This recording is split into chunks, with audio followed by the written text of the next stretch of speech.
Opening. This is the tale of a princess from a certain kingdom. A tale that begins when our princess, having always harbored a deep yearning for magic, found herself regaining her memories of a previous life.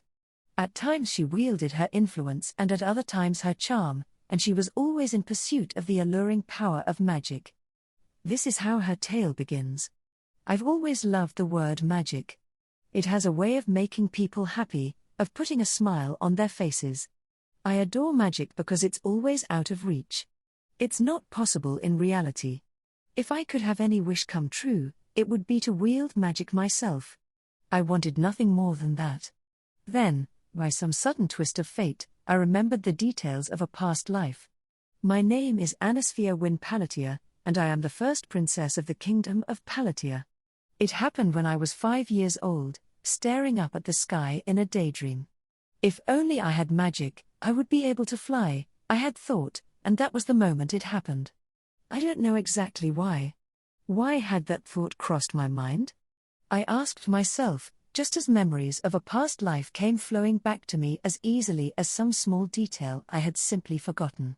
It was like the pieces of a jigsaw puzzle falling into place. As if I had rediscovered something that had been missing from my whole existence. That day was a turning point. Those memories of my past life were nothing if not filled with mystery. One after another, they came back to me, airplanes soaring through the sky, asphalt roads, cars speeding across those roads, and other products of civilization that struck me as so commonplace. But such things were all unknown to me as well. There were no airplanes or cars in the world in which I now dwelled.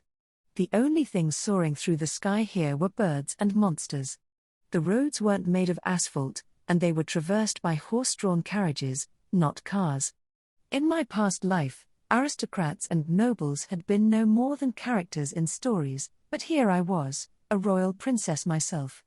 As all these memories rushed back to me, a word escaped my lips, oh.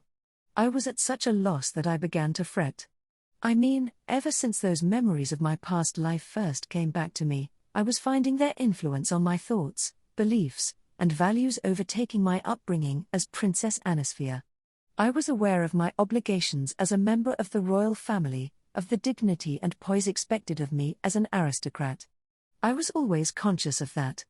And yet my sense of connection to those ideals had faded. In my previous life, the world had kept on spinning even without nobles. When I thought about it that way, I started feeling unsettled, as though I was somehow at odds with my own royal upbringing. I knew I was the strange one here, that I was the one who was out of place.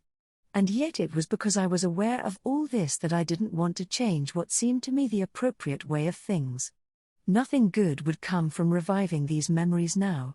Well, no matter. I decided not to worry about it. After all, I was only 5. My values would inevitably change with time and experience. Maybe I would be able to manage? I was overly optimistic back then, thinking I could put off the issue for later. I was more concerned about fulfilling the desires that were within reach now rather than worrying about whatever problems might lie ahead. Right. Because this world is filled with magic. In this world, magic wasn't just something featured in fairy tales and fantasy stories, but it actually, truly existed. People could command fire, manipulate water, steer the wind, and direct the earth.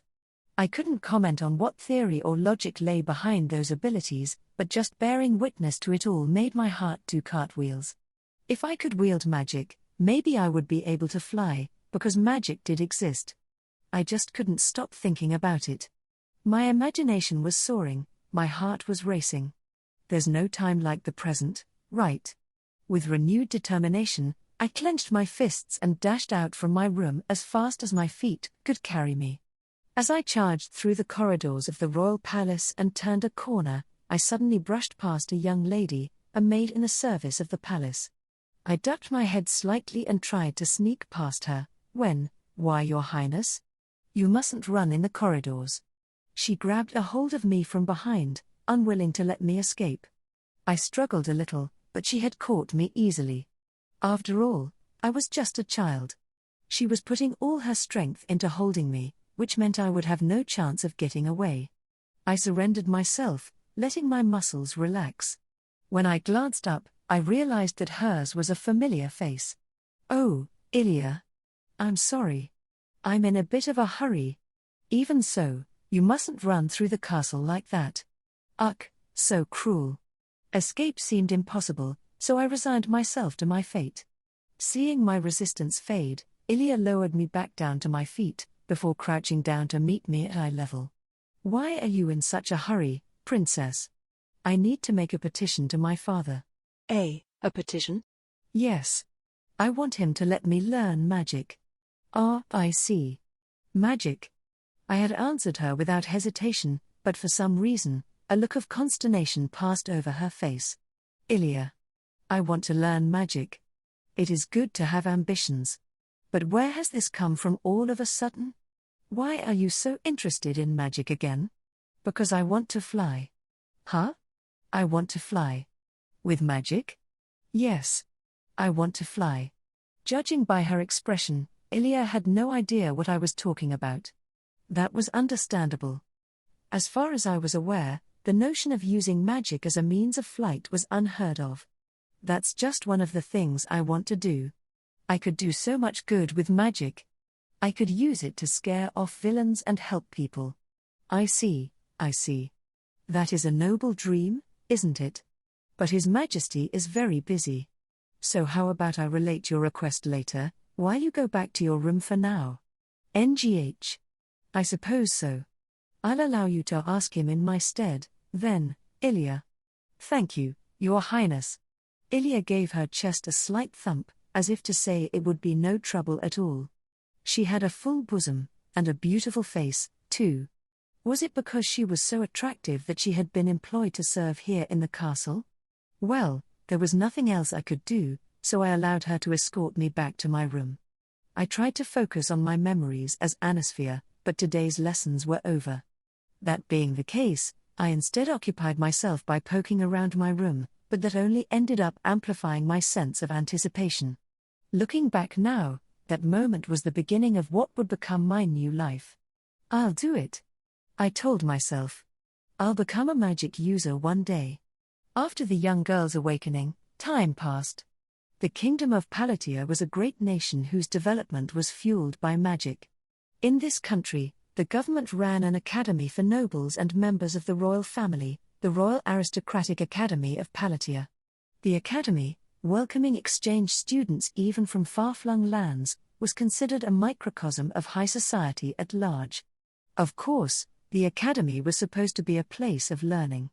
However, no matter how much the instructors might intend to encourage their students to focus on their grades without regard to their respective social statuses, nobles were nobles, and royalty was royalty. It was common for students of high status to gain followers around them, while those of low status were forever at risk of losing their positions in the academy's social hierarchy if they failed to curry favor with their more elevated peers. Moreover, any attempts by a student's parents to intervene in their children's quarrels could easily lead to further disputes. For this reason, the Royal Aristocratic Academy of Palatia was a closed world of sorts. Well, today was an auspicious day for the academy. The final exams for the soon-to-be graduates would almost be complete, and a party was about to be held to celebrate their achievements and all the hard work they had put into their studies. There was even an orchestra playing refined, graceful music as the students mingled. It was a resplendent gathering, ripe with anticipation and, at least on the surface, full of pageantry and splendor, but then everything changed. "I hereby declare that I am breaking off my engagement to Euphyllia Magenta," a loud and powerful voice announced. The voice belonged to Algard von Palatia, heir apparent to the kingdom of Palatia. His platinum-colored hair, like burnished rays of sunlight, was a hue often found among the royal family, while his blue eyes, despite their gentle tint, possessed a strong sense of will. And the prince had just announced the annulment of our engagement. With a single sentence, the magnificent party had been transformed all at once from celebration and revelry into a court of impeachment. I, Euphyllia Magenta, could only stare back at him in astonishment. My eyes widened in shame, and I bit my lip, unable to speak. All I could do was watch on in disbelief. After all, I was the daughter of the Duke of Magenta, of the kingdom of Palatia. My whole life until now had been preparing me for my future role as the betrothed of the future king. I struggled to speak. Your Highness. Why are you doing this? I certainly wasn't the perfect fiancé, and I knew for a fact that Algid didn't hold much affection for me.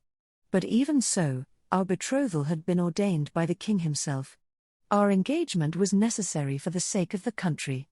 And so I had always honestly believed that, someday, Prince Algid would understand. To tell the truth, I felt no spark of romance for him, either, but I had sworn to myself that I would fulfill my role and support the man who would one day take on the responsibilities of king. That was the role I was supposed to play for my country as his bride-to-be. I had always believed that, and so I hadn't cared whether he treated me unkindly. And yet, I have decided that you are unworthy to be my fiancé. I will not allow you to get away with your outrageous schemes against Lainey. Lainey Cyan was the girl standing by Prince Algid's side. She was the daughter of the Baron Cyan, but until just recently, she had grown up as a commoner. Baron Cyan was similarly a former commoner, an up-and-coming aristocrat who had been permitted to join the ranks of the nobility in recognition of his many achievements. Lovely was an excellent word to describe her. Her velvety hair was the color of the night sky, her downcast eyes had a certain appeal to them. She was less sophisticated than many of the other guests, but it was impossible to take your eyes off her. No one who saw her could possibly fail to take note of her. Given her beauty and origins, she had become the subject of considerable attention. The reason I knew so much about her was because she had caught the attention of my fiancé, Prince Algid, too. Originally, our betrothal had been meant as a political alliance, at the request of the king. Perhaps that was why I had never felt any infatuation for my future husband. There was no denying that we had both allowed ourselves to go along with the arrangement out of a sense of duty and responsibility toward our country. Perhaps that wasn't a good foundation for a relationship. Lady Cyan certainly possessed a certain charm that I lacked. She had many genuine virtues, charm, the appeal of youth, and an earnestness that made one want to take her under their wing. Even when rumors began circulating that Prince Algid was attending to her needs, I hadn't worried. I knew she'd had trouble adjusting to life at the academy, due to her humble origins. Perhaps, I thought, Prince Algid had been taking care of her for that reason. And that in and of itself was fine. How could I reproach him for coming to the aid of a fellow student? And yet Prince Algid and I were still engaged to be wed, at least back then. That was why I had given her some candid advice about her excessive communication with a man who was soon to be married. That had been my only point of contact with her. Which was why I had no idea what Prince Algid meant when he said I had acted outrageously toward her. If you are referring to my exhortations toward Lady Cyan, I have no intention of harming her. Why on earth are you doing this now? And here of all places?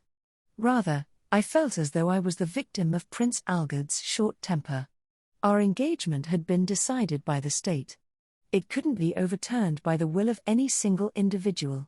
And moreover, it was inappropriate of him to come out with something like this during a festive occasion.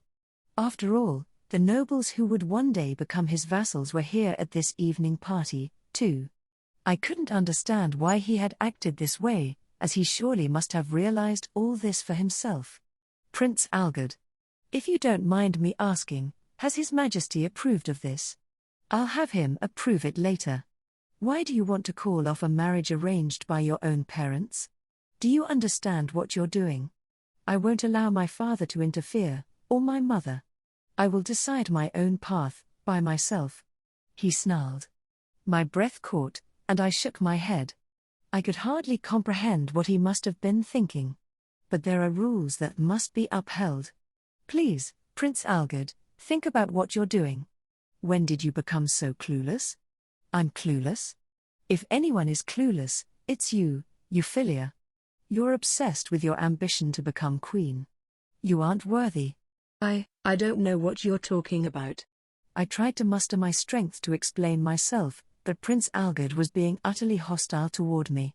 Lainey has been subjected to bullying, the theft and damage of her personal belongings, and even an assassination attempt. I've been investigating these events, And what do I find? You were responsible for them all. I honestly didn't have the faintest knowledge of these accusations. I had never done anything of the sort. But before I could put in a word of defense, I can testify to her misdeeds. I've seen her plotting against Miss Laney on a regular basis, declared one of the young men standing behind Prince Algard. I ground my teeth. Neva Sprout, Moritz Chartreuse, and Saran Meki. These three were the sons of some of the most notable families in the country. Neva Sprout was the son of the commander of the Royal Guard, responsible for protecting the capital.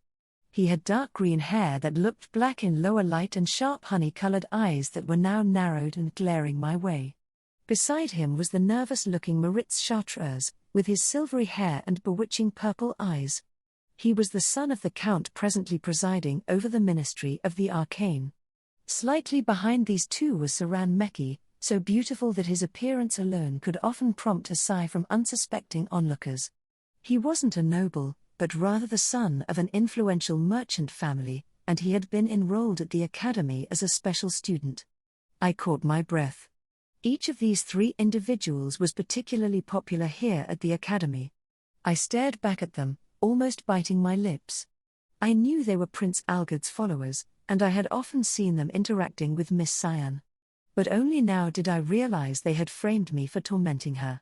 Laney may be a commoner, and her behavior at times may be a little unrefined, but Lady Euphyllia has gone too far with her abuse, Neva accused me in a strong, indignant tone of voice. Indeed, indeed. I always thought she was too cruel in her reprimands. And to think, she even had others do her bidding to avoid getting her own hands dirty. Moritz added with an exaggerated wave of his arms. There was clear contempt in his eyes as he stared me down. Laney has been trying so hard to fit in. She might not have your status, but we're all of the same flesh and blood. Saran shook his head in feigned disappointment. I felt the stern gazes of those around me all turning my way. My breath caught for a moment, and then I protested. I only ever offered Miss Cyan advice. I don't remember ever trying to harm her. So arrogant, Lady Euphyllia. The daughter of our venerable Duke, our honorable Queen to be. You have forgotten yourself in your noble status, Moritz shouted back harshly. Murmurs of sympathy were rising inside the hall. I glanced around in disbelief. But I never instructed anyone to do anything to her. I've never once wanted to tear down Miss Cyan. You're disgusting, Lady Euphyllia. Using others to bring a young lady to tears, Neva bellowed. But I had never given any instructions like that. I wanted to ask them who exactly had supposedly been involved in this plot, but I doubted my accusers would even deign to answer that question. Why in the world was this happening? The suspicion and resentment were already spreading around me through the hall. I tried to explain again that I hadn't done anything they were accusing me of. And yet my throat tensed, and I couldn't bring myself to speak. Only my lips quivered as I traced the words. I'm sorry, Euphyllia. Prince Algard. Repent. Apologize to Laney for what you've done, Euphyllia Magenta. What did I have to apologize for? I didn't understand any of this. I didn't even know what I had done wrong. I knew I had to plead my innocence, but my voice dried up, and I couldn't get a single word out. I had suffered so much ridicule and scorn just to get to where I was today. For better or worse, my position as the fiancé of the next king had made me the subject of considerable attention. I had never thought of myself as weak. In fact, I always tried my best to stay strong. I had always done all I could to perfectly embody the expectations people had for me. But was I really conducting myself the way everyone expected? Once that shred of doubt had wormed into my mind, the strength bled from my knees. No one was listening to me. Nothing I said made any difference. I had always believed that if I simply behaved the way I thought was right, good things would naturally follow. But this wasn't at all what I had wanted. This wasn't my first encounter with misfortune or disadvantages. This wasn't the first time I had been confronted by people trying to trip me up with malicious intent. But these people weren't malicious, from what I could tell. Their actions seemed to be motivated by deeply held beliefs. I couldn't understand that. That was why I was so shocked, Why my knees were buckling, why I had been left wondering, how could this happen?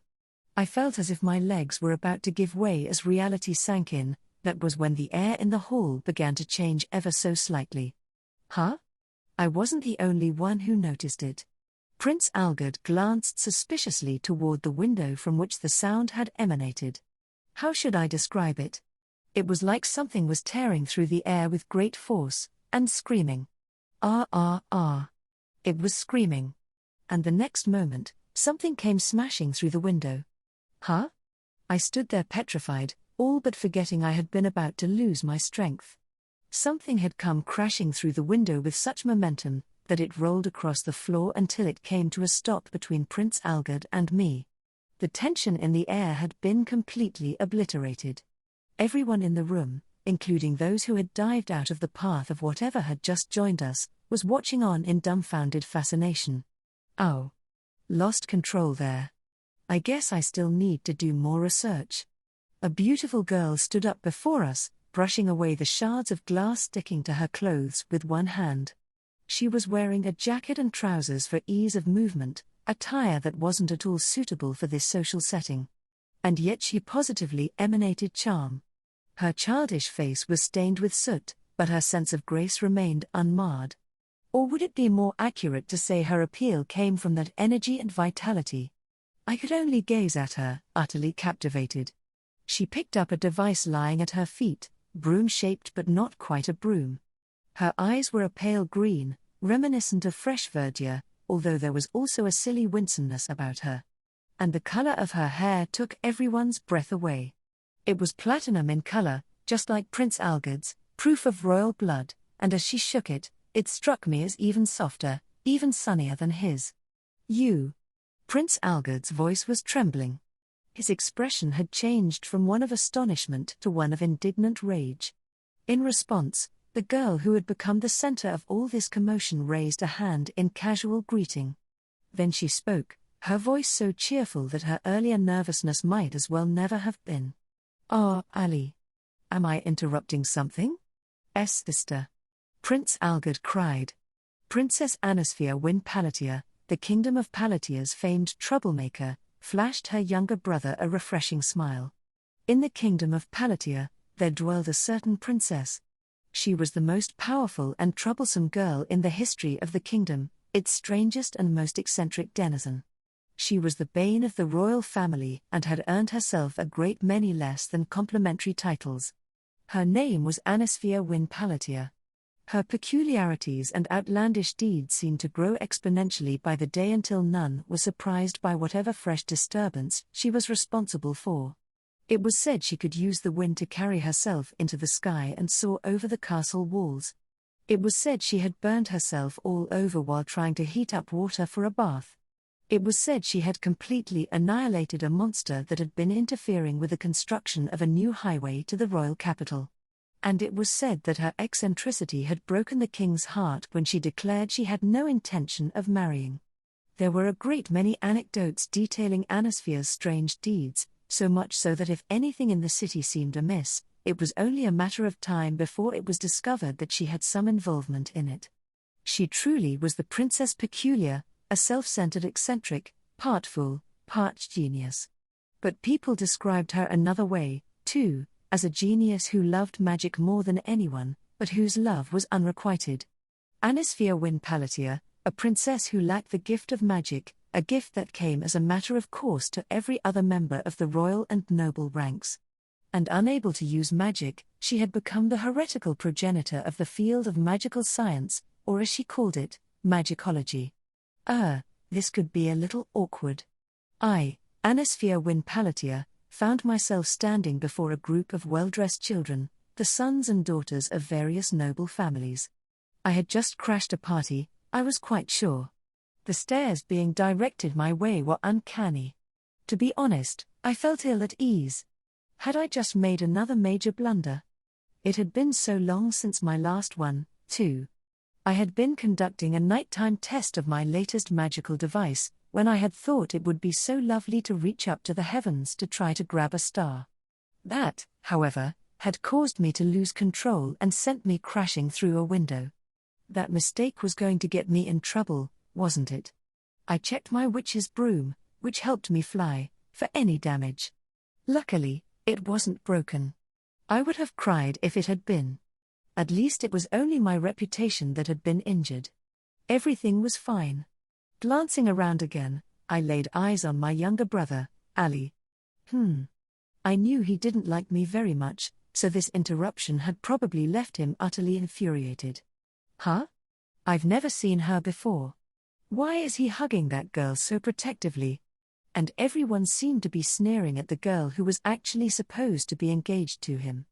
Huh? What was going on here? Curious. Hey, Ali, I said. Why are you holding that girl?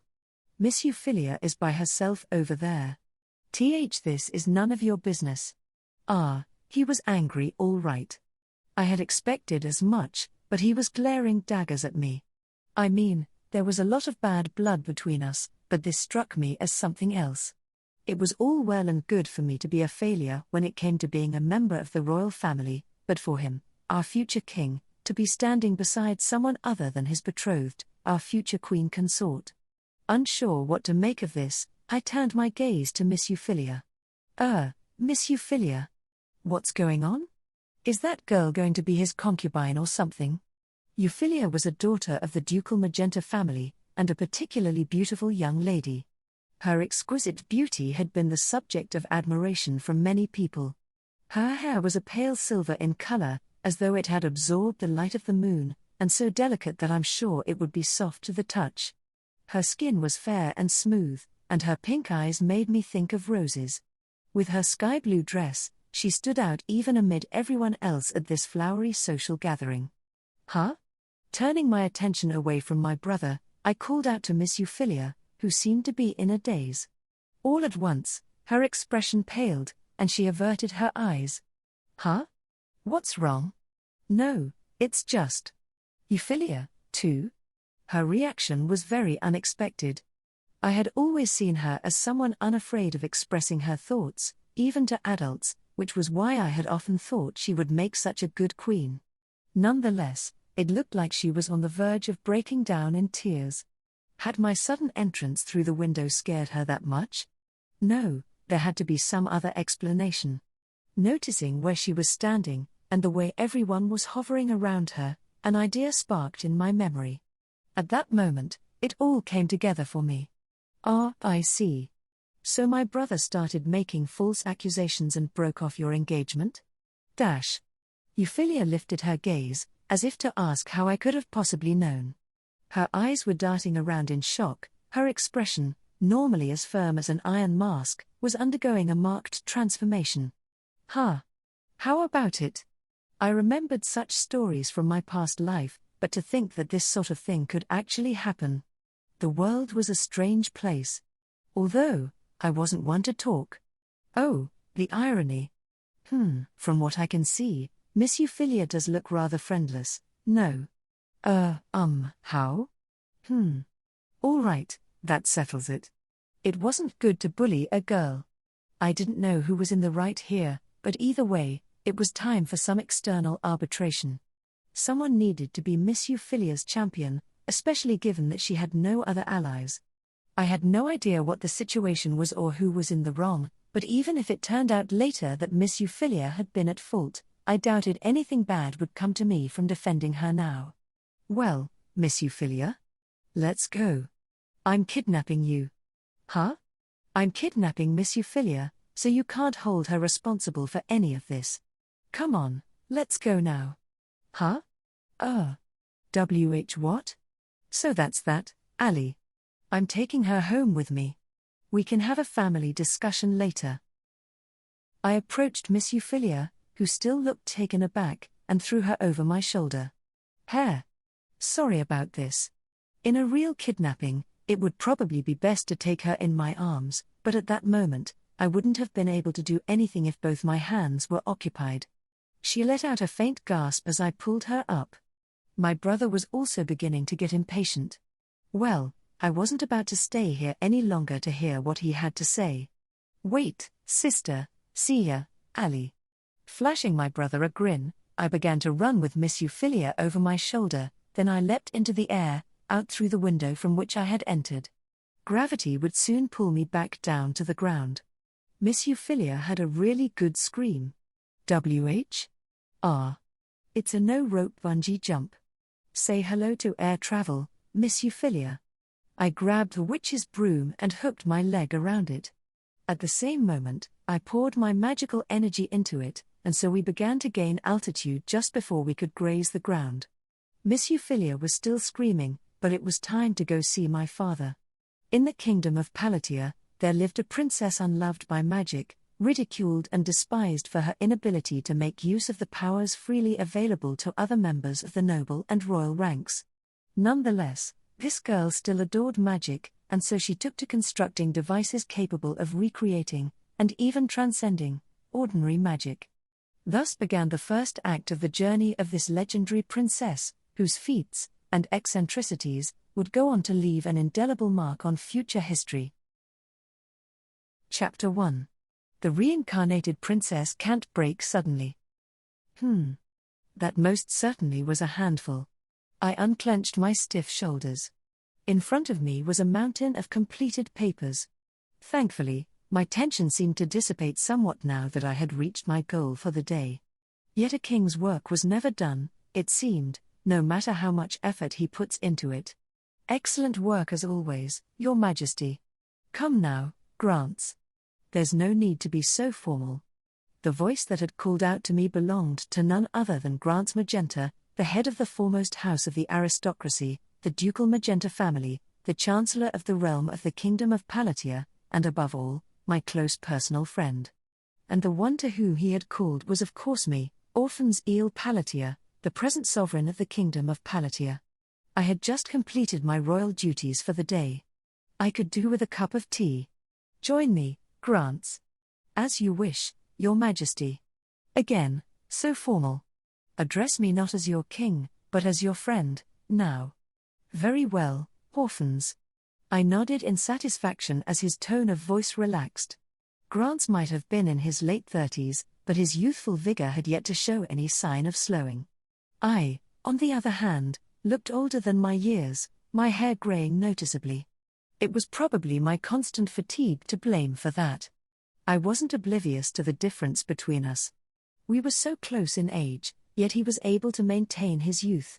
The Magenta family was graced with a long history. The dukes, having inherited royal blood, had also inherited the platinum hair of the royal family. Nonetheless, as the generations passed, that color had come to differ from my own. If anything, it was closer to silver now more than platinum. But the most unique thing about Grants was his eyes. Those reddish-brown irises were so intense and sharp that they seemed to contain scorching flames that could leave the faint of heart quaking in their boots with a glance. For better or worse, he had passed those eyes on to his daughter and son. The shared blood of the parent and child was difficult not to see. The apple doesn't fall far from the tree, as they say, I murmured as I rang the bell to summon a maid to prepare a pot of tea. Grants must have heard my sigh, as he glanced across at me as he took a seat. What's wrong? Are you worried about your children again? He asked teasingly. How can I not worry? I replied in frustration. I had a special fondness for Grants's children, especially his daughter, Euphyllia, as though they were my own. That was partly because she was engaged to my son, Algard, but more than that, it was my own rascal of a daughter who made me feel that way. She's been rather quiet lately, but I fear this is just the calm before the storm. Princess Anisphia is a bit of a storm herself, isn't she? What are you laughing at? I've never once considered this a joking matter, Grants. There was a knock on the door, followed by the maid entering the room with a curtsy. She placed the pot of tea on the table nearby before leaving. As I sipped at my cup, I let out another sigh. She's already 17 years old, and still there's no indication that she might settle down. But if she were to settle down, as you say, she would hardly be Princess Anisphia anymore, no. Stop it. I'm depressed enough as it is. I'm afraid it can't be helped. After all, we were the ones who condoned her behavior in the first place back when it all began, Grants responded, elegantly bringing his tea to his lips. I curled my lip at that, but I had no argument for him. Perhaps it was stress again, but I could feel a heavy weight in my stomach. I let out a resigned sigh. Why is there no end to problems requiring my attention? I'm sure anyone who saw me would have assumed I was in my 50s from my appearance. My platinum-colored hair, proof of my royal lineage, was conspicuously dull and grey. Constant anxiety had carved deep furrows across my face, to the extent that seeing myself in the mirror was enough to sour my mood. That was proof that my responsibilities as king were a burden. But my biggest cause for concern was my daughter, mercilessly causing me trouble with no end in sight. But we can relieve those worries at least somewhat, wouldn't you say? Do you mean Algid and Euphyllia? They will both be graduating soon. In the future, they will be asked to contribute as our future king and queen. And that will give them more opportunities to lead by themselves. Assuming all goes well, I grumbled. Are you concerned about that rumor? Grants asked back, narrowing his eyes. I nodded by way of response. Euphyllia will be fine, but that cursed Algid. It's all well and good for him to indulge himself with that baron's daughter, but he needs to learn to exercise moderation. It isn't easy gathering information from within the academy, but word has slipped out. It must be rather public by now. Rumor had it that Algid was constantly spending time with a scion girl, while Euphyllia had been seen warning him to take care several times. The topic had become a subject of intense gossip among the nobility. The aristocratic academy by its very nature was quite secretive, and so information from within its walls rarely reached the outside world. The fact that these rumors had leaked in spite of all that meant Algid must have been making a considerable scene. My stomach hurt just thinking about it. Sorry, Grants. It was the royal family who insisted on this engagement in the first place. It's Euphyllia's duty to ensure that she doesn't lose her betrothed's heart. You are quite right that Algid needs to learn moderation, but this may serve as a wake-up call for the both of them. Grants's bluntness didn't mean he was unloving, loyal only to his official duties. Rather, his very affection for his daughter was why he had given her a strict education, so that she would have the strength to serve as the kingdom's next queen. On the face of it, the kingdom of Palatia was a paragon of peace. However, there were a great many problems buried under the surface. Years ago, when I started turning my thoughts to the future, I found myself fretting whether Algid would be able to support the country by himself, and so I had insisted he take Euphyllia, whose talents I had known since she was a child, as his fiancée. Nonetheless, I couldn't help but notice a lack of love between them. Neither seemed to have any feelings for the other at all beyond duty, although that wasn't particularly unusual for a betrothal among two noble houses. But this rumor had started circulating at a time when I was especially worried. I couldn't help but be concerned. But Euphyllia said she would take care of it, yes? She did, and yet. I'm fully aware that the royal family wants this marriage to be a success, but if the entirety of the burden is placed on my daughter, we'll have no choice but to call off the engagement. It wasn't easy to agree with that, but what Grants had said was true. If that was what Euphyllia wanted, we would have no choice but to consider ending the betrothal plans. After all, it was the royal family, not her, who had initiated them, so it was up to us to clean up any mess they caused. That was why I'd gone so far as to ask Euphyllia whether she wanted to break off the engagement. But she had asked me to leave everything to her. In the end, I had presumed upon her generosity, but had she actually been able to find a resolution? I was stricken with an acute pang of anxiety, just as there came a sudden, vigorous knock on the door. Your Majesty. Urgent news. What could possibly be urgent at this hour? What's happened now? Princess Anisphia has visited the royal palace using a magical device. She's requesting an audience with you, Your Majesty. What has that harebrained girl done now? I found myself exclaiming in a raspy voice. Why couldn't she just behave herself for once? And also what? Quit dawdling and come out with it. Apologies. Princess Anisphia wants to see you, but she is accompanied by Lady Euphyllia Magenta. And we believe Her Highness may have kidnapped her. My eyes opened wide in alarm at this report, and my vision briefly went dark. I shook my head, trying to regain my composure, but I couldn't suppress the indignation welling up inside me. Well then, what are you waiting for? Bring her to me. Now. Greetings, Father. I'm really sorry for dropping in like this. Anis. What have you done this time? And why is Euphyllia with you? Whoa, my father was absolutely furious. Well, that wasn't an unreasonable response, all things considered. I had abducted, removed Miss Euphyllia from that evening party at the aristocratic academy and taken her straight to the royal palace to request an audience with my father. She was still glancing around wide-eyed over my shoulder. Even the renowned perfect young noblewoman must have been terrified of the flight she had just endured. Please calm yourself, Your Majesty. Princess Anisphia, Your Highness, I do believe it has been a while. Oh? Duke Grants is here, too? Well, that's convenient. There was another figure in my father's office, Miss Euphyllia's father, Duke Grants, my father's right-hand man. Convenient, indeed. Euphyllia? How long are you planning to stay there? Duke Grants asked reproachfully. Uck? Father? Excuse me. Princess Anisphia. Miss Euphyllia's face snapped up, and she rushed to get down from my back. I released her hand, letting her kneel and bow her head. You don't have to do that, I said. Duke Grants, please don't be too hard on her. She's probably a little shaken after everything that just happened. Anis. Explain yourself. What have you done this time? What are you doing with Euphyllia? My father demanded. Well, I was out doing a nighttime test of my witch's broom, and the stars were so beautiful, so I kind of took my eyes off where I was going. And then I crashed into a party at the aristocratic academy. I reported truthfully. You fool of a girl.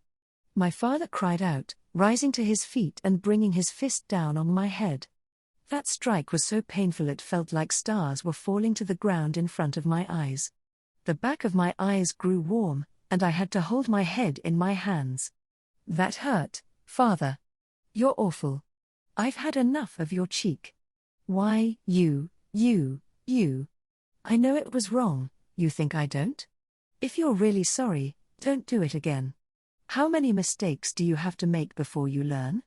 Father, no one can make progress without making at least a few mistakes. I'm telling you to take precautions. Repeating the same thing over and over is the height of folly, you imbecile. Is that head of yours just for show? He bellowed, bringing his fist down on my head a second time. It was so painful that I had to crouch down, pressing my hands against my temples. His knuckles really hurt. He was the worst. The absolute worst. Perhaps you've made your point? Princess Anisphia? Duke Grants called out to me, feigning a cough. With that remark, my father came back to his senses and brought his seething anger under control. His complexion, however, was still rather pale. The Duke's sharp eyes were fixed on me. I couldn't help but feel a little ill at ease, but this was no different than usual, so I sat up straight and asked, "What can I do for you, Duke Grants? Why have you brought Euphyllia to the royal palace?" Right. I came to deliver a report, Father. And what would that be, Anis? Ali said he was breaking off his engagement with Miss Euphyllia. Huh? My father froze up, falling silent for a long, drawn-out moment. Beside him, Duke Grants's eyes widened slightly, as though taken by surprise. I'm sorry, Anis. I'm a little tired, so I must have misheard. What was that again? I said Ali was trying to break off his engagement with Miss Euphyllia. What? He's breaking off the engagement. Whose? His and Miss Euphyllia's. I'd told him the facts multiple times, and my father stood there with his mouth hanging agape. I tried waving my hand in front of his eyes, but there was no reaction. Finally coming back to his senses, my father rubbed his brow and asked in a shaky voice, "Algid, said that? That's what I've been trying to tell you." "I'm sorry. How I wish this was all a bad dream," he said in disbelief, before turning to Euphyllia. "Is it true?" Euphyllia seemed to freeze up once again as my father took her in his sights, before she drooped her shoulders and lowered her head. "Yes, I'm terribly sorry I wasn't able to keep everything under control. With that, Miss Euphyllia bowed her head helplessly. She was so fragile that my hand found its way to her shoulder. My lips twitched as I sensed her trembling. I could only imagine how she must have felt. To have her betrothed suddenly break off her engagement at an evening party. As dignified as she was, it was still no wonder that she was in shock. What a mess. What on earth is that benighted son of mine doing? Did he not think to ask me? In the middle of a party, no less. Please, Your Majesty, calm yourself. How can you possibly expect me to remain calm? Father? I know you're angry, but Miss Euphyllia is in shock, so please don't yell. Now that I had pointed this out to him, my father lowered his voice, although he remained sour. Duke Grants let out a quiet sigh, before turning to his daughter. Euphyllia. I'm so sorry, father. I'm useless, unworthy. Miss Euphyllia bowed her head even deeper, as though by now unable to raise it back up again. Her shaking was growing stronger by the second. I know I'm the one who brought it up, I interjected, but Miss Euphyllia isn't feeling well, so can she sit down? Yes, of course. My father nodded and helped guide her to a nearby set of sofas. I sat beside my father, while Euphyllia and Duke Grants took the seats across from us.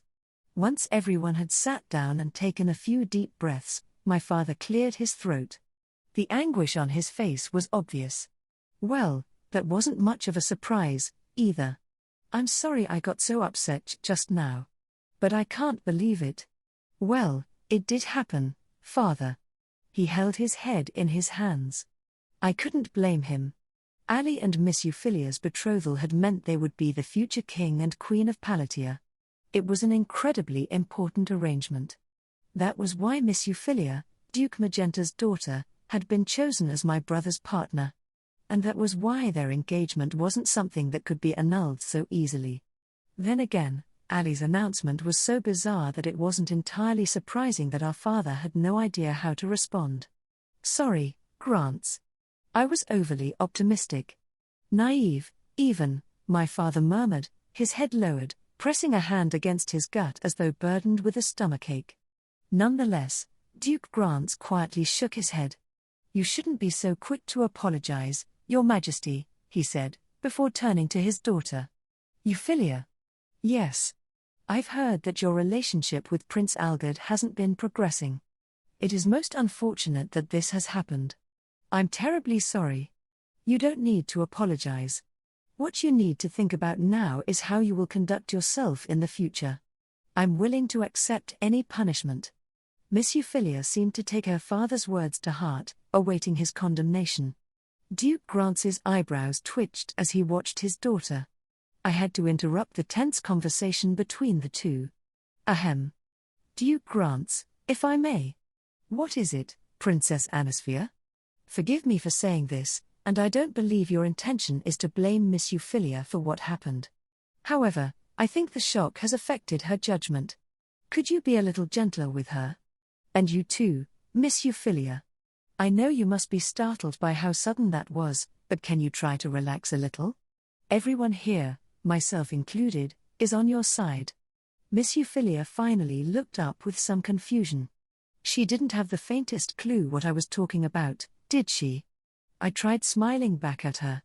Anyway, let's straighten everything out first. Our fathers both seem to understand the situation, right? It doesn't feel right, hearing you say something sensible for once, my father remarked. How rude. You can blame yourself for that.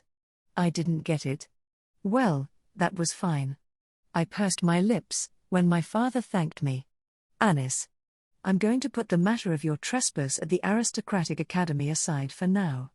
Even if it was all just a fortuitous coincidence, I want to thank you for looking out for Euphyllia. Well, it really was a coincidence. We have to go after Algid. If we can't convince him to show some self-restraint. Father? I think some of his friends were involved, so you should make sure to deal with them, too. He responded with disgust before reaching into his pocket and pulling out his favorite stomach medication, swallowing it down with a hint of melancholy in his eyes. That was probably partly because of the mess we were in, but I couldn't help but think he was tired of dealing with me, too. I was perfectly aware I had messed up here. Still, I was technically an outsider to this matter. I might have been a member of the royal family, but I had renounced any right to succeed to the throne. That was why I hadn't had any intention of getting involved in succession disputes, but thanks to a force majeure, or maybe an accident, it had been unavoidable this time. Well, we could talk about that later. It's important that we investigate what happened and how, but it's just as vital that we tidy this up. I'm talking about Miss Euphyllia's future. Her future? My father murmured, his voice filled with bitter regret. At the moment, it didn't matter whether Ali had legitimately broken off his engagement. The problem was that he had brought outside attention to everyone involved by doing it in such a public place. Now, the whole affair would make it rather difficult for Miss Euphyllia to get married in the future. An engagement broken off in public wasn't something that could easily be made right. And we couldn't ask Miss Euphyllia to get back together with Ali after such an experience. So the next question concerned Miss Euphyllia's future. Being discarded by your fiancé would make you a huge joke at social gatherings. That would be even worse for the expected future queen. Furthermore, she was the daughter of the ducal family of Magenta, a distinguished house known for a great many noteworthy achievements. Together, these factors would make her the perfect target for the scorn of her peers. If that happened, she could potentially have difficulty finding another marriage partner at all. Once a young lady had been abandoned by a member of the royal family, the number of her potential suitors would become quite limited. This was a major problem. Miss Euphyllia's future was in grave jeopardy. Ali's actions were entirely one-sided here. Yes, this was bad from multiple standpoints. Given her talent, I wouldn't want to let her go too far. You couldn't possibly marry her off to a foreign country. I interrupted. After all, she's your daughter. And a genius, too. A rare child prodigy, blessed by spirits. I've heard so many stories about her. Miss Euphyllia was by far the greatest young lady of her generation. She excelled not only in etiquette and propriety but in magic and martial arts, too. And she was incredibly beautiful. Her silvery hair and snow-white skin perfectly complemented her dignified character. If I had to say anything negative about her, I might point to the sternness I saw in her eyes sometimes, but if she was going to be our next queen, that dignity of hers was generally a good thing. That was why I had heard so many people say she was particularly suited to be our next king's bride. Even though I distanced myself from official matters, I had still heard those rumors. To be frank, I felt she was far superior to me as a lady, not that I had ever bothered trying to be the perfect lady, mind you. Maybe the respect I had for her was because we were both so different. Miss Euphyllia's talent had been evident from an early age, and so the royal family had pursued her as a bride for Ali. Her talents and abilities were widely regarded as immeasurable. That was why it was out of the question to marry her off to another country. Another land would have access to all her talents. If that happened, we would never see them again. The issue now would be finding a partner more nearby. How many would be willing to marry someone who had once been betrothed to royalty, only to be cast aside for ostensibly stirring up trouble? On top of that, Miss Euphyllia belonged to a ducal family, so the pool of candidates of appropriate status was even narrower. This was, in many ways, a dead-end situation. I glanced furtively her way. She was hunched over, carrying a dark shadow on her back. No wonder. The expectation that she would one day become queen must have been an enormous burden throughout her upbringing. She had been raised to carry the whole kingdom in the future, and much more, too. I had fled that responsibility as fast as my feet could carry me. To be honest, I had to admit that it might have been my abandonment of responsibility that led to this situation and her ruined future prospects. Needless to say, her father was undoubtedly aware of how bleak the future now looked for her, too. For that reason, Duke Grance's continued silence was more than a little intimidating. But this wouldn't be a straightforward problem to solve, and any solution would need to be even more involved. It would require a whole string of achievements. At that moment, an idea suddenly popped into my head. Father. What now? There's no need to shout. I've been thinking about Miss Euphyllia's future. Is it safe to assume that, given what's happened, you're worried about her marriage prospects?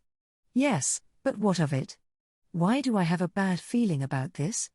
Then I have an idea. My father clearly didn't like the sound of this. So rude, it was almost as if he didn't think much of me. Duke Grants, still waiting in silence, turned his attention my way. The pressure of his stern gaze left me squirming in discomfort. What is this idea of yours, Princess Anisphia? Yes. At present, Miss Euphyllia has been forced to break off her engagement and suffered a grave wound to her reputation as a noblewoman. Moreover, she's a person of rare talent. There's a high possibility you'll have to be very selective about her next suitor, and it's difficult to see what the future has in store. I suspected as much. So what is this idea of yours? I must say, I have a bad feeling about this, my father opined. Ha, that's a bit rude. Even if you manage to get Ali to recant his one-sided declaration, the fact remains that Miss Euphyllia failed to stop him from coming out with it where he did. Even if this was entirely Ali's fault, Miss Euphyllia hadn't been able to stop him from doing what he had done in public, which meant some would always doubt her suitability as his future bride. But now that it had happened, there was nothing that could be done about it. Essentially, Miss Euphyllia will also carry some responsibility in the eyes of others. Indeed, that's true. She is at fault for not having discouraged Prince Algard sufficiently. And that may not go away, but it's possible to recover from it. I think it would be good if we could give her a chance to do just that. Duke Grants kept his gaze locked on me this whole time, as though not to miss a single word. In the midst of this strange tension, my father seemed both flustered and confused. So, what are you trying to say? Out with it. I'll get straight to the point, then. Father, Duke Grants. Please give Miss Euphyllia to me.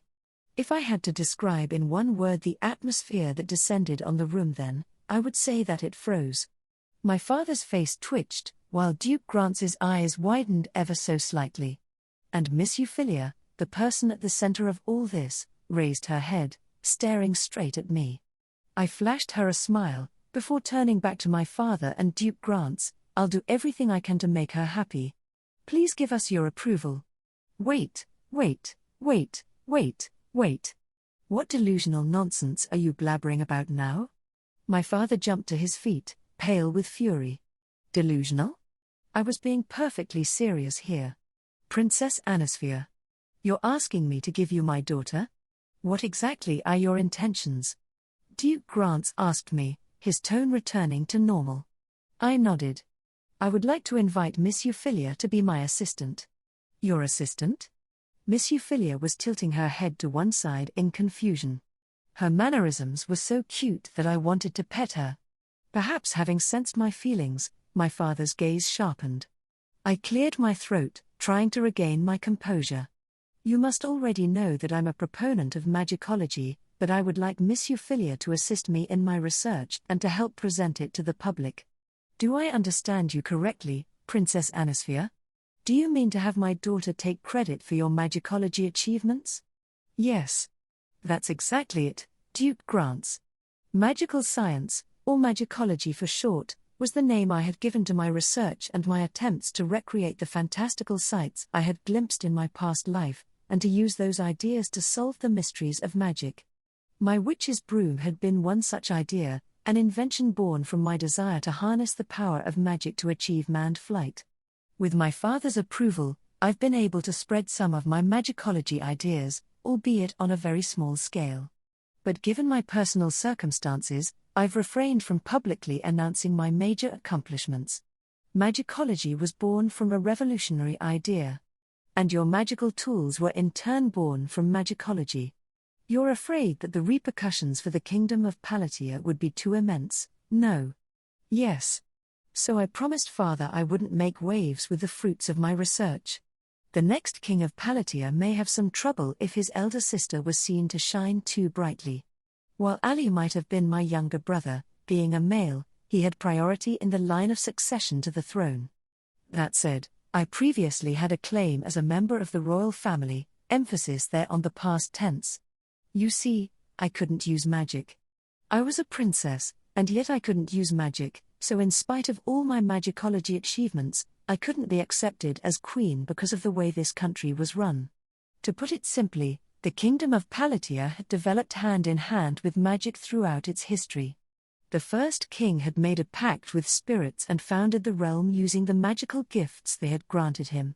Next, the nobility had joined the king as his vassals, and so the kingdom of Palatia was established.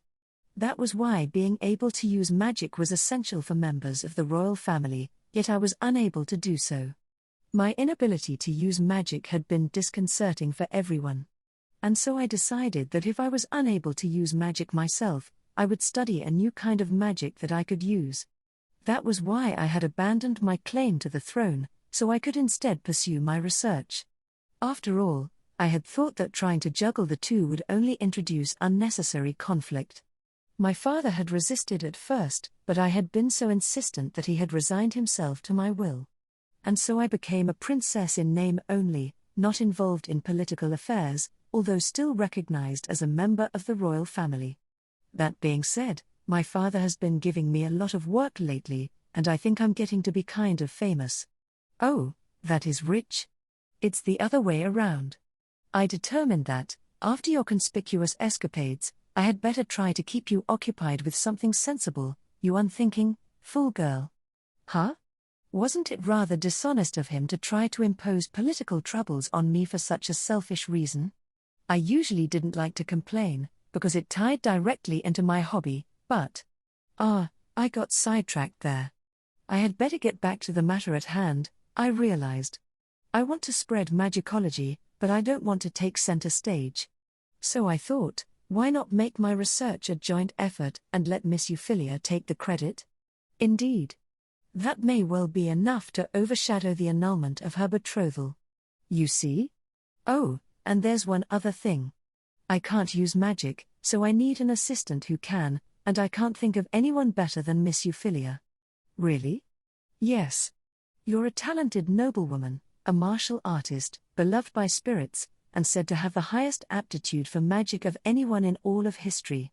It's no exaggeration to say you're one of the kingdom of Palatia's greatest treasures. In this world, magic was considered a gift from the spirits. And Miss Euphyllia was renowned for her ability to effectively employ a wide range of magic. To be honest, I wished I had her talents, my envy was so strong I could almost taste it. Being the way that I was, the results of my research wouldn't be positively received by the rest of the nobility. My deficiencies also meant I couldn't hire an assistant through the usual channels, no matter how much I wanted one. So Miss Euphyllia was perfect. It sounded a bit wrong to say that this was all thanks to her failed engagement, but that was no reason to let the opportunity go to waste. In the end, this would be to her benefit, too. It certainly does make sense. I have to agree with you there, Duke Grants remarked. You see? So what do you think, Father? Will you approve? Anis, do you remember what you told me when you renounced your claim to the throne? My father crossed his arms, his expression muted. What was that supposed to mean? But I immediately hit on the answer and slammed my fist against my palm. Ah, you mean that declaration of hers? Duke Grants must have known about it, too, because for whatever reason, he let out a weak sigh. Miss Euphyllia's gaze wandered back and forth between the two men in confusion. Father. What are you talking about? When Princess Anisphia first broached renouncing her claim to the throne, she said, I don't want to marry a man. If I'm going to love anyone, I want to love a woman. At Duke Grants's words, Miss Euphyllia stared across at me, her eyes open wide.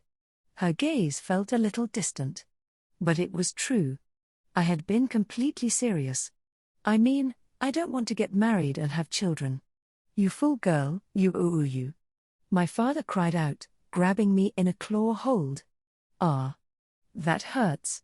That hurts, father. Let me go, please. My father grabbed me, screaming as his fingers dug into my face. The next thing I knew, he had lifted me up so my feet weren't even touching the ground. Stop, it really hurts. You treat your royal station and your responsibilities like rubbish under your feet. Ow.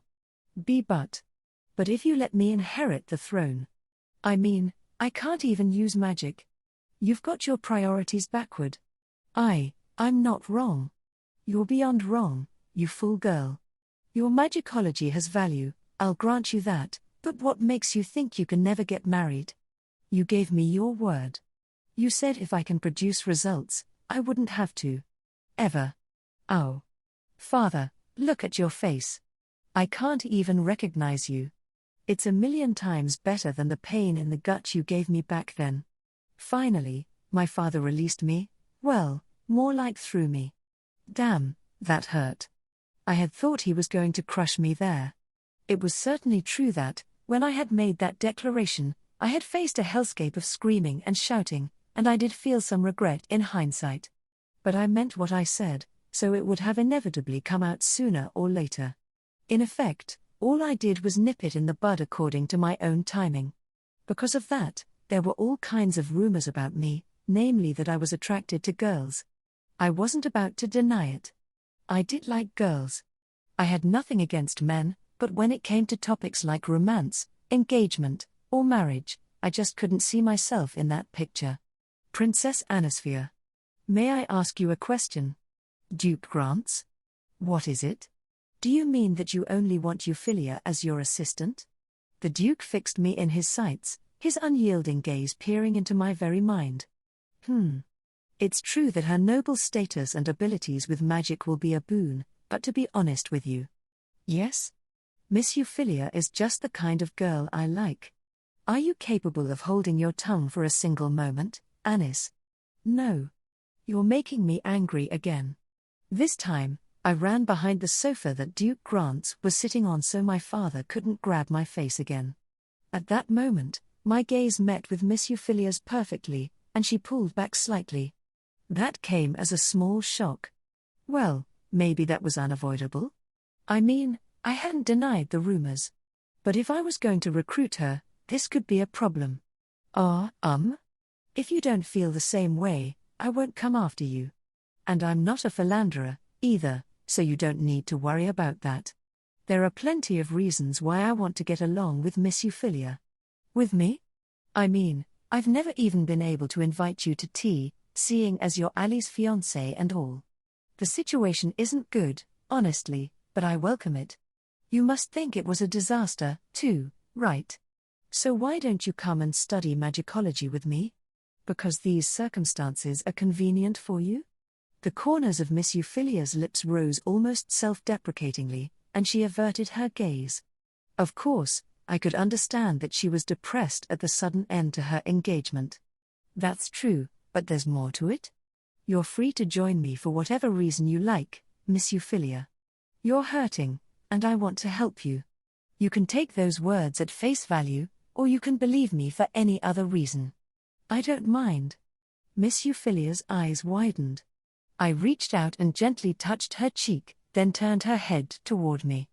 Up close, I could say with great certainty that her beauty was the real thing. Whenever I had laid eyes on her from a distance, she had always been wearing a picture-perfect smile or no expression at all. But now she was unable to hide her true emotions, her eyes glistening with confusion and anxiety. If you don't believe me, I'll stop trying to recruit you. If that's what you want, I won't stop you. But if you change your mind someday, if you want me to help you then, that will be enough for me. I stroked Miss Euphyllia's head, hoping to ease the burden and pain that had been forced on her. You can change your mind later if you want. So I hope you'll join me for your own reasons. Reasons you've chosen. Miss Euphyllia stared back at me in a daze, like a lost child who didn't know what to do. Euphyllia? Said Duke Grants, catching his daughter's gaze. The two of them were sitting on the same sofa, but he was on her other side. Her face was like a blank theater mask. He exhaled slowly. I'm sorry. My eyebrows rose in astonishment at the Duke's sudden apology, as did my father's. Yet it was Miss Euphyllia who had the most notable reaction. She stared up at him with an expression of disbelief. Father? Euphyllia? As our expected next queen, you have made every effort not to bring shame to the Magenta family. But I suppose it was I who asked this of you in the first place. Slowly, As though choosing his words with great care, Duke Grants began to convey his thoughts. At that moment, he struck me as more of a clumsy father than a noble duke. His usual shrewdness was nowhere to be seen as he continued with palpable regret. I thought that if you were responding to my wishes, it was right to nudge you along. As a strict father, I thought it only appropriate to treat you as the future bearer of the magenta name. What are you saying? I feel as though I may have made a grave mistake. Miss Euphyllia leaned forward, shaking her head in disbelief. There was a hint of apprehension in her eyes, even fear. It's thanks to your education that I'm the person I am today. I treasure it. I have no regrets. And you certainly weren't in the wrong, father. It's all my fault. I'm just a fool, unworthy to be a duchess or a queen. I have dragged the name of my house through the mud. My daughter is no fool, the Duke interjected. His firm denial cut off Miss Euphyllia's heartbreaking tears with a single stroke. They had taken me aback, but more importantly, Miss Euphyllia visibly jumped in surprise, her body trembling at the force of her father's assertion. Her mouth opened and closed in silence, as if she wanted to say something but couldn't quite put it into words. Duke Grants, staring straight at his speechless daughter, continued. You have more than lived up to my expectations. Now I wonder whether I might not have smothered your own ambitions. If so, I am to blame. Given Duke Grants's usual dignity, this was unimaginable. It was hard to imagine that such an eminent member of the kingdom's nobility had actually just admitted this. And yet those words were his true feelings. But Miss Euphyllia couldn't accept them so easily. What are you saying? Her voice rose with grief. Please stop, father. Don't say any more, please. I won't know what to do with myself if you go on. Indeed. One can't know. When you are faced with such trials, you can ask for help. Duke Grants's expression faltered. It was a slight change, but his forced smile was enough to betray his consternation. He reached out his hand and stroked his daughter's head. Miss Euphyllia stared back at him, unbelieving. You're still a child, Euphy. The Duke continued to stroke her head with an unaccustomed yet unquestionably caring hand. They were almost like any common parent and child. I stopped your heart from growing. I never taught you to grieve when you feel sorrow, to hurt when you're in pain. And now you're practically an adult. I kept on acting like you were the same little Euphy. All I taught you was how to put up a convincing front. Miss Euphyllia's face visibly distorted in response to her father's words, becoming an indescribable expression that seemed both tearful and full of poorly hidden anger. Please stop, father.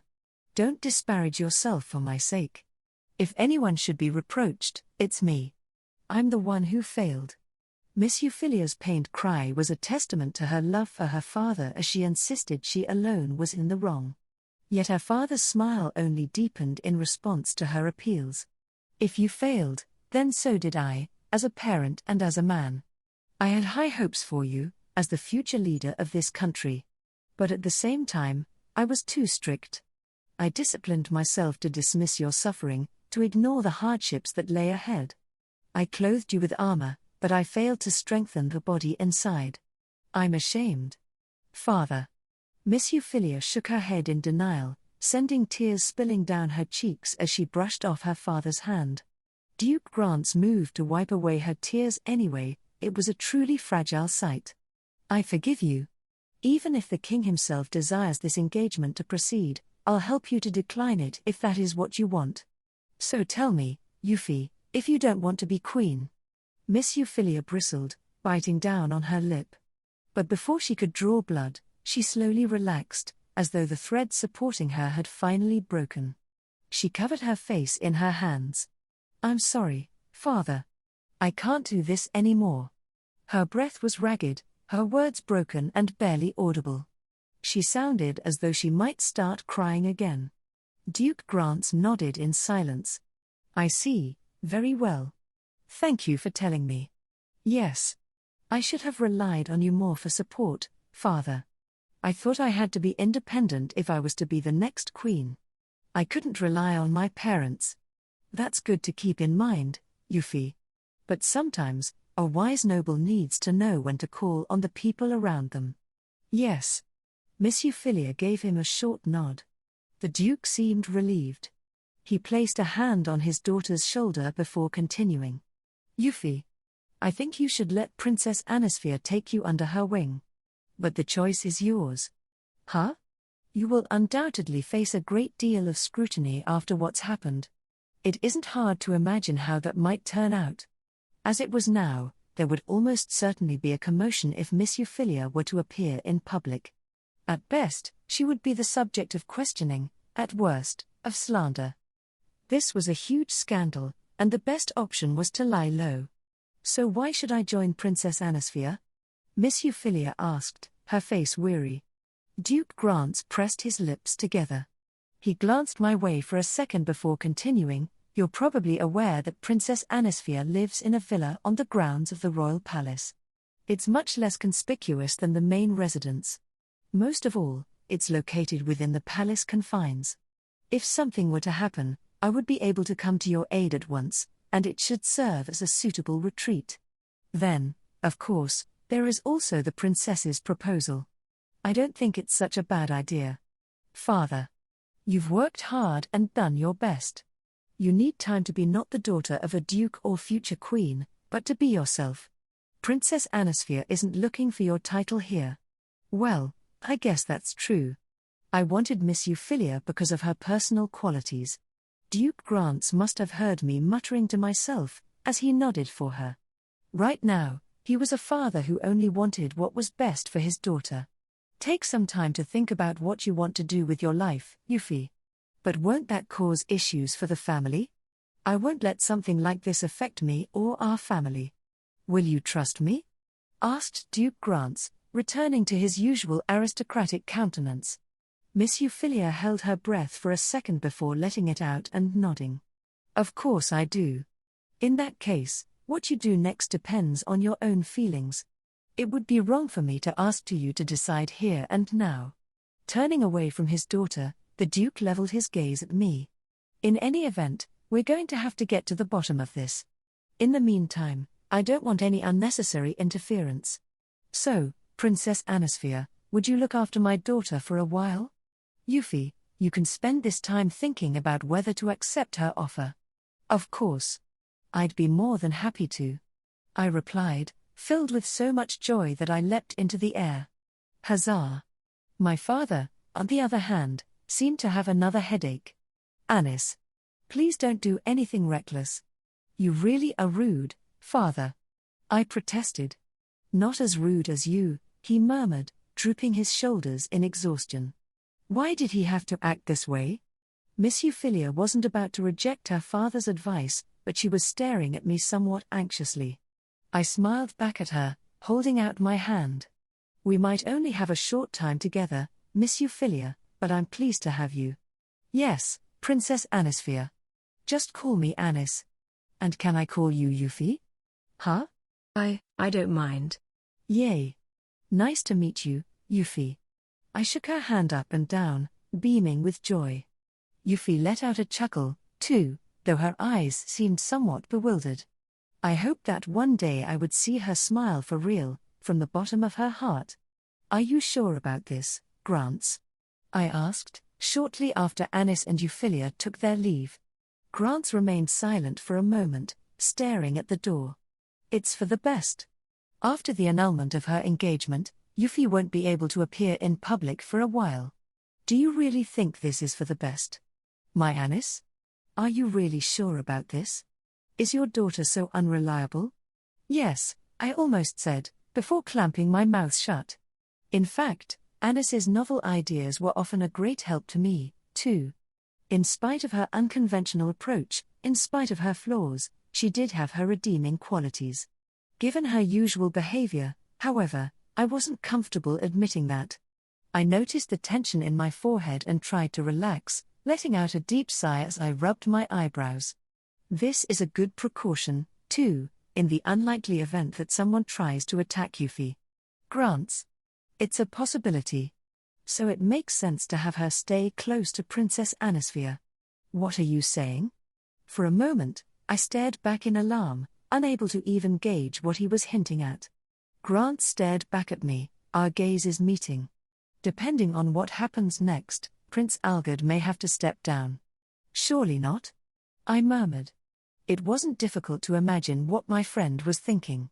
But it seemed like such an outlandish suggestion that I had to deny it. Despite my astonishment, Grant's gaze remained as firm as ever, his eyes glinting with a determined light. His resolution was firm. I will take action myself if necessary, orphans. Even if Princess Anisphia refuses, he declared clearly. Finally able to respond, I gave him a bitter grimace. If what he was imagining did come to pass, just how would my rascal daughter react? It was easy enough to envision. She'll cry. And resist. That's why we should begin to lure her now. To slide the collar around her neck, so to speak. Treat her like a beast, you mean? Or a creature of legend, perhaps. What's the difference? She was still a princess, but I had to agree with Grant's. After some more stiff discussion with my good friend, I finally relaxed. This was a troublesome matter that had been brought to my attention, and I couldn't afford to leave it unresolved. Depending on the outcome, Grant's expectations for the future could well become reality. It wasn't difficult to imagine Anis accepting such a turn of events. Changing the order of succession, forcing her brother to step down, what would that mean for her? Just thinking about it darkened my mood once again. Grant must have been able to guess what I was thinking. Nonetheless, he seemed amused. It would be a sight to see, though, Princess Anisphia ruling as Queen Regnant. Chapter 2. Reincarnated Princess makes a house call. After the meeting with my father and Duke Grant, I found myself walking through the corridors of the royal palace with Euphyllia by my side. In the end, everyone had decided it would be best for her to stay with me for a while. There was a spare room in the villa that served as my residence, and so Euphyllia would stay with me there. As for the villa I called my home, it was officially known as a detached palace, but my father had originally built it to isolate me. That being said, it was designed to be a palace, and there were plenty of rooms for people to live in. It would be used as a regular secondary palace after I was gone, in all likelihood. But that also meant it wasn't difficult to prepare a room for one guest, and it was decided that Euphyllia's necessities and belongings would be brought after we had a chance to officially visit Duke Magenta. Though we were walking side by side, Euphyllia said nothing as we made our way down the corridor. She remained one step behind me, leaving me feeling somewhat uncomfortable. "Hey, Euphyllia. You'll be staying with me at my villa starting today, but is there anything you want to know?" "No, not really. If there are any rules, I'm happy to follow them." "There are no rules, really. Only my personal maid and I live here. We're free to do whatever we want, more or less." "Ah. That was a somewhat indifferent response. Was she nervous?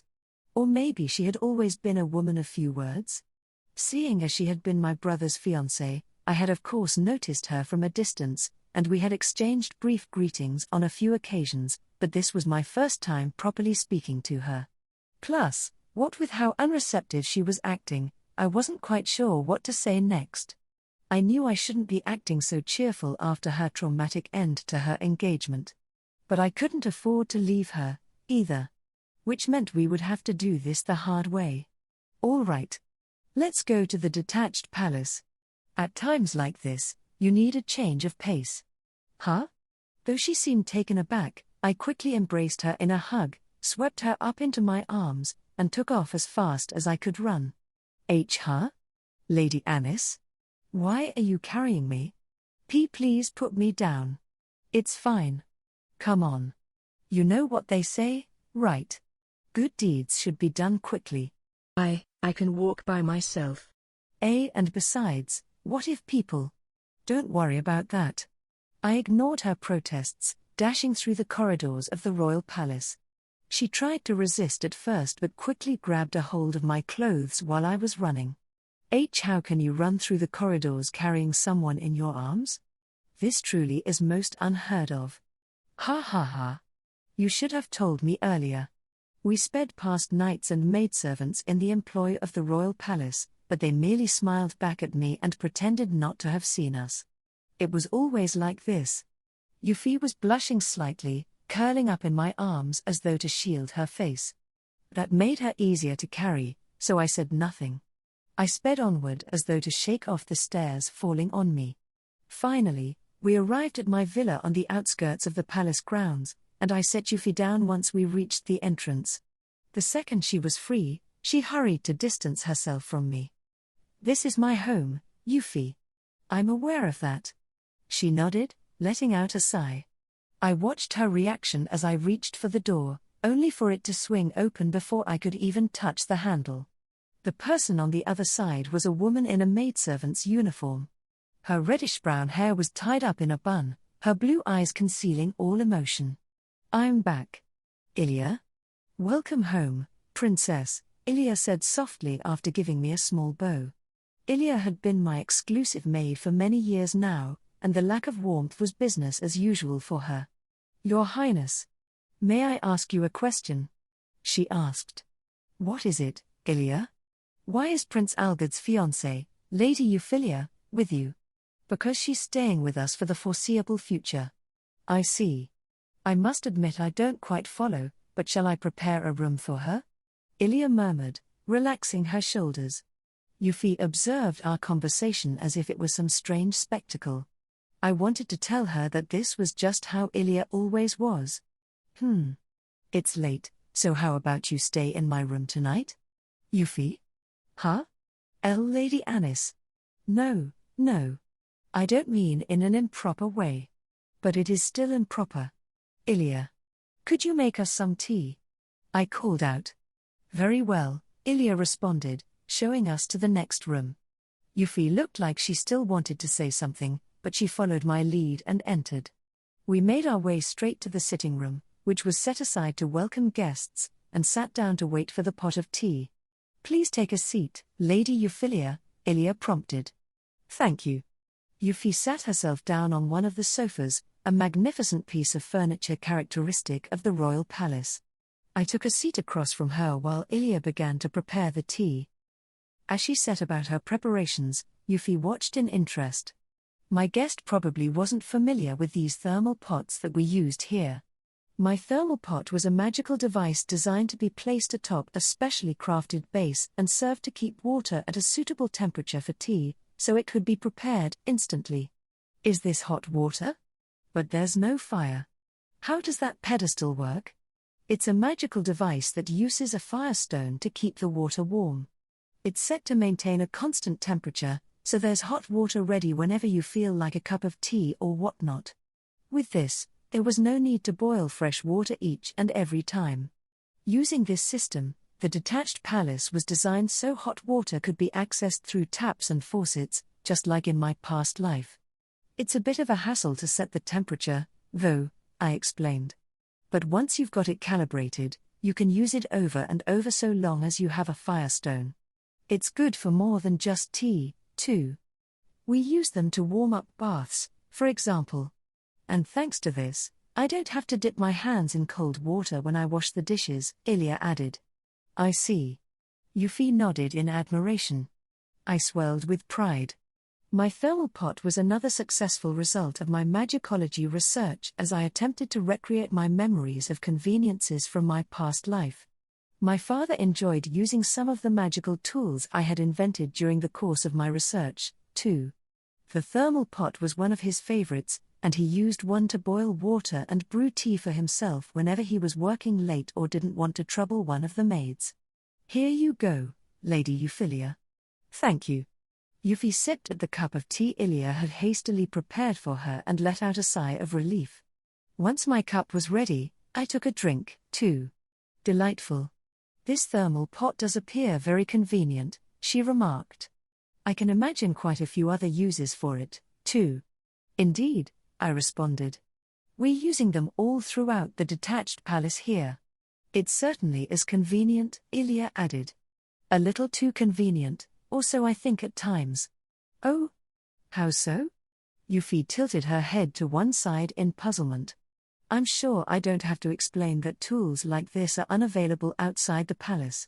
If you get too used to the comforts we have here, You may miss them dearly once you go somewhere else. You're my personal maid, Euphyllia, so you don't have to worry about anything like that. Yes, I can't hope to be reassigned to another job. I'm trapped here. Euphyllia pretended to cry, yet her expression remained uncannily vacant. If she was going to play act, she could at least make it a little more convincing. I'm glad to have had you taking care of me all these years, Euphyllia. That's quite a thing to say, given you're the one who ensured I could never escape. Ha ha ha. What a terrible thing to do, right? Yes, indeed. I'm still amazed that such a devilish person walks among the rest of us humans. I am human, Euphyllia. Do you need your eyes examined? This kind of back and forth always happened with Euphyllia. And she was the one who benefited most from my magical devices. It was thanks to our long years together that we could engage in this friendly banter. She had always been one of my favorite women, and I felt comfortable talking to her since I was a child and she a maid working at the royal palace. Perhaps that was why my father had asked her to be my chaperone. We had been through a lot since then, and now we could exchange all manner of light conversation, peppered with a little irreverence here and there. Her attitude was exactly what I wanted, too. I wasn't fond of stiff formalities, and I knew she really was a nice person at heart. That being said, it was only natural that others considered us strange. Such as Euphyllia, who was watching us in shock. It was little wonder. Even if Euphyllia was my personal maid, it must have seemed quite out of the ordinary for her to speak so frankly with someone of such a vastly different social status. So, Princess, what is Prince Algerd's fiancée doing here? Well, Ali basically broke of their engagement in public, so I kidnapped her for her own protection. I still don't follow. What were you doing there? Why would Prince Algerd break off his engagement in public? If that's meant to be a joke, I fail to see the humor. Euphyllia's expression was quizzical as she came out with more questions. Her reaction wasn't at all an unreasonable one, though. Euphyllia was the daughter of Duke Magenta, the kingdom's anticipated future queen, and so the expectations people had for her were immense. And in spite of all that, her fiancé had called everything off. It must have given my father quite the headache. I'm afraid it's the truth. Reality often unfolds in ways beyond our wildest imagination, don't you think? I see. Of course, your imagination is especially wild, so I wonder if anyone would be convinced of that. How rude. Disrespectful though that comment was, this was how Euphyllia and I normally interacted. Our conversations were practically banter. Meanwhile, Euphyllia seemed to shrink the friendlier Euphyllia and I were with each other. Realizing that she seemed uncomfortable, Euphyllia cleared her throat. And? So why did you bring Lady Euphyllia here, exactly? I hatched a plan to hire her as my assistant. That way, we can offset any damage to her reputation from the engagement fiasco. Are you being serious? Euphyllia stared at me with eyes as expressionless as those of a dead fish.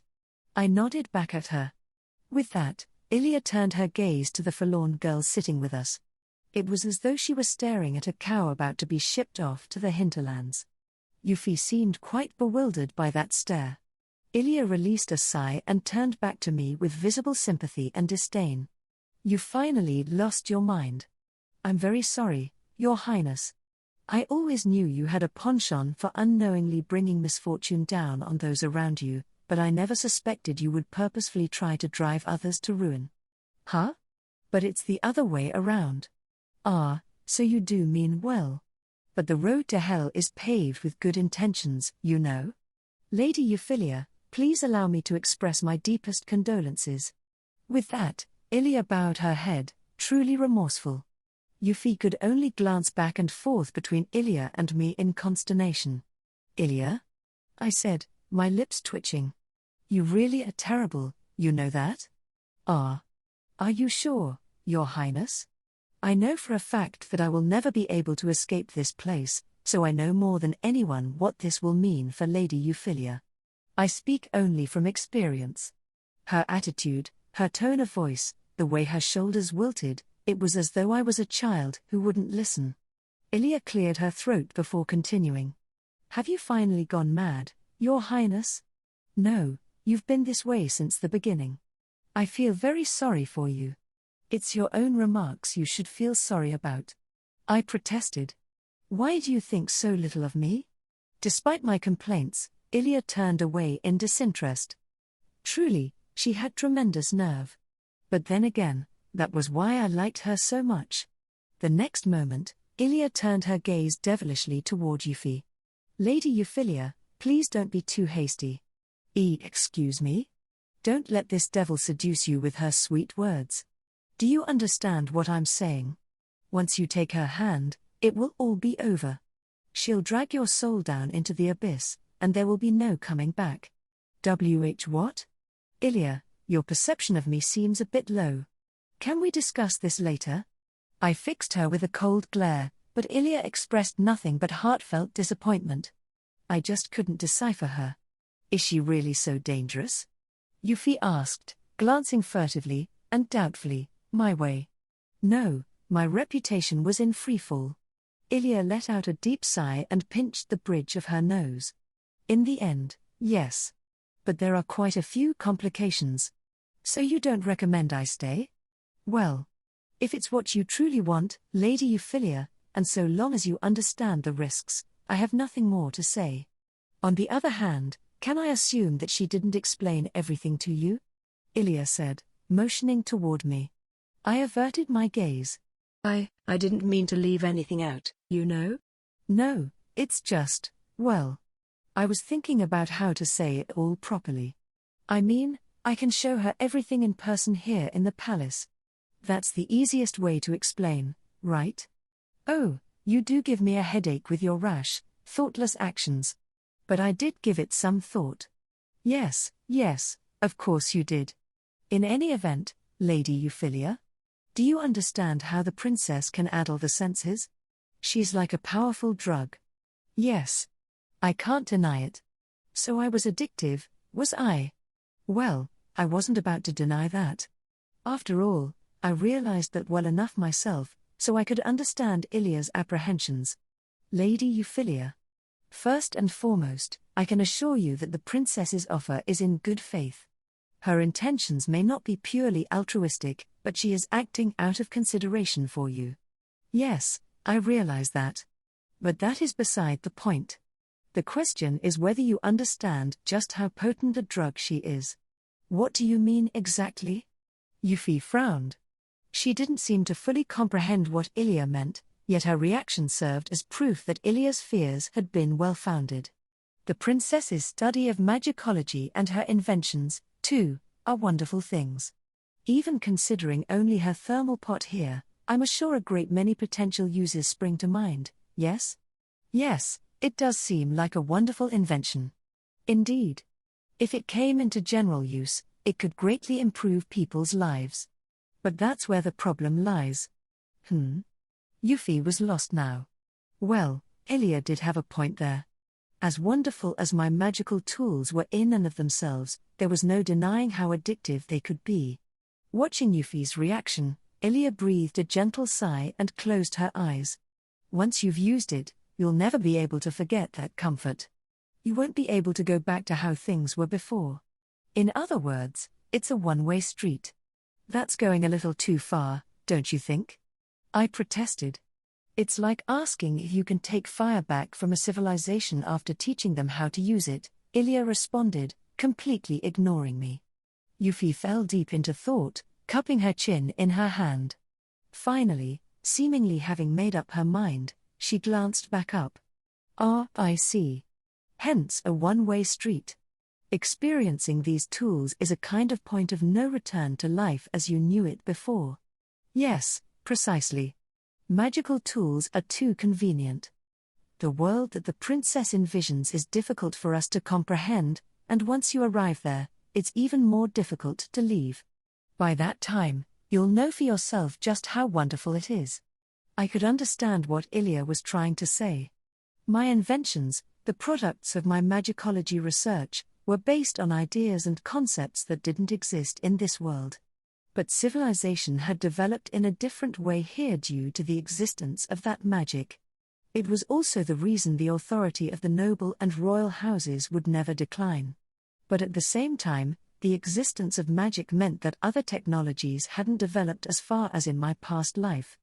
That was why my inventions attracted so much attention, and why many considered them heretical. Just as how they had insisted no one could use magic to fly. There were things that were common sense in the context of this civilization. Here, the knowledge I possessed was alien. I brought concepts and ideas that no one here had ever before seen. That was why I had argued that my magicology had the potential to overshadow any negative rumors about Euphyllia's broken engagement. So I don't recommend going down this path lightly, Euphyllia concluded. Meanwhile, Euphyllia still seemed unsure.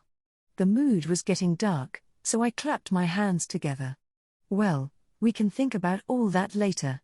You're tired, aren't you, Euphyllia? Let's get some rest. I rose to my feet and picked Euphyllia up once more. My guest must have been deep in thought, as her reaction was delayed by a split second. She began to resist only after falling into my arms. Lady Anis. This again? Good night, Euphyllia. See you tomorrow. Yes, good night, Princess. You too, Lady Euphyllia. I ran through the corridors of the detached palace while Euphyllia was still flailing indignantly in my arms. At first, anyway. Realizing that her efforts were futile, she soon fell quiet. I adjusted her position and flashed her a smile. Don't worry, really. I won't do anything. You really don't trust me, do you? If I had asked Euphyllia, we probably could have had an extra room prepared right away. She was so frustratingly capable. But I didn't want to leave Euphyllia by herself right now. She had caught my interest. While I was thinking, I arrived at my room. I set Euphyllia down and moved to open the door. My bedroom was luxurious, as to be expected for royalty, with a bed more than large enough for two people to sleep in comfortably. The table was piled high with books and other papers, while a set of huge clothes-filled closets and miscellaneous magical tools like thermal pots stood out, too. Those magical devices were all recreations of everyday items I remembered from my past life. For example, there was one called a hairdryer. I usually let Euphyllia take care of maintaining my appearance, but when she wasn't available, I had to see to it myself. Euphyllia was staring around at those magical tools, her curiosity piqued. Now, Euphyllia. Let's get changed. I'll help you get undressed. No, I can't let you do that, Lady Anis. Come on, it's fine. I knew how difficult it was to take off a dress by yourself. That was why I didn't like wearing them myself, although a member of the royal family just had to grin and bear it sometimes. On other occasions, I usually wore custom-made clothes that combined features from the uniforms of knights and maids. The end result was almost like the military uniforms I remembered from my past life. Regardless, that was why I had to help Euphyllia get changed. She resisted at first but reluctantly let me get to work. I had to take care so as not to wrinkle her dress. The fabric looked expensive and was wonderful to the touch, as befitting a member of the House of Magenta. Here. This is one of my nightgowns, but you can use it. It might be a little small on you, though. I was a little on the short side, and Euphyllia was slightly taller than I was. She had a breathtakingly beautiful figure, with modest breasts that were actually perfectly proportioned to her slender frame. Was she the personification of the golden ratio, perhaps?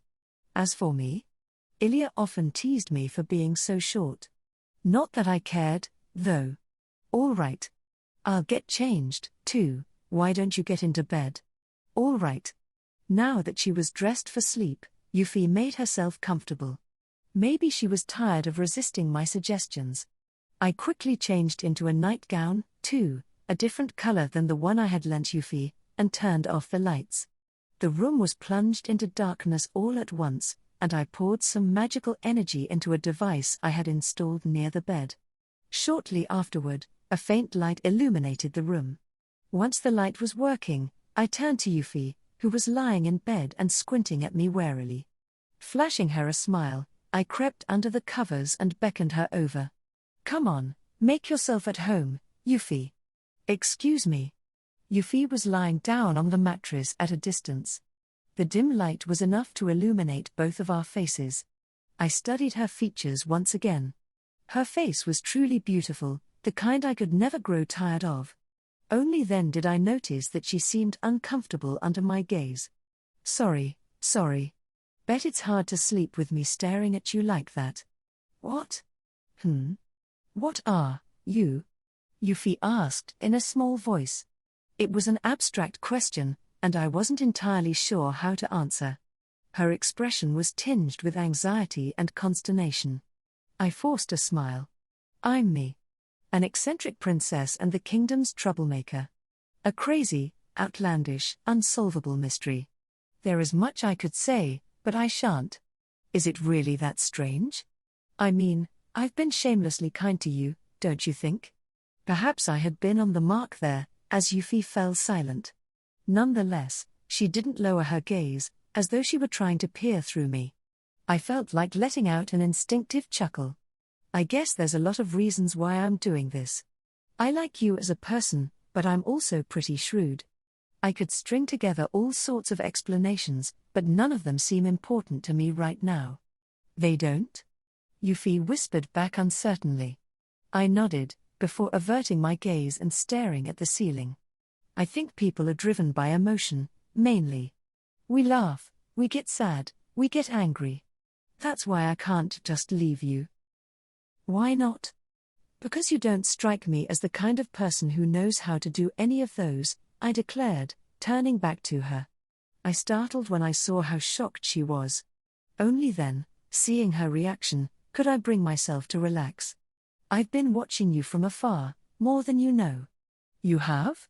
Yes. You're always so perfect. Smiling like a role model to everyone, and completely expressionless when emotion isn't called for. You're the perfect young noblewoman. Maybe that's why, when I found you there, I couldn't just ignore what was going on. I'm confused. Do you mean when you crashed into the party venue? I mean, you weren't picture perfect then. Or now. You've been crying and getting angry. You may be able to suppress your emotions, but I'm sure it's difficult for you. Euphyllia was perfect. As our next queen, as the daughter of a duke, she was flawless. Her refined mannerisms, her quality education, her abundant talent. She was, by every measure, everything she ought to be. But what if that perfection was wounded? What if it lost its meaning? What would she think of herself, then? What would she have left? Her talent, her spirit, the depth of the effort that she poured into everything would still be there.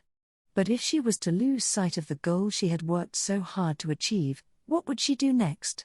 So what I'm saying is that you need to do your best to feel those emotions for yourself.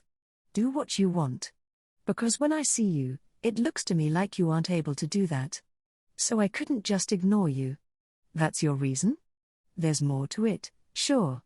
I acted partly on instinct, partly by design. But most of all, I wanted to help you work out what you really want.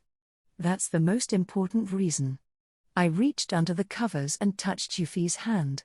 She pulled back slightly at first but then relaxed. And so I pulled her to me in a warm embrace, let her bury her face in my chest, and patted her on the back. You did your best. So now it's time to get some rest. With her face pressed against me, I couldn't read her expression. But I did notice she was weakly holding on to my clothes. She didn't try to push me away. I closed my eyes with my arms still around her. The trembling in her body gradually faded, and she drifted off to sleep. Only when I was sure she was slumbering did I allow myself to doze off, too. The day after Euphyllia arrived at the detached palace, I was preparing to visit Duke Magenta. Euphyllia had returned home ahead of me. After all, she had to change her clothes and get ready to move in with me properly, so she had arranged to be picked up in the morning while there was still few people out and about. Your Highness, please pay attention to your attire. You wouldn't want to offend the Duke. Yes. I know. Euphyllia gave me a deep bow, then led me to my closet. I could only give an exaggerated sigh as she advised me on formal dress. I've been entrusted with Duke Magenta's beloved daughter, and there's the whole issue with Ali, too, so I'm willing to at least try to play along with expectations.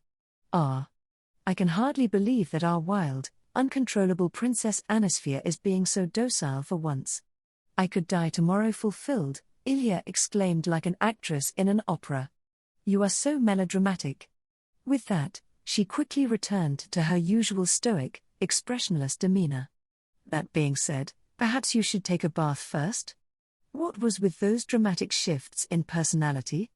We'll choose a dress for you after you've bathed, and see to your makeup, too. Ah, and then, you do come alive whenever you get to dress me up, don't you, Euphyllia? To be clear, I wasn't a fan of all this fancy dress. I only ever put myself through this when there was a social gathering that simply couldn't be avoided. Maybe I hated the extravagant clothing because of the association with those formal events? Euphyllia nodded across at me, her expression still unreadable. Let's use some flowers. People adore flowers. You use two, too. Yes, I know. Let's just get this over with. I didn't have enough energy to argue with her, so I nodded back with a forced smile. And before I knew it, I was transformed into the image of a lovable young lady. I would have resisted in the past, but now I knew there was no point, so I let Euphyllia do what she had to. When I glanced at myself in the mirror, my face was so heavily painted that I hardly even recognized myself. Euphyllia's enthusiasm was incredible, truly, similar, perhaps, to my passion for magic. Looking at it that way, I found I could endure the hardship of having to make myself look pretty. All of a sudden, I laid eyes on Euphyllia in the mirror. She might have been approaching her 30s, but her skin still had a youthful luster. She didn't seem at all old. In fact, she had hardly changed from my earliest memories of her. On the contrary, her beauty seemed to have become only more refined with time. She was both a blessing to the eyes and one of those rare individuals I could easily get along with. I was truly fortunate to have her as my personal maid. You're beautiful, Euphyllia, I said. You tease. It's only because you gave me an invention to maintain my looks. I mean it. I've thought so since I was a child. That's why I worked so hard to create it. Ah, that brings back memories. I remember when you started bolting through the castle one day all of a sudden. Oh. Do you mean when you caught me and held me from behind? Yes. That's when it all started. You started building your magical devices after that and managed to injure yourself more times than I can count. You would come back covered in cuts and bruises. Euphyllia's voice was fond as she tied my hair back. She was referring to my past blunders, shared memories between the two of us. At the time, I had just rediscovered my memories of my past life, and I had been so excited to know that the power of magic really did exist in this world. But then, of course, I had to face the fact that I couldn't use that magic myself. And then I had set about building my magical devices. Euphyllia had always been there for me. What would have become of me without her? I couldn't help but wonder. I quickly realized, however, that I was dwelling on those thoughts perhaps too much and pouted my lips. It's true that there were many failures, but there can be no success without making mistakes. In that case, my failure was that I didn't leave you. In the mirror, Euphyllia's mouth was unusually relaxed, almost a smile. My eyes opened wide. It was a rare sight, this maid showing any sign of emotion. And what kind of success did that bring you, Euphyllia? This moment now. I was so embarrassed that I had to murmur, "You're exaggerating again." That wasn't something to say so proudly. Nonetheless, Euphyllia began to giggle, even letting out a laugh. I puffed my cheeks in frustration. "You have strange tastes, Euphyllia. Are you one to speak?" she asked, her smile widening. She had been with me for more than a decade, but her appearance hadn't changed at all from how I remembered it. Even after all these years, she was still the same Euphyllia.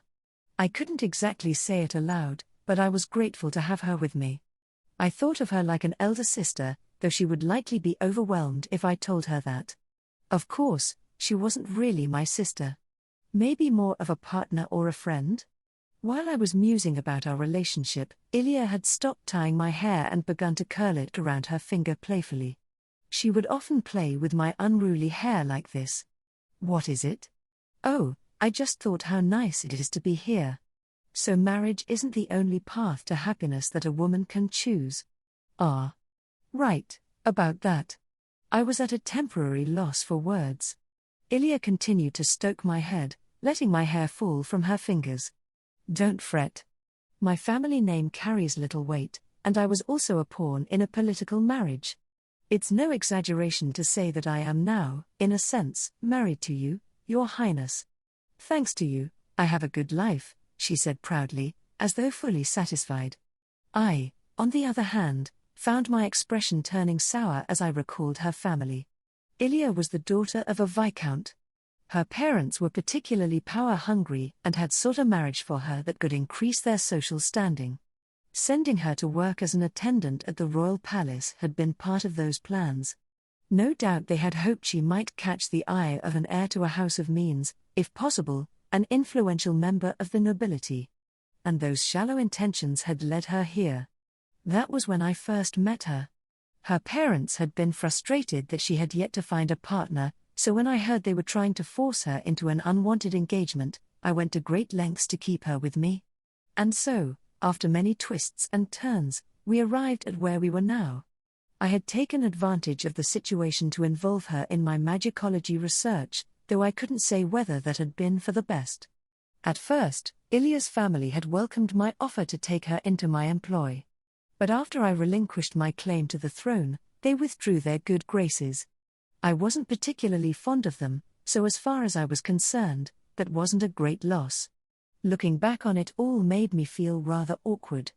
Euphyllia said she didn't mind, as she had always had a somewhat frigid relationship with her family. That was why she had stopped using her family name. She said she had practically been disowned, so I tried my best not to bring up the subject. To me, she was simply Euphyllia. It didn't matter who her family was. I brought her here because I liked her for who she was. If that brought her happiness, all the better. Life is going to get even more exciting, Euphyllia. You'll stay with me, won't you? As you wish, Your Highness. Although I won't hesitate to throttle you if need be. I broke into laughter at her response. She was the reason I was here today. I couldn't thank her enough. Heh, a perfect princess disguise. Thank you, Euphyllia. What are you saying? You are a princess, she said, making a joke to hide her embarrassment.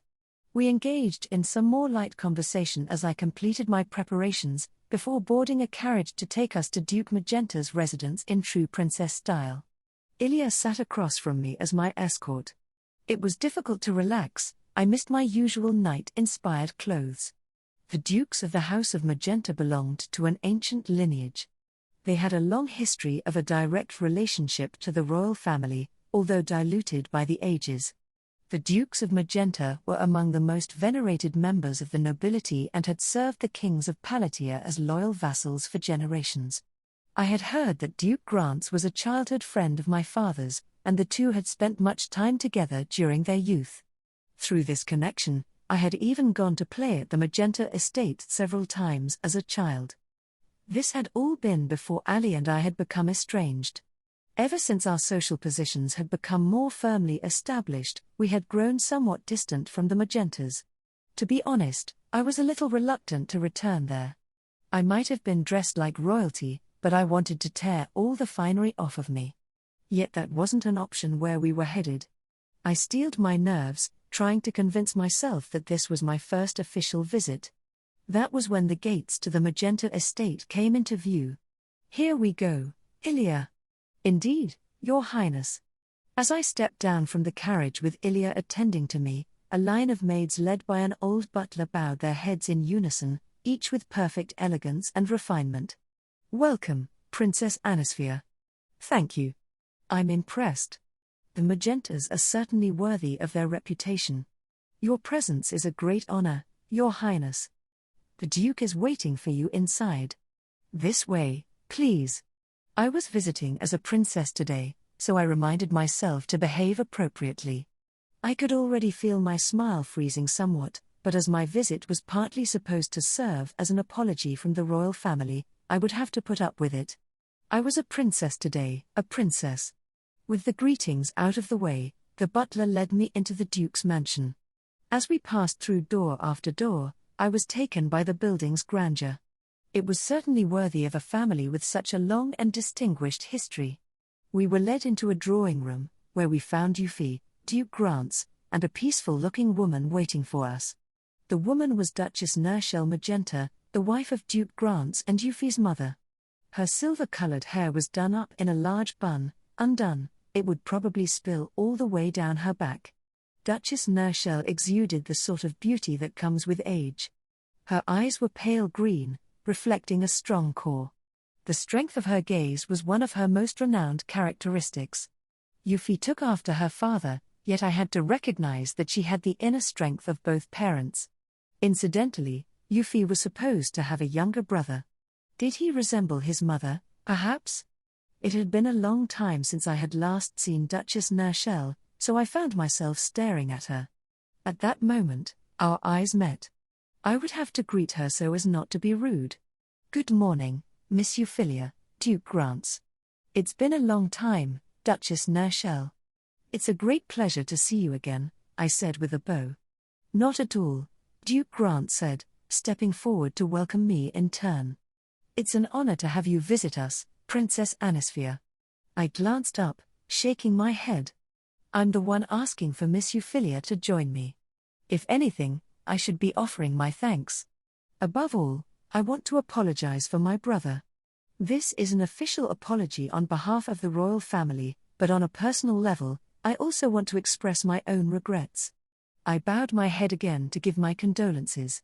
"Please raise your head, Princess Anisphia," the Duke said. "You were looking out for our dear Euphyllia," the Duchess added. "After all you've done for her, we couldn't possibly expect you to apologize." I looked up and sat down as they ushered me to a seat. Euphyllia stood behind me, while the Duke, the Duchess, and their daughter sat immediately across. "I haven't seen you in so long, Duchess Nershel. I'm glad to see you're doing well." "Yes, the same goes for you, too, Princess Anisphia. How long has it been since you last visited us?" The Duchess covered her mouth with her hand, letting out a cheerful chuckle. Her eyes were so compassionate that I found myself swaying restlessly. I was too used to people being cruel and hard-hearted, not this level of kindness. I remember coming here as a child. But I had to maintain a certain distance after Miss Euphyllia's engagement to my brother was decided. Yes. I'd hoped it wasn't true, but it seems the arrangement with Prince Algard hasn't turned out. If anything, it would be more constructive to dismiss this outcome as inevitable now that everything has come to light. Duchess Nershel was still wearing a smile, but I could feel the force of the pressure behind her words. Duke Grants's countenance was intimidating by its unreadability, but the Duchess's smile was an aggressive one. Seeing these two, I could understand why some people said Miss Euphyllia was stern at times. It most certainly ran in her blood. At that moment, my gaze met Duchess Nershel's. She flashed me an amiable smile, but I felt a thrill of tension from it. "My husband and Euphyllia have already told me about your proposal," the Duchess said, as though to change the topic. "If that is what Euphyllia wants, I will be happy to let her join you." I breathed a small sigh of relief and forced myself to sit up straight to clear my mind. This was going to be an important discussion, so I had to keep it together. "I'm honored to hear that you've agreed to it. As a member of the royal family who knows what it's like to lose the respect of those around her, I would like to help redeem Miss Euphyllia's honor after this unfortunate event. I will assume full responsibility for your daughter and can take good care of her. This I swear on the name of the royal house," I declared, staring straight at the three magentas. At this, Euphyllia seemed to have a strange cast to her eyes, while Duchess Nershel's shoulders were trembling unusually. Duke Grants, likewise aware of their reactions, shrugged. "You're acting rather proper today, Princess Anisphia. I almost found myself laughing there when you swore that oath on the name of your family." Duke Grants? It had seemed totally out of character to me as well, but did he have to say that aloud? I was trying my best here to act like a proper princess. Even Euphyllia let out a sigh behind my back. No, I wasn't doing anything wrong. Huh? Out of the ordinary? Well, maybe for me, I was. Duke Grants. I'm trying to treat the situation with the dignity it deserves. Do forgive us. I never dreamed to see you conduct yourself so respectably, the Duke responded with another shrug and a faint grin. Something about his reply struck me as vaguely mischievous. Ugh, to think that the Duke would tease me so. Your sincerity is clear. Please take good care of Euphyllia for us. Yes. I'll love her dearly. I answered with a cheerful smile, bowing my head once more. Yes. If Euphyllia decided to join me, I would be able to push on with my research. He. After all, I needed the cooperation of a capable magic user to make my inventions. I might have possessed such magic myself, but I was incapable of properly using it. That had been a major impediment thus far, hence why I had set about creating my magical devices. And now Euphyllia, a prodigious talent, would become my research assistant. The future of my work was bright. I had let my excitement carry me away a little when I suddenly remembered. What would Euphyllia do about her studies at the aristocratic academy? After all that commotion the other day, I doubted she could just go back. By the way, Duke Grants. How will Euphyllia be treated from now on? Such as at the aristocratic academy? We've yet to discuss how to deal with all this or her future position for that matter. But I think it is best for her not to return for the time being. Right. I thought so, too. I will have to discuss the details with His Majesty, but I'll let you know once it's all decided. I'll be waiting. Please let me know if there's anything I can do to help. Very well. In that case, please be at ease, Princess Anisphia. That's rather mean, Duke Grants. I'm trying to help here, you know. He did seem to be trying to be considerate to me, but did he think me incapable of behaving myself like a modest princess? Well, maybe that was beyond me. But if he wanted me to take it easy, I most certainly would. I adjusted my posture to get comfortable, when Euphyllia and Duchess Nershell suddenly started giggling. Humph. Everyone knew I was a no-good princess anyway. Thank you for looking after our Euphyllia, Princess Anisphia, Duchess Nershell said. Of course. Actually, I'll be asking a lot from her, so thank you. Oh dear. Well then, I had better help pack her things. Euphyllia? Let's go. Yes, Mother. Excuse me, Lady Anis. Euphyllia and Duchess Nershell curtsied before leaving the parlor to prepare for the move. As I watched them go, Duke Grants called out to me, "Thank you again, Princess Anisphia." "There's no need for that, Duke Grants. I'm grateful to have Euphyllia assisting me." The Duke wavered slightly at this response, although his gaze remained piercing, enough to send a chill down my spine. It was like he was trying to see deep inside me. "I didn't think you had a good impression of me," the Duke said. Huh? Why wouldn't I? I tilted my head to one side at this unexpected declaration. Had he really thought that? But why? Duke Grants was, in a way, my father's right-hand man. He wielded a great deal of political power, but more importantly, he was my father's friend, his confidant, and an important ally. I had no reason to think negatively of him. I tilted my head to the other side in bewilderment. At that moment, the Duke burst into laughter. All I could do was stare back at him wide-eyed. "You haven't changed at all, Princess Anisphia." "Oh? Is that so?" "Indeed. Since you announced you had no intention of marrying, you've been meeting nothing but success in your accomplishments. His Majesty hasn't known what to do with you for a long time now. I've seen that firsthand." The Duke's voice was filled with nostalgia as he laid bare emotions that he normally kept hidden. I, on the other hand, was simply confused. Why would he reveal this side of himself to me of all people, instead of his own daughter? "Are you certain you didn't have such a great impression of me?" "Ah. I wonder," Duke Grants demurred with a bold grin. In the end, I had no idea what he was thinking. I frowned back at him, not fully satisfied by his response. "You're fine as you are, Princess Anisphia. Please take good care of Euphyllia." "Ah. No, I wasn't at all satisfied, but at least he didn't seem to think too poorly of me now. I decided not to press any further. "In that case, I'll leave you to it. Please excuse me. I have some business I must attend to." "Oh, of course. Thank you for taking the time to see me." "Right. The Duke was a busy man and didn't have a lot of free time. He was probably needed elsewhere, especially given the situation with Ali. The Duke gave me a formal bow, leaving me alone with Euphyllia. I relaxed my shoulders and let out a sigh, when Euphyllia turned her attention to me. "You're making too many mistakes, Your Highness. You should at least wait until we've returned to the palace before you let down your guard." Right. You're always finding fault, Euphyllia. I'm honored you think so. I hadn't meant that as a compliment. But I did feel a little more comfortable after this exchange. A butler in the employ of the House of Magenta brought us a pot of tea as we waited. Euphyllia busied herself asking the butler about tea, then about Euphyllia.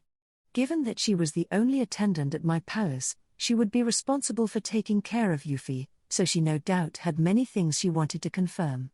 I could look after myself, but Euphyllia might require more attention. I had nothing to do, so I simply listened into the pair's conversation as I waited. "Thank you for your patience, Lady Anis," Euphyllia called out when she returned. "Are you ready?" "Yes. I don't have many belongings to begin with," she said with a soft smile, though her brow was furrowed in a frown. Was something bothering her, perhaps? I found myself turning toward Duchess Nershell, who let out a troubled chuckle. "Huh? What was going on? Did something happen? I had a small quarrel with my little brother." "Oh? About what?" Euphyllia's brother hadn't joined us, so I had no idea why the two of them might be arguing. Euphyllia, seeing that I didn't understand, flashed me a forced smile. "I'm sorry, Lady Anis. It's a family matter." She often seemed to be wearing this expression lately, as though she was having difficulty knowing what to do with her face. What had happened while she was packing? I glanced toward Duchess Nershell, but she merely cleared her throat and returned my gaze. "My son doesn't like being apart from his elder sister. He wasn't very happy about her going to join you at the palace, so he put up a bit of a fight." "Ah. I see." I was in a completely different position from Ali, but it made sense that Euphyllia's brother would be worried about her safety there. But she would be much safer with me than she would be staying here, from what I could see. She wouldn't be staying at the royal palace, either, but rather at my villa. She would have little cause to come into contact with strangers. That was no doubt why Duke Grants had given his approval. But maybe it was a little much to ask Euphyllia's younger brother to understand. Yes, it was a difficult situation. He's still rather immature, which is why I didn't ask him to join us. "I'm sorry to worry you, Princess Anisphia." "Not at all. This is the royal family's responsibility, too. We caused this problem in the first place." I couldn't say I didn't understand how Euphyllia's brother must have felt. My family was the underlying cause of this mess, after all. Perhaps having read my thoughts, Duchess Nershell shook her head. Her expression tightened as she addressed me in a slightly aggrieved voice.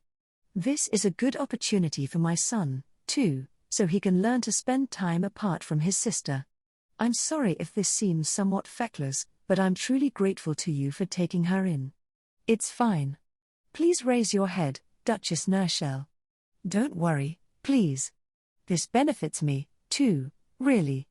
The Duchess was bowing so deeply that I nearly panicked. I was just acting according to my own whims, so all this pomp wasn't necessary. "Don't worry. Euphyllia and I will achieve great things, and she'll be able to re-enter high society again before you know it. That way, we'll be able to restore her honor. I'm sure her brother will appreciate that, too. Oh, my daughter is truly fortunate to have you, Princess Anisphia." "Mother," Euphyllia murmured, softening. With that, the atmosphere in the room relaxed. Duchess Nershell flashed her daughter a smile before grasping her hands in her own. "Euphyllia, no matter how far away you are, I wish you happiness. Your father and I share responsibility for this state of affairs, as we raised you thinking only to prepare you to be our future queen. Please don't worry about us. Just look after yourself." Her gentle voice was filled with strong affection. Euphyllia and I watched on as Euphyllia gave her mother a short nod. And so we set off in our carriage back to the detached palace, Euphyllia staring outside the window until her family home disappeared out of sight. Chapter 3. The Reincarnated Princess's Magicology Lesson. Now that that's over, it's time for a break. A few days after Euphyllia officially moved into the detached palace with me, things had finally settled down. Meanwhile, everyone over at the royal palace seemed to be in a state of panic because of the broken engagement, at least according to Euphyllia, when I asked her about the situation. The instigators of the whole incident, Ali and the sons of the other nobles, had been suspended from school and brought in for questioning, and that had resulted in a great commotion. I couldn't help but wonder what would happen to them, but we here at the villa would be unaffected. While all that was going on, I had decided to busy myself in my workshop to take a breather. My workshop was filled with blueprints and prototypes of new magical tools. I didn't even let Euphyllia in here without my permission, so the room often got rather messy. I wasn't intentionally trying to clutter it. I would hardly even notice the mess building until Euphyllia started expressing her disapproval. I knew she didn't mean anything by it, though. She was simply more tidy than I was. Now that Euphyllia's here, why don't we try a new experiment? What should we make? I pulled out the notebook I used for jotting down ideas and diagrams of things I remembered from my past life. I was a foreigner in this world. Ever since I had regained memories of my past life, I had felt my thoughts and values shifting closer to what they used to be. But while I might suddenly remember things from my past life, those memories could drift away just as easily. That was why I had my notebook, to make as detailed a record as possible while I still could. I wanted to leave as huge a mark on this world as I could during my time here. Fortunately, I doubted I would be departing anytime soon. We should at least refrain from any experiments that would draw too much attention, given the circumstances. So we'll have to hold off on anything that requires a lot of materials. Maybe I should ask Euphyllia, make sure we're on the same page and all. Alone with my thoughts, my brain was turning in circles, when there came a knock at the door. "May I come in, Your Highness?" Euphyllia called suddenly. I was startled out of my sea of thoughts and called back to her, "Yes?" "Excuse me." With my permission, Euphyllia stepped foot into my workshop. Euphyllia entered a second later, her eyes opening wide as she took in her surroundings. "Welcome, Euphyllia. This is my workshop." "Pardon me. So this is where you work, Lady Anis?" "Yes. There are quite a few prototypes lying around, so make sure you don't accidentally touch anything, all right?" After my warning, Euphyllia tiptoed into the room with trepidation. I doubted we would have any problems, as I kept all the really dangerous items in a safe place. It was just that sometimes, when I pulled an all-nighter, I let myself get carried away and ended up producing some rather inelegant items. I had placed an extra seat on the other side of my desk. Euphyllia sat down there while Euphyllia began to prepare some tea. It was practically business as usual for this workshop, except for Euphyllia's presence. "Everything all right?" "I just thought, seeing as I'm your assistant, maybe I could help with something." "Ah, so you're feeling better now? Have you settled in? It must be hard getting used to a new environment." "I'm fine, really. I'd rather be doing something than sitting around idly." I'd been seeing Euphyllia's troubled expression a lot lately. But I suppose it was true that not having anything to do might be unsettling. If she said she was ready, then it was probably time to involve her. "All right, then. First of all, I'd like to make sure we're on the same page." "The same page?" "Yes. You know I can't use magic, right?" Euphyllia seemed unsure how to respond at first, but she slowly nodded. Most nobles in the kingdom of Palatia were capable of using magic. Essentially, it was one's magical aptitude, rather than talent or skill, that tended to determine one's social status. I was completely useless in that respect. I did possess magic, but I was incapable of wielding it. According to my research, that was an inborn trait of mine, not something I could change with hard work. Well, I have a working hypothesis as to the underlying cause, but still. Huh? Hold on, Lady Anis. Yes? A working hypothesis for why you can't use magic? I've never heard that before. Of course not. I haven't had a chance to present it yet. Euphyllia was staring across at me in suspicion. I had no intention of actually publicizing my theory. It would probably only cause yet another uproar. That was why only a few people, my father being one of them, knew about the results of my research. I had also discussed them, to some extent, with the directors of a few institutions that studied spirits and magic. In other words, what seems like common sense to one of us might be totally foreign to the other. You see? That's why we need to share our ideas, to make sure we understand each other. We won't be able to proceed otherwise. I see. I understand. Euphyllia nodded, her expression difficult to read. I was so pleased to have an attentive listener that I leapt to my feet, brimming with energy. I quickly pulled up a movable blackboard. I was so excited that I felt like a cram school teacher. As I prepared to dive into my explanations, Euphyllia started pouring out some cups of tea. Well done, Euphyllia. Now, then.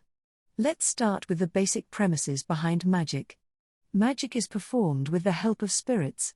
Isn't that right, my clever young Euphyllia? Clever, what? Just play along.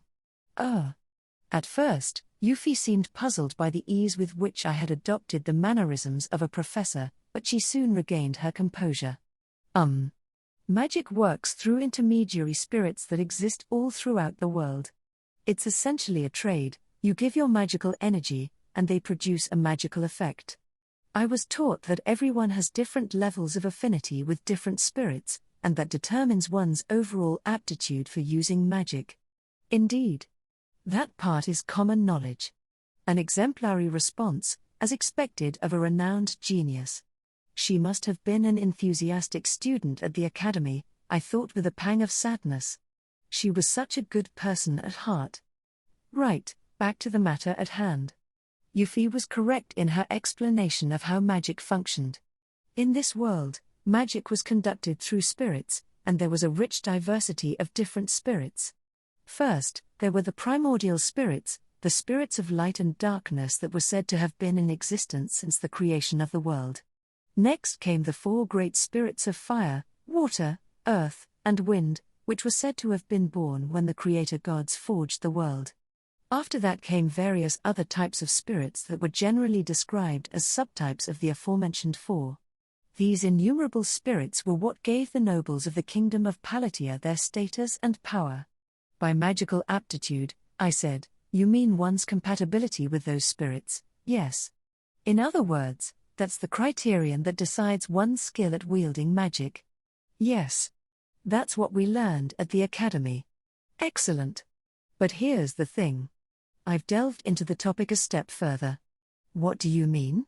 Euphyllia asked, tilting her head to one side. Her understanding of magic was essentially the common sense one.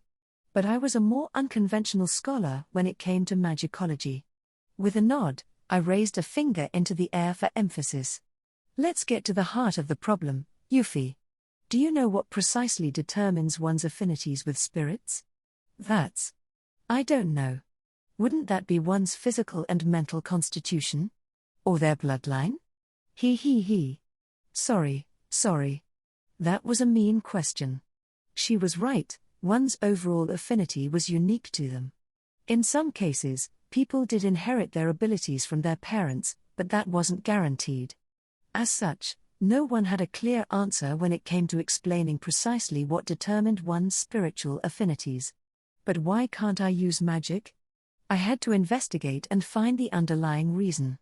So I began my research trying to get to the heart of magical affinities. Forgive me for asking this, but is it really true that you can't? Euphyllia asked awkwardly, having worked up her resolve. That topic risked derailing the conversation, but I couldn't afford to not answer. It looked like she hadn't wanted to broach the question, probably trying to be sensitive. I can't. Not one iota. I can't sense any indication of spirits at all. I see. I know other people can sense the presence and existence of spirits, and that's what we mean by affinity, but I have no idea what it feels like. I've been this way since I was born, so there's nothing I can do about it. I couldn't know for certain, but it seemed that the magically able could sense the presence of spirits nearby. And if you could sense them, you could channel them to use magic, for good or ill. All that was to say that seeing as I couldn't sense spirits, I couldn't use magic. I remembered being told that the true cause for all this was that I hadn't offered sufficient prayer to them, so they were refusing to lend me their power, or something like that. That was also how people here understood it. The element of prayer was especially significant when it came to using magic. To use magic, it is important to pray to spirits. You need to convey to them a clear image of what kind of magic you want to use. Isn't that right? Yes. It's recommended to try chanting at first, to deepen your awareness of their power. Experts can often skip that step, but you do regularly see chanting in large rituals. I nodded with satisfaction at this response. To activate magic, the first step was to sense the presence of spirits. Next, the magic user had to convey an image of how they intended to use the spell. Finally, they had to direct sufficient magical energy to activate the technique. That was the entire process in a nutshell. And since I had stumbled at the very first step, I couldn't cast anything. In other words, the problem was that I couldn't sense spirits. So why can't I sense the presence of spirits? If we want to find the answer, we have to ask ourselves, what are spirits? They simply are, no. Euphyllia asked with a frown. Technically correct, but that wasn't what I meant. I smiled weakly. People say they've been around since the beginning of time, but are they living creatures? Or are they embodiments of natural phenomena? What do you think, Euphyllia? Can you explain the logic and reasoning behind the existence of spirits? Spirits have existed for so long that people take them for granted. No one questions them. But for me, spirits are a mystery. That's why I set about studying them. My research had uncovered that while different spirits had different attributes, spirits were commonly found floating in the air. As far as could be measured, they had no physical substance. In other words, they were born from nature itself. They had no will of their own. At best, they reacted instinctively, as certain other organisms did. But it was safe to say they didn't act consciously. The important thing to remember is that spirits feed on magical energy. You mean they can't live without it? Exactly. That's what's interesting about them. They operate on instinct. They don't have a sense of will, as we do. Just as we require air and food to live, they rely on magical power. Euphyllia's jaw was dropping as she listened to my explanation. I chuckled. It was really quite funny. So why did spirits require magical power? Why did magical techniques activate when they were fed? With that question in mind, I began to investigate the activation itself. So we've established that spirits feed on magical energy. In that case, what is magical energy? Euphyllia, any ideas? Magical energy is magical energy. I assume that's wrong, isn't it? Indeed. Can I ask something? What do you think magical energy is, Lady Anis? An excellent question. I like your enthusiasm. So what is magical power? To use a metaphor, I would say that it's like intangible blood spilling out from the soul. Intangible blood. It's just an analogy, but it should make it easier to visualize. Why did spirits require magical power?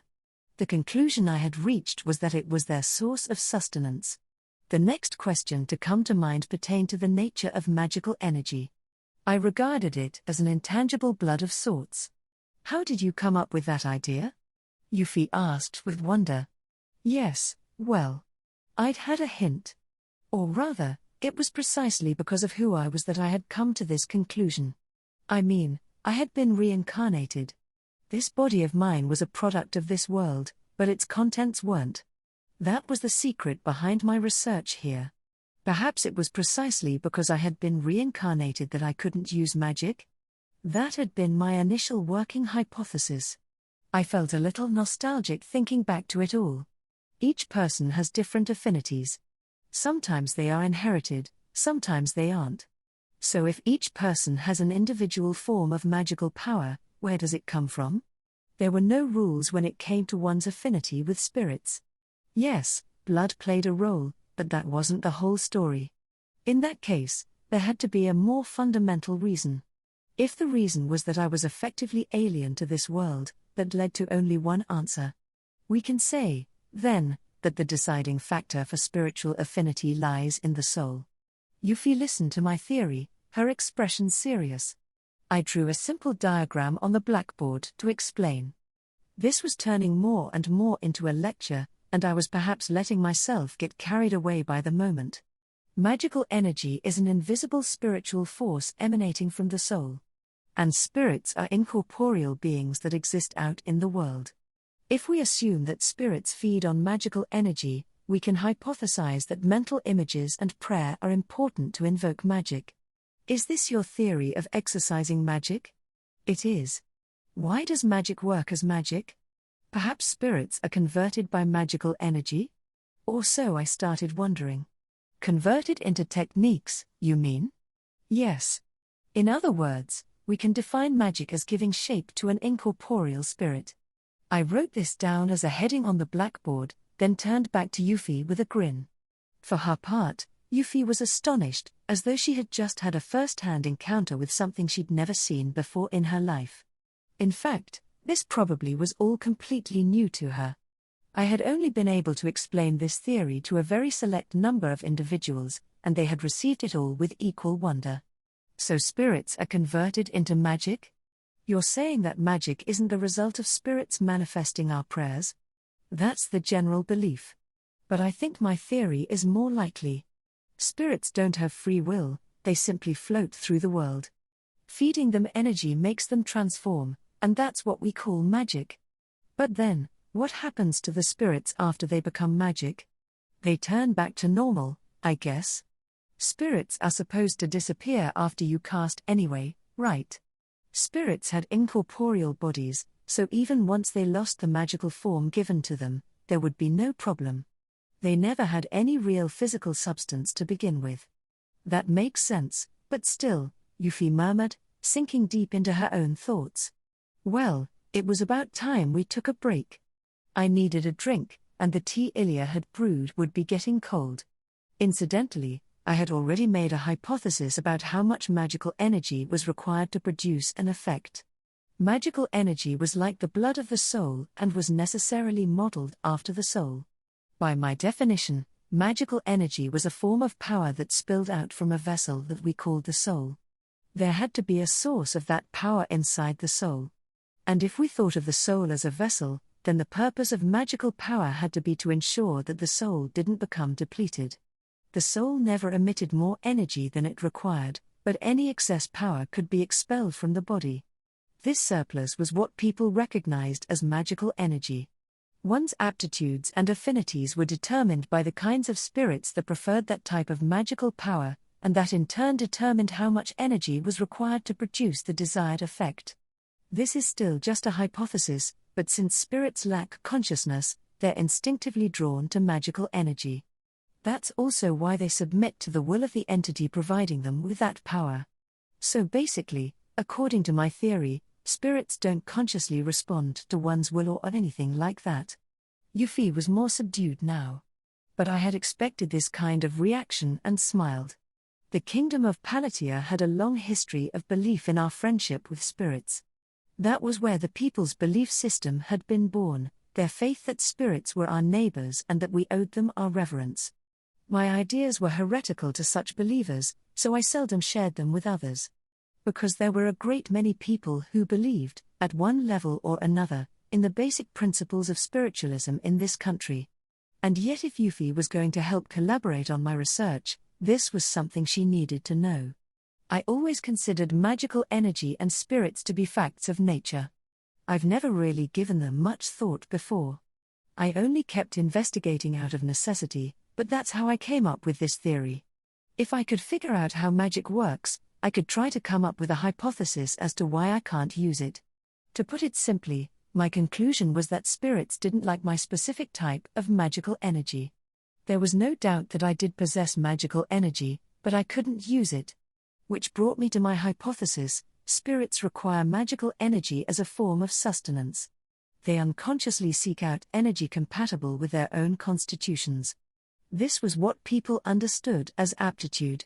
For instance, an individual whose energy was favored by water spirits would have an aptitude for water magic. Essentially, One's aptitude was determined by the preferences of the various spirits. I should add in passing that I think the rise of the nobility and the royal family all began with contracts with spirits. Spirit covenants, you mean? That term carried some weight here in the kingdom of Palatia. According to my hypothesis, spirits didn't have their own free will.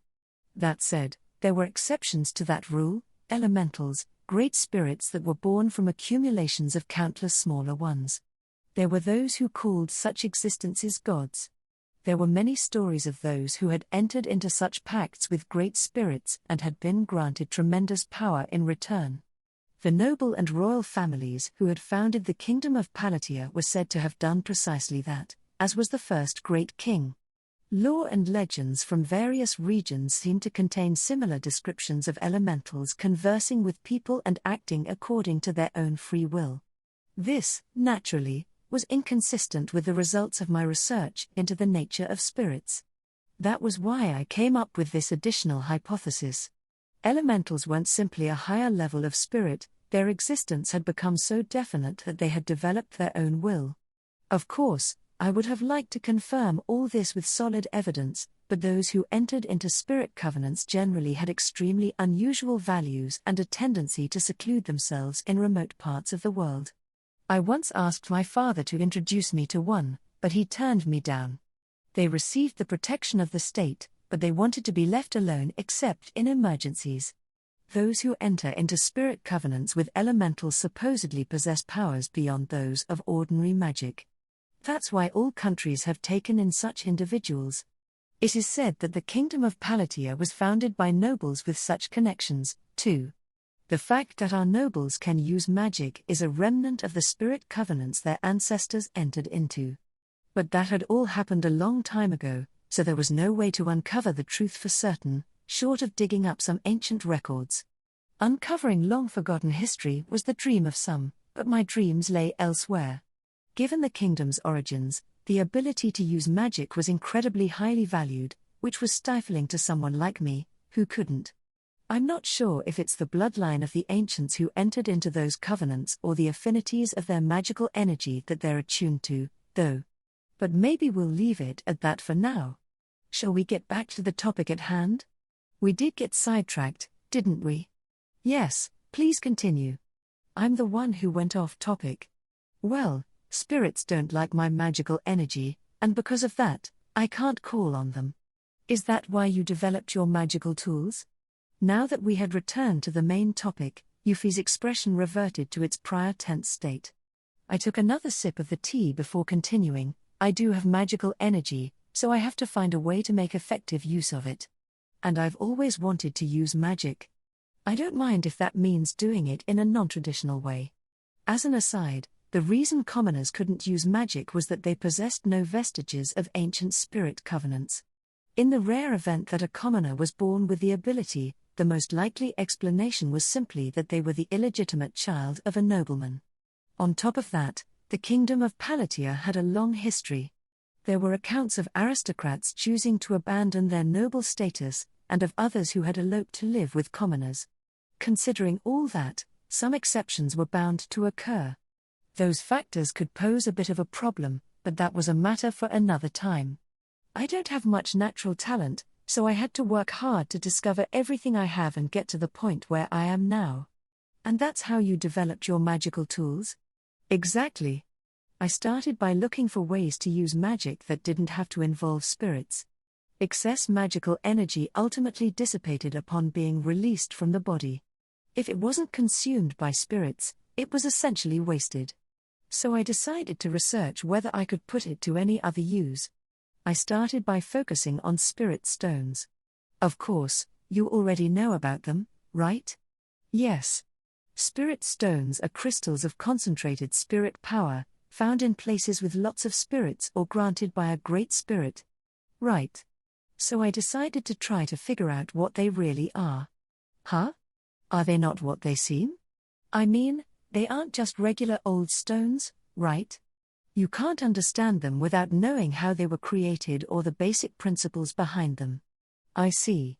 You approach everything with an analytical attitude, don't you, Lady Anis? Euphyllia nodded in admiration. I didn't think I had done anything special, though. Well, back to the topic at hand. Spirit stones were crystalline rocks filled with spirit power. With these, even commoners could call on the power of spirits, albeit to a limited degree for limited results. For example, a firestone could only be used as a substitute for a fireplace. Water stones could produce water, but that was it. Wind stones could create wind, but they weren't powerful enough to enable flight. Earth stones could enrich the land, but they couldn't trigger tremors or earthquakes. In other words, their magic was relatively degraded. So the question is, how do spirit stones come to be? To put it simply, I think they're like the corpses of spirits. Huh? Euphyllia was unable to reply again. This was happening a lot today. I hadn't been trying to elicit a reaction, I simply thought that comparison would be the easiest analogy to understand. Spirit stones are the end result, when a spirit solidifies into a material form, becoming a shadow of its former self. So in biological terms, they're like corpses. That may be a great discovery, but if you put it like that, people won't take it well, Euphyllia said dubiously. I couldn't say I didn't understand, but I just couldn't think of a better way of phrasing it. Even calling them fossils didn't exactly make sense, as spirits had no physical form to begin with. And calling them clumps of spirits wouldn't exactly help people to understand, either. Did describing them that way really sound so terrible? I suppose the elite magic users at the Ministry of the Arcane had frowned when I had explained it to them, although a few of them did hear me out. When I tried to dig down into the core of my ideas, I found that reality could be quite unforgiving. Unlike living organisms, the concept of death doesn't really apply to spirits, and they don't bear any grudges or resentments. Although, that might not necessarily be the case for elementals, which do seem to have more of a conscious will. I see. Euphyllia looked rather uncomfortable. Well, that was a fairly normal reaction for one from this country. The important thing to note was that spirit stones were masses of materialized, concentrated spirits. It was easy to locate spirit stones in places rich in nature and abundant in life. The kingdom of Palatia had just the right balance of nature and human settlement for spirit stones to be found. In essence, it was an environment ideal for spirits, rich with humans who could sustain them with magical energy.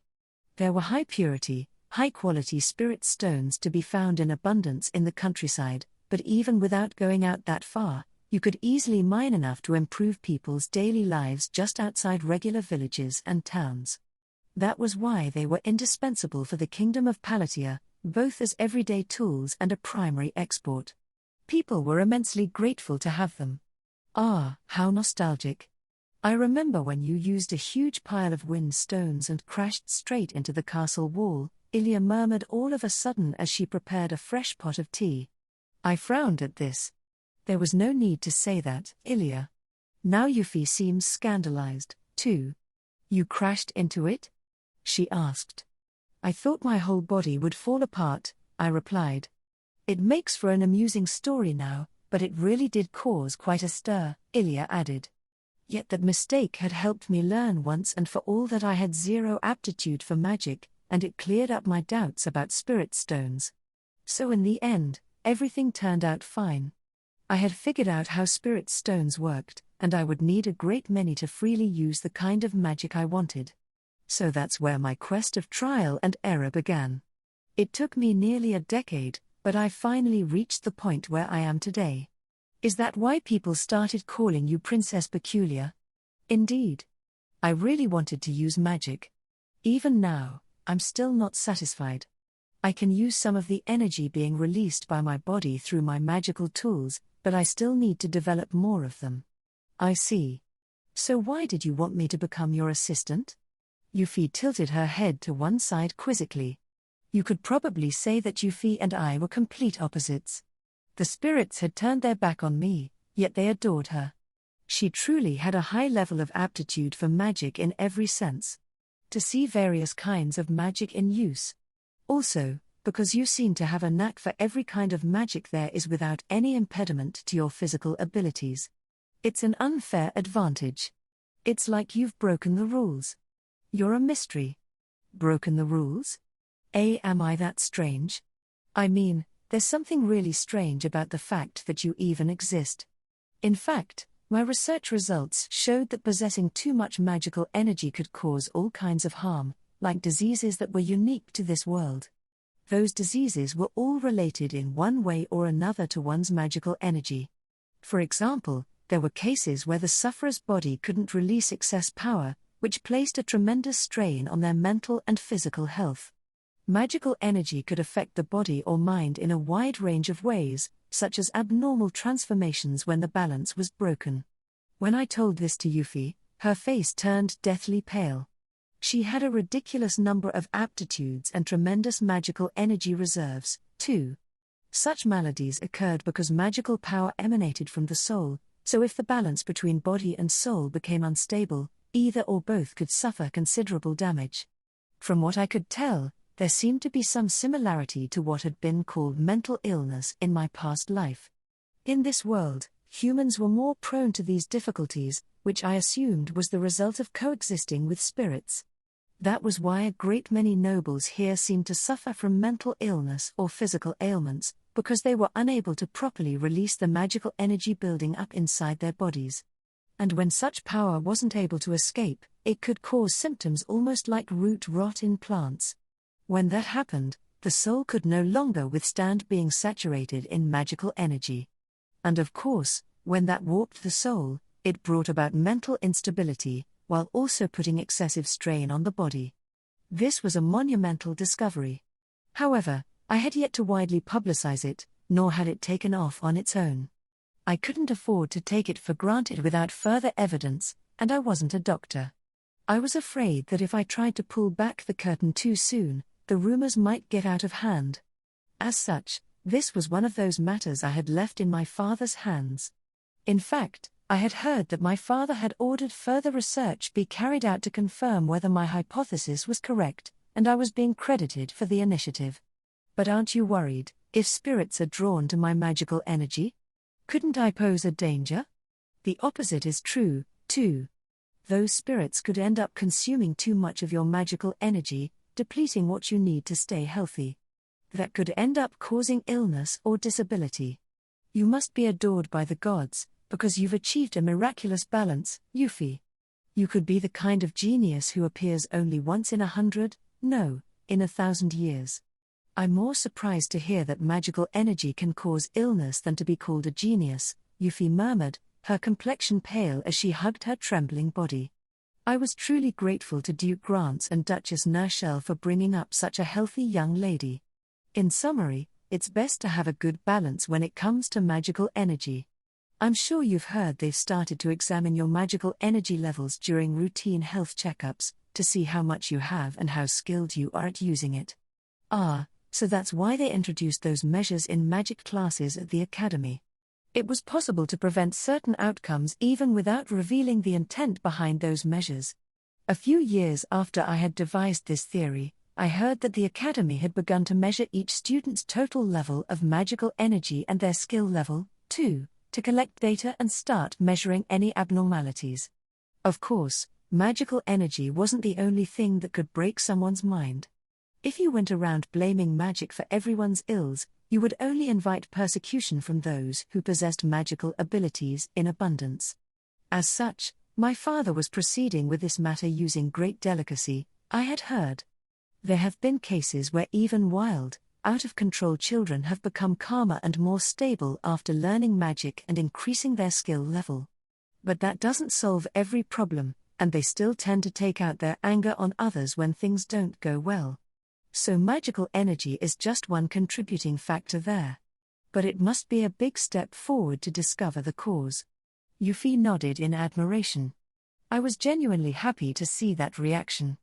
I was really getting into this lecture, but Ilya's stern glance told me to keep myself in check.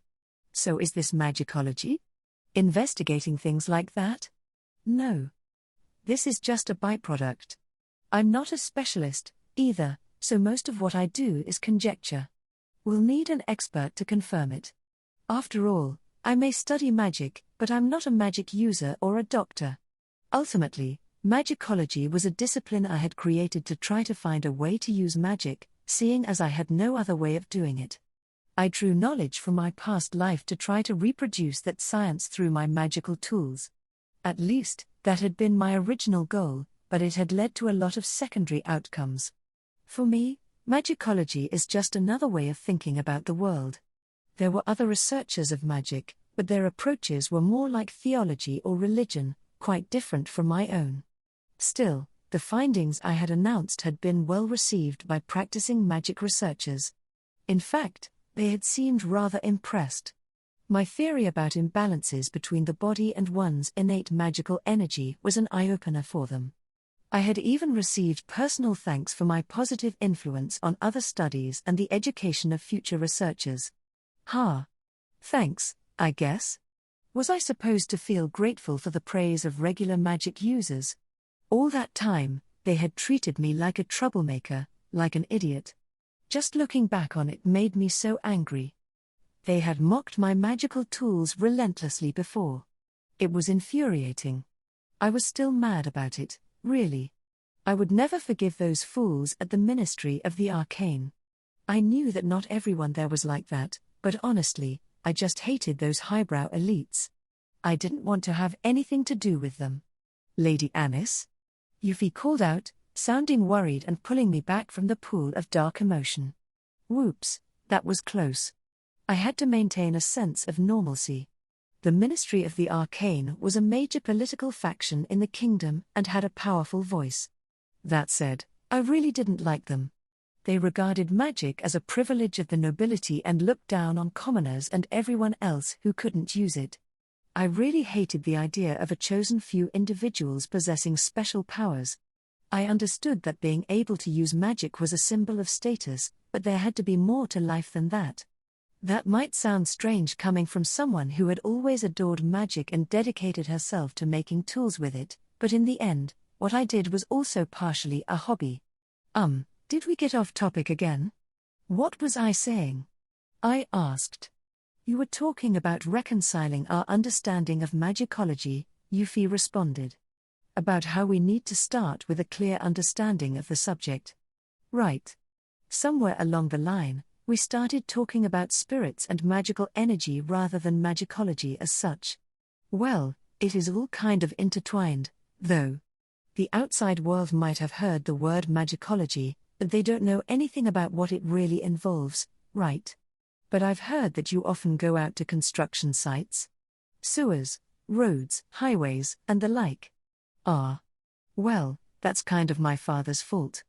I had revealed to my father my hazy knowledge of sewers, and he had carefully considered the notion. Before I knew it, he had assigned me to the role of advisor and assistant on-site supervisor, all because I had told him that if we had underground sewers, we would be able to improve sanitation and the quality of the cityscape. Also, I had argued that wastewater was a major cause of illness and disease. My father had listened to my account of the memories from my past life, and he gave it all serious deliberation. Several years later, after I completely forgot everything I had said to him, I was appointed to this project. Why now of all times? This work was keeping me from my research. I had been so indignant that I had devoted all my energy to the development of new magical tools that could speed up construction. I wasn't at all sorry.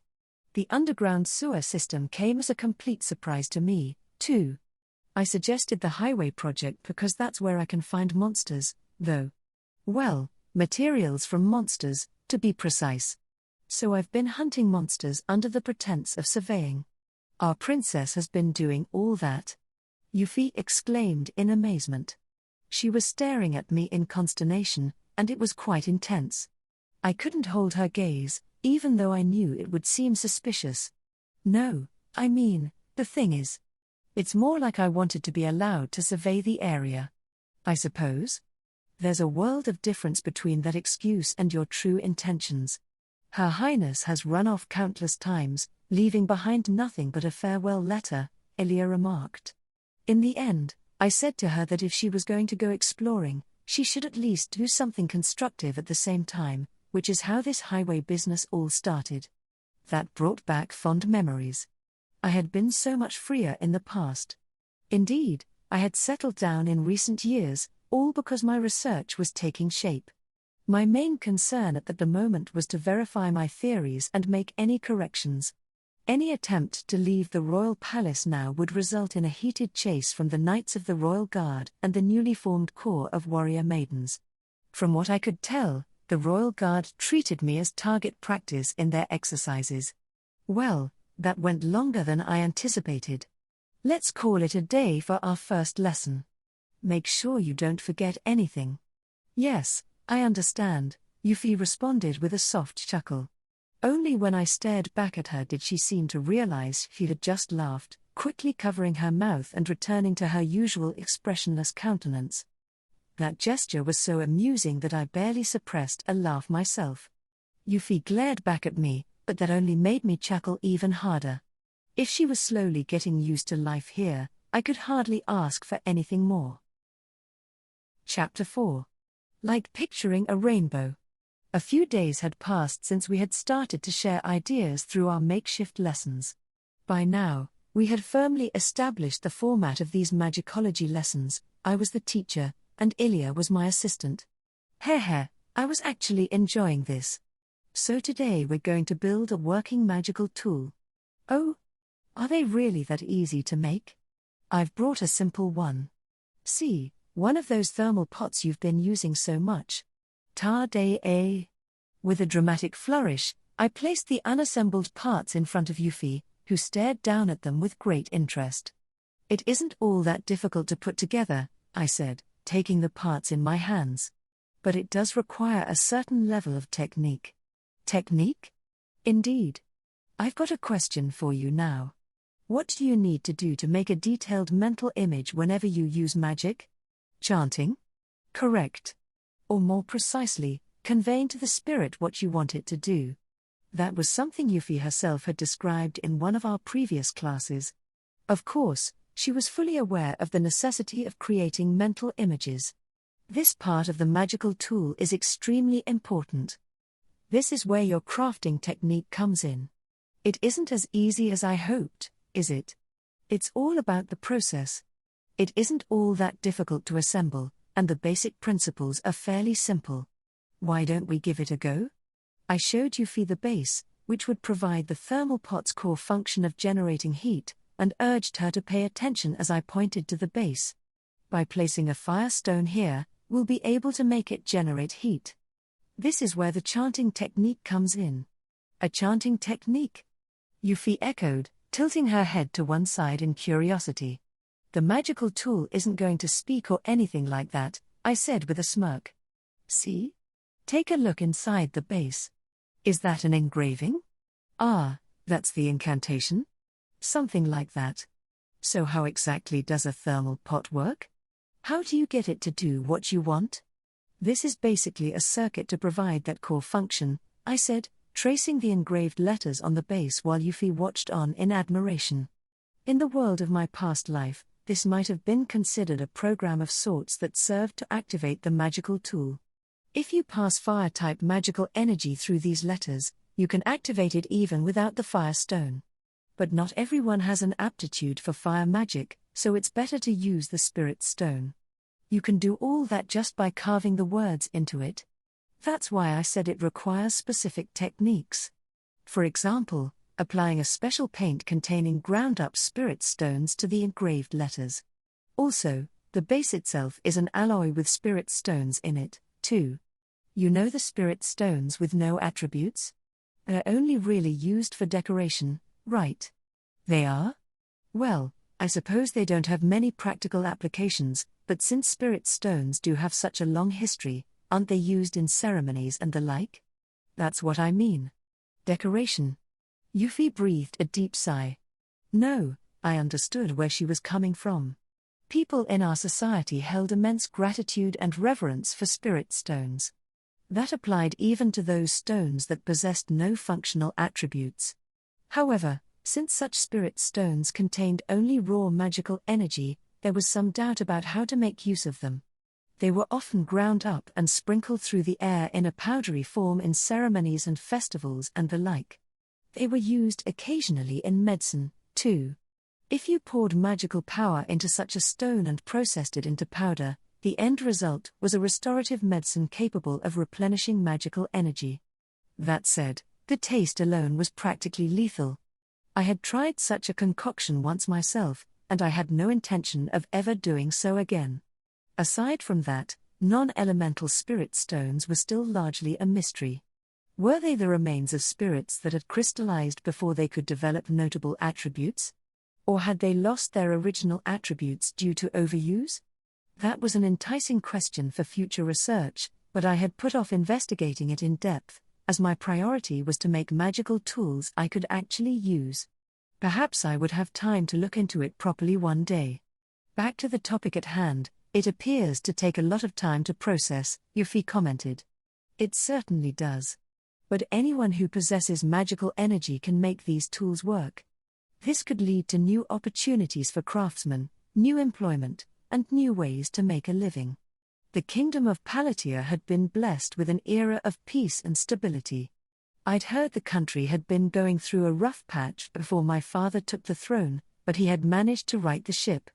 But even if our world was at peace, there was still a divide between the rich and poor. In fact, I was aware of a slum for refugees in the capital itself, and there were untold numbers of poor and destitute subjects who had no means of securing food for tomorrow.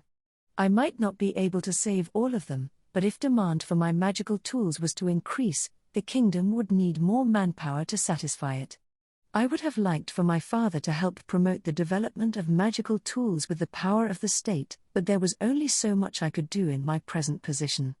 The political struggle regarding who would succeed to the throne was truly a hindrance to my efforts. That was when I realized Euphyllia was staring again. "What's wrong?" I asked. "No, I was just thinking how you sounded like true royalty just then." "I am royalty," I exclaimed. Not even Euphyllia could suppress a snort at that, apparently. I glared at her, but she quickly wiped her mouth, trying to pretend nothing had happened. Maybe I should pinch her cheeks. Anyway. There are blacksmiths and craftsmen among the commoners we employ, so why not put their skills to use? Why, yes. That does make sense. For some reason, the atmosphere had become rather awkward. I mean, I might not have been perfect, but I was still royalty, you know? I couldn't be indifferent to the well-being of the people here. Who was I making these excuses for anyway? I set about assembling the thermal pot with Euphyllia's help. Getting the parts ready might have been difficult, but the assembly stage was much simpler. All we had to do was connect the parts in the proper order. The base, which provided the main function of the unit, had to be connected to an exterior container that prevented the heat inside from escaping. Next came the fire-type spirit stone, which had to be inserted into the alcove in the base. After that, it was important to do a thorough safety check to ensure there were no mistakes in the engraved text. The last step was to pass enough magical energy through the unit to see whether it worked. All right. Now we've confirmed it's functioning properly. It's surprisingly easy, just putting the pieces together. Creating the parts requires craftsmanship and skill, but after that, even a child could assemble it. I'm convinced. These really are wonderful inventions. Do you actually think so? Yes, I do. Completely and utterly sincerely. Euphyllia flashed me a smile, nodding. I felt my chest growing warm at this display of emotion. I was so grateful to her. Whenever someone praised my magical tools, though, I always got an itch to show them more. If she was so impressed by the thermal pot, what would she think about that other device? All right. This time I'll introduce my extra special, secret magical tool that my father authorized. Special. Secret? Hee. Ta-day-ay. Here it is. I shoved my hand down the back of my skirt and held up the thing so my protégé could see it. Euphyllia stared back in suspicion. Is that a sword hilt? It looks a little strange. It was indeed. In my hand was a bladeless sword hilt. There was a depression at the base of the hilt, inside of which was a spirit stone. Other than that, the rest was nothing but a regular sword hilt. To all appearances anyway. As you can see, it's modeled after the long swords commonly used by our knights. Why only the hilt? Why indeed? I'm especially proud of this magical tool. You'll be amazed how useful it is. Behold. Euphy, taken aback by my outpouring of enthusiasm, took my invention in her hands. She looked down at it doubtfully, checking its weight and feeling it in her hands. Finally, she turned her attention to the spirit stone embedded in the hollow at the base. It's a magical tool, isn't it? Do you activate it by passing magical energy through it? Why don't you give it a try? Very well. Euphy began to direct her magical energy, slowly and with great care, into the sword hilt. The spirit stone embedded in its base responded with twinkling light. A magic circle appeared on its surface, and more light began to spill from the empty hilt. That radiant glow quickly grew stronger and firmer, until it composed a shimmering blade of pure light. Euphy was definitely impressed. It's a sword, but the blade is made from magical energy. The hilt is much lighter than any regular sword, and the weight of the blade itself can be adjusted to the user's liking. A perfect tool to help a lady defend herself, don't you think? Why do you sound like a merchant now, Lady Anis? Because I was getting caught up in the heat of the moment. Like calling in to take advantage of an infomercial deal. Sure, telephones hadn't been invented in this world yet, but at the rate I was going, it was only a matter of time. Probably. This is amazing. It looks like it's about the same length as a standard long sword. But only the hilt has any weight. This would be perfect to help women defend themselves, Lady Anis. And it's so easy to carry. Even children ought to be able to use it. Can the magical blade actually cut? Of course it can. That said, I don't exactly recommend it. Getting into a serious battle would put a lot of strain on the spirit stone generating the blade. It's a little vulnerable to physical shock. Oh, and this is just another accidental byproduct, but it's very useful for cutting through magic. Impressed, Euphy held the sword out to confirm how it handled. To the naked eye, it looked just like any other sword, albeit one composed of light. It might not have been well suited to a truly intense duel, and it might not be able to survive repeated impacts, but it wasn't heavy in the hand and didn't cost a fortune to produce. It was one of the few inventions of mine that my father had praised openly. I had referred to it during its development as a mana blade. Several trustworthy ladies in waiting in the royal palace had already adopted them for self-defense to see how they worked. They were extremely easy to carry around. I kept one in a holder attached to my thigh. At that size, they were easy to hide and made for great concealed weapons. How strong is it? That depends on the settings. You can adjust the shape and strength to your liking. That said, seeing as it's powered by a spirit stone, overloading the stone inside will break it, and you'll need to replace the stone. Also, the more you demand of it, the more magical energy it will use. I'm currently testing its durability. So, that's the mana blade. My father was more impressed by the mana shield, actually. Arg. You can make a shield the same way? That does sound useful. They were, yes, but the mana blade was so much more of a classic. As an aside, only my father and Euphyllia were in possession of mana shields in order to keep the technology from leaking out. My father had his as a means of protection, and I had given a second to Euphyllia as a present. My father had asked if I could use the same basic principle to create a whole suit of armor, but the settings were almost impossible to get right to cover an entire person. After all, swords and shields didn't need to accommodate for movement. I had tried my best to fashion something resembling armor that could adapt to a moving subject, but it had been too difficult to fine-tune. In the end, I had abandoned the idea. You can't use them everywhere, though, seeing as they're vulnerable to heavy attacks. But that doesn't mean they won't come in handy in a pinch. I just don't recommend anything that will damage the spirit stone. How much can it take? If you tried to deflect a falling rock around the size of a person, that would probably break it. Have you tried that already, then? Euphy asked coolly. I averted my gaze, clearing my throat and trying to deflect. Right. There are magic techniques that can summon swords, too, aren't there? Mana blades are essentially the same idea. There aren't very many people who can do that, though. Those people usually end up joining one of the chivalric orders. But I've heard people say it's better to just use magic normally. Because they have to do it in an enclosed space or something, right? Well, that's where a mana blade will come in handy. Even if you can't use magic, so long as you can channel magical energy, anyone can use them. In other words, they were mostly designed for my own use. To be even more specific, I had built them because I had wanted to use them. I had always longed to wield a sword of light. After all, I wasn't exactly defenseless, but I was a woman, so this kind of tool could prove invaluable. On top of that, they had been popular among the maidservants, so it was clearly one of my more successful inventions. So you see, there are ways to put non-elemental spirit stones to proper use. I see. By the way, what would happen if you used an elemental spirit stone instead? More trouble than it's worth. Oh? I tried putting a fire stone in one, but the handle got so hot that I burned myself. Water is useless until you can solidify it, but freezing it gave me chilblains. Wind was too difficult to stabilize, and it kept going off accidentally. And as for earth, well, that basically just turned it into a cudgel. Did she think I didn't want an elemental sword? The problem was that it was impossible for someone with no ability to use magic to forge a blade from an elemental spirit stone.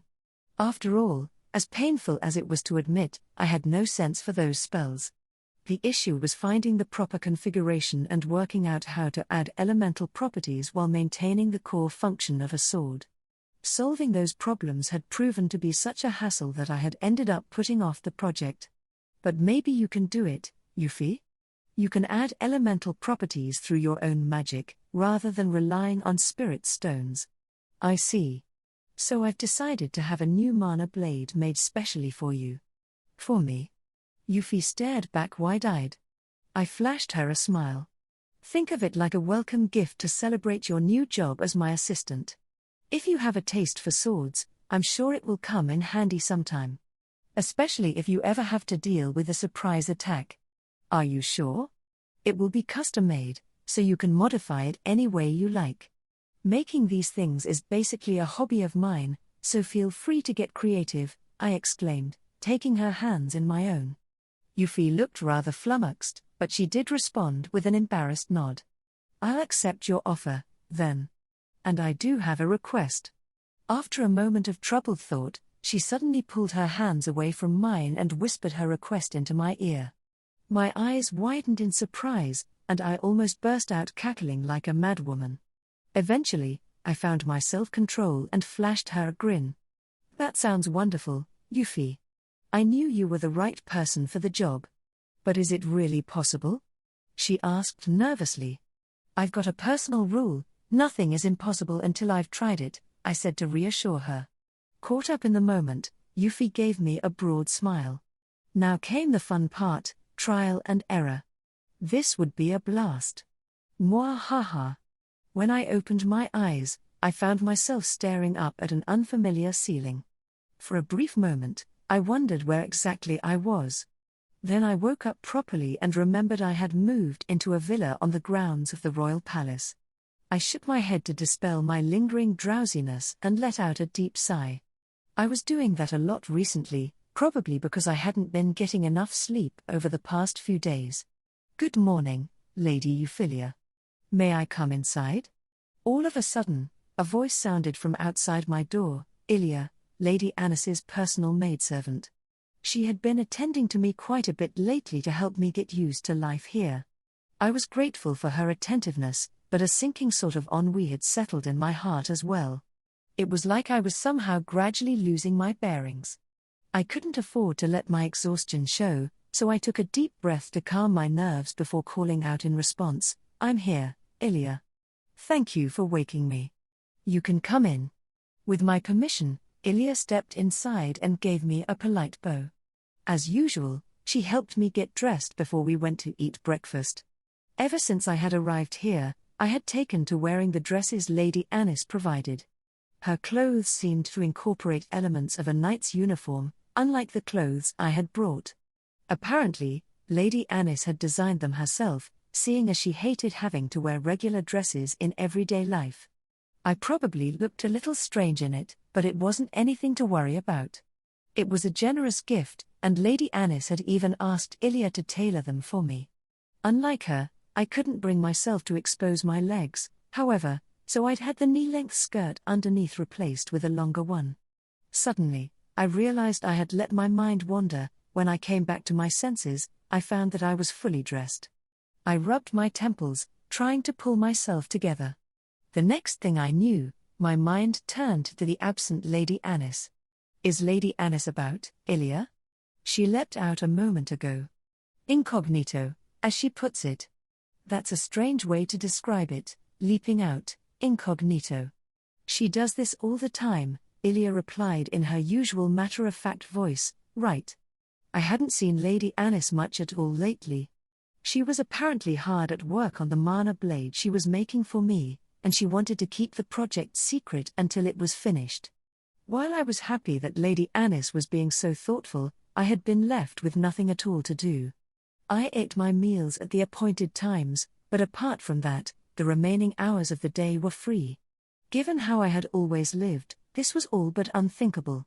To tell the truth, I had no idea what to do with myself. Not so long ago, I had been all but overwhelmed with my studies and my education to become the future queen. There had been so much to learn. But now that Prince Algard had broken off our engagement, there would be no telling what the future had in store for me until the dust settled. Now that the situation had reached such an extreme, there was probably little likelihood of our engagement being restored. Prince Algard didn't hold me in his heart anymore. I was rather startled to realize how little that fact wounded me. Perhaps I no longer yearned for the life I thought I had. But it was excruciating trying to while away the hours. I could feel myself growing more depressed by the day. I wonder if Lady Anis hasn't finished yet? As soon as breakfast was over, leaving me once again with too much time on my hands, her face suddenly came to mind. What did I even think of her? She seemed bright and cheerful, rather easygoing, and was always thinking about this or that. I considered her a good person, but the way her mind worked, the way she saw the world, was so different from mine. Every time I felt that gulf, whether it was her perspective on magicology or the way she employed and created innovative magical tools, I never knew how to respond. Why on earth had people taken to calling her Princess Peculiar? Why did people dislike her so? Why had she been deemed unworthy as a member of the royal family? Certainly I hadn't had a good impression of her, either, before I had gotten to know her, but now. She was unpredictable, wild, a troublemaker always pursuing new, unprecedented ideas. That was what I had been led to believe. She was obsessed with her unfathomable inventions and devoted her days to her mysterious research, while neglecting her duties as a member of the royal family. I had heard that she and Prince Algard weren't on good terms, and so I only ever saw her occasionally, and from a distance at that. Now that I had become her assistant, I had no idea what to make of my life. Nor did I know what to make of her. Did I find her agreeable? Did I dislike her? I couldn't say. Everything just seemed so distant, so shocking, so difficult to judge. I was sure she was a good person, but still something lay heavy on my mind. I wished I had an answer for all these unresolved feelings, but my frustration was only increasing now that I was unable even to see her. What on earth should I do? Faced with these inexorable thoughts, I made my way out into the courtyard. Perhaps because Lady Anis herself didn't often visit the garden, she didn't seem to have given it much attention.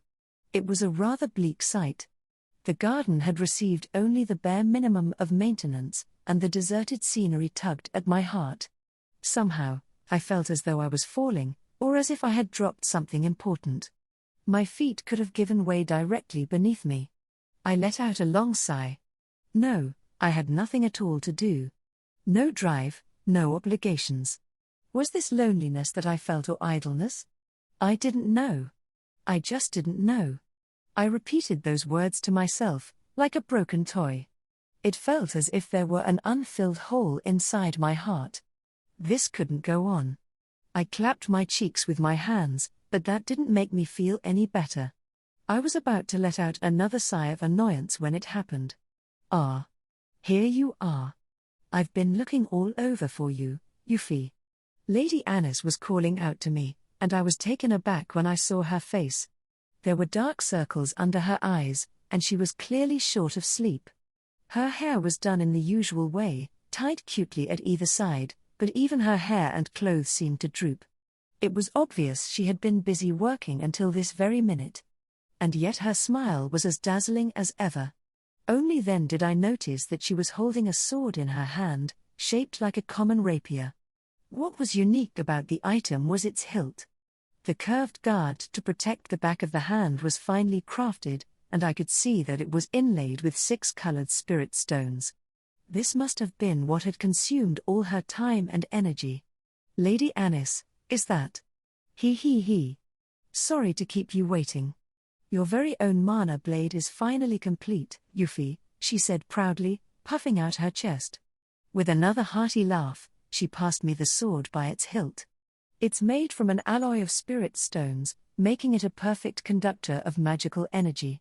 I fused them all together and embedded the spirit stones into it, but you'll have to try it out for yourself to see how efficient it actually is. If it works, it should help combine elemental attributes into the blade. It should help you use magic normally, too. This is a real luxury item. I've outdone myself this time. Overwhelmed by Lady Anis's rapid-fire speech, I glanced down at the sword in my hand. In weight and appearance, it resembled an ordinary rapier. But the moment I wrapped my fingers around it, I knew it wasn't. From the second I first touched it, it seemed to respond to my magical energy. I remembered having felt something similar to this once before. That time, however, I hadn't been holding a sword. I glanced up at Lady Anis, hoping to confirm my suspicions. It was just an idea, but to think that it could actually work as a wand. A magic wand. A good many nobles held onto such items as an expression of status. They were inlaid with spirit stones that matched one's magical affinities, used to assist in channeling the magic that came naturally to the user. In and of themselves, magic wands weren't particularly rare. But I had never before seen something that could be used as a sword and a magic wand at the same time. The only shape other than a wand that came to mind was a ring, perhaps. I had broached this idea to Lady Anis, but I had never thought she might actually be able to produce it. Well, if I'm going to make something, I want to do a good job. Oh, but it isn't complete yet. I still need to add some finishing touches. Lady Anis said with a satisfied grin. It was clear she truly enjoyed creating these inventions. Right. Euphyllia. I feel kind of bad asking you to do this right away, but why don't you give it a go? There shouldn't be any problem using magic here in the courtyard. I suppose not. Hold on, I'll get you some protective gloves first. Lady Anis. There's no need to hurry. Nonetheless, Lady Anis rushed back inside. I reached after her, but my hand passed through clean air. I adjusted my grip on the mana blade. A feeling, something close to an echo, seemed to be emanating from the magic sword. It was a strange sensation, as though something inside me was resonating with it. Almost like a pulse. I had never experienced such a thing before. I was bewildered by this strange new sensation, but at the same time, it quickly grew familiar. It was as if my mind and body were growing separate, but it wasn't unpleasant, and I felt no fear. That mysterious feeling was spreading through me. I'm back, Euphyllia. My consciousness was suddenly called back by Lady Anis's excited call. I shook my head to clear my thoughts before staring back at her. Lady Anis, this sword. I designed it myself, but it was a blacksmith I'm on good terms with who actually forged it. What do you think? It's a good blade. That was my heartfelt opinion. Even just as a sword, it was a magnificent piece of work, and that strange feeling that had fallen over me when I held it in my hand didn't change that fact. I always order sword hilts, so my blacksmith was glad to work on a blade for once. Was that why you went out? Yes. I'll introduce you to them if we get a chance. But first, try it. Yes, of course. After putting on the gloves Lady Anis handed me, I picked up the sword once more. Even without touching it directly, that strange sensation continued to reverberate through my body. I wondered what it could be, but no explanation came to mind. Actually, it felt as though something inside me had managed to gather up those thoughts and bury them deep. My mind was becoming strangely calm. It isn't unpleasant. In fact, it's rather comfortable. I closed my eyes, surrendering myself to the mysterious sensation. The resonance intensified inside me, my internal rhythm shifting until it was in perfect sync, and then I opened my eyes. The sword was adapting itself to me. I directed my magical energy into it and felt it tremble in joy, as though it were a part of me. There was unmistakably a 6-colored spirit stone at its core. I'll try using some magic, Lady Anis. Please step back. Sure. There's a target over there, so why don't you aim for that? I turned around to see where she was indicating and saw a target for some kind of training. Taking a slow, deep breath, I pointed the tip of the sword in that direction. When using magic, it was essential to visualize a clear image of your intentions to guide the spirits. The tip of my sword began to shimmer, the magic I had pictured in my mind materializing. From this point on, everything proceeded as I expected. Prayers, wishes, desires. I offered my magical energy to the spirits, giving them form, and what emerged was a roiling sphere of flames. Fireball. As soon as the image came into focus in my mind, a fireball burst out from the tip of the sword and flew straight into the target, which exploded in flames. Success. I let out a gentle breath, the tension in my body relaxing. Whoa! That was amazing. Amazing. How was it? Lady Anis asked, clapping after watching my fireball hit the target. Before answering, I looked down at the magic sword. It's very smooth. It must be one of the best wand mediums I've ever seen. With the workmanship and the spirit stones inside it, I think I have a heightened sense of the spirits around me. It's so easy to visualize the magic I want to use now. That's great. Lady Anis cheered. I worried she might start jumping for joy at any moment. I lifted a hand, trying to cool her excitement. Shall we see how it works as a sword now? I readied myself in a dueling posture, raised the blade in front of my eyes, and poured my magical energy into it. Let's start with water, maybe? That wasn't because I had just used fire, but rather because I could sense the presence of water spirits responding to my mental image and the energy I was channeling. And sure enough, water began to swell around the blade. Here we go. Water blade. Oh. Well done. It's a solid sword. Lady Anis watched on in excitement, her eyes sparkling. What looked like a long sword composed entirely of water had suddenly formed along the thin rapier blade. I couldn't help but let out a chuckle watching Lady Anis get so excited. Even I was astonished by how easily I had managed to apply that magical technique. I waved the sword from side to side so she wouldn't notice my reaction. It seemed sturdy. And after applying the stones, it was only slightly heavier. This is kind of fun, isn't it? I said in admiration.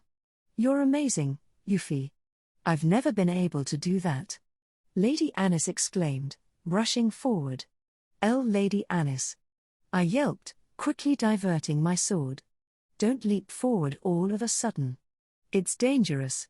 We had been in such a good mood, but all of a sudden, Lady Anis fell silent and still. Lady Anis? What happened? I gently shook her shoulder. At that moment, her eyes opened wide, and she began to collapse then and there. I quickly dropped my sword to catch her. A cold shiver ran down my spine, until I heard her snoring. Wow!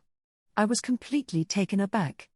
This was an awkward position, so I laid Lady Anis down on the ground, placing her head on my lap as I stared into her face.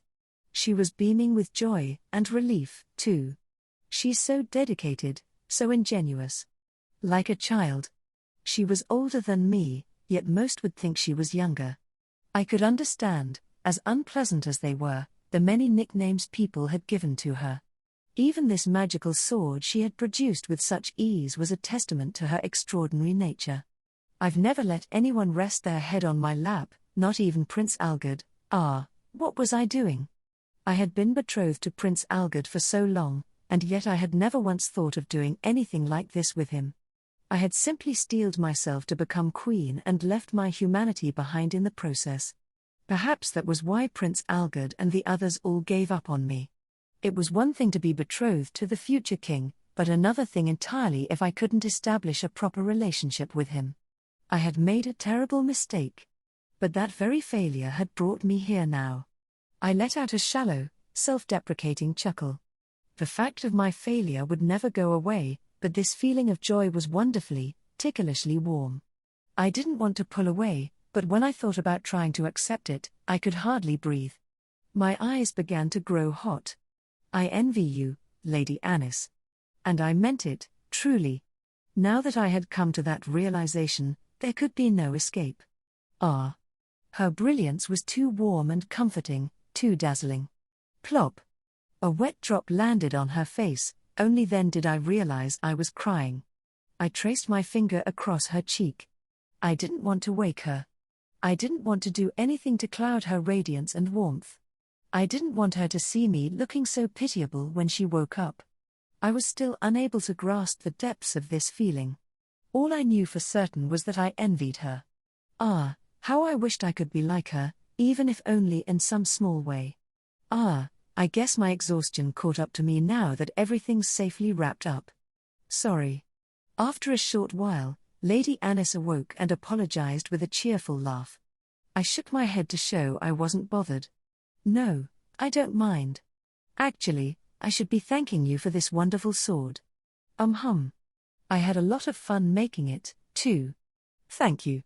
Lady Anis was radiating pure joy from her whole body. Suddenly, she rested her chin on her hand, sinking deep into thought. Speaking of which, we should think of a name for it. A name? Yeah. I mean, it isn't really a mana blade. I wonder what would suit it. She murmured, crossing her arms as she pondered. She seemed to be rather set on naming the sword, but to be honest, I wasn't particularly bothered, so I said nothing and wondered how to proceed. How about rainbow? No, actually, yes. That's it. What is? I've got it. Let's call it arc-en-ciel. Arc-en-ciel? Yes, that does mean rainbow, doesn't it? Exactly. You have so many magical aptitudes, Euphyllia. You can use so many different types of elemental magic. All those colors make you think of a rainbow, don't you agree? It's perfect. So I was like those colors of a rainbow? Hearing her put it that way, I couldn't help but stare back at her. Rainbows were bridges of light, brilliant arcs in the sky. Imagining those fantastic, beautiful phenomena only made me feel worse. Isn't that? Well, isn't it a little much for someone like me? I wasn't nearly as impressive as a rainbow. In fact, I considered myself rather dull. Yet Lady Anis seemed to like it, so perhaps I should accept it for her sake? I gave her a faint smile. Thank you, Lady Anis. It's a wonderful name. Her eyes widened, and she stared back with such intensity I feared she would bore a hole into me. I was confounded by the sudden attention. Yet she didn't say anything. Just when I was starting to wonder whether something was the matter, Euphyllia appeared from within the villa. Please come back inside, Your Highness. We need to fix your appearance. You're so untidy. Sorry. I got distracted, Lady Anis said with a grin. As you so often do, Euphyllia responded, her own lips curling in a faint smile. I could sense deep affection and trust between these two. All at once, my heart began to beat with a painful rhythm. I placed my hand on my chest, startled by this sudden sensation. What on earth was this? I had never before felt anything like it. Lady Euphyllia? I glanced up as someone placed a hand on my shoulder. It was Euphyllia, who was peering into my face sternly. Wondering just what had happened, I stared back. Huh? Euphyllia? Are you not feeling well? Lady Anis. Here, let me check, she called out worriedly as she placed her hand on my forehead. I didn't think I was unwell, but she placed both hands on my cheeks and pressed her forehead against mine. At first, I couldn't help but wonder what was going on. I understood that she was checking my temperature, but I was taken aback by Lady Anis's sudden proximity, and I froze. Yeah, you are a little hot. Euphyllia, she might have a cold. Lady Anis cried out in a panic, quickly pulling back. That won't do. Euphyllia nodded back. Huh? I didn't have a cold, though. Euphy, let's take you back to your room. Come on, you need to get some rest. You too? I'm fine, really. Euphyllia, look after the arc-en-ciel. I'll take Euphy to her bed. My faint protests went unheeded as Lady Anis took the arc-en-ciel from my hands and lifted me into the air. Ah. It was just like when she had removed me from that incident with Prince Algard. I immediately gave up. I had learned it was useless to resist when she did this. And so Lady Anis took me in her arms and whisked me away. When we arrived back at my room, she quickly made me change into my nightwear, then tossed me unceremoniously onto the bed. Did you spend too much time out in the wind? No, maybe this is my fault. I shouldn't have rested on you for so long. I'm sorry. Not at all. It isn't that big of a deal. It's too late for all that now. Stay put. I'll bring some medicine. Lady Anis. I could only watch in a daze as Lady Anis dashed off like a gust of wind. She seemed incredibly worried, and so I simply pulled my blanket up to my mouth, trying to hide my embarrassment for distressing her so. What am I doing? I muttered to myself, the feeling of emptiness that had been lapping against me since morning striking again with full force. If I closed my eyes, they would be so heavy I wouldn't be able to open them again. Just how long did I remain that way? I snapped awake to the sound of the door opening, and Lady Anis charged back inside. Sorry to keep you waiting, Euphy. Let's take your temperature again first. She came over to the side of the bed, kneeling down, leaning over me, and then pressing her forehead against mine once more. We were so close that we could hear each other breathing. Lady Anis's warmth was so nice that I found myself closing my eyes again. After a short while, she pulled away. She wasn't pleased. A slight fever, maybe? I just hope it doesn't get any worse. Anyway, you ought to take some medicine. Can you sit up, Euphy? Well, I don't feel that bad. I began to raise my upper body. Lady Anis offered me a hand, helping me sit up. She was a diligent caregiver, I thought as I accepted the medicine and tossed it into my mouth. Speaking of which, could this be the first time anyone had ever told me to rest and take medicine like this? Up until now, I had always managed these things myself. After all, as a future queen, I hadn't been able to afford to show any weakness. Not even to family members. It was rather refreshing to have someone else worry about me like this. Lady Anis brought me a glass of water, so I drank it down with the medicine. After making sure I had taken all of it, she breathed a sigh of relief and began to gently stroke my head. Get some rest, Euphy. I know it must be hard to relax, having to adapt to a new environment and all. If you don't feel sick, it's probably just exhaustion. Don't push yourself too hard, all right? I'm sorry to bother you. It's fine, really. You inspired me to make the arc-en-ciel. You spurred my creative ambitions. And I really did it this time, if I may be so boastful. Lady Anis said with a joyful laugh as she put me to bed. But in proportion to her joy, the weight in my heart only grew heavier. Maybe I was ill. My mind certainly wasn't relaxed. I had never experienced anything like this before, and I didn't know how to respond to it.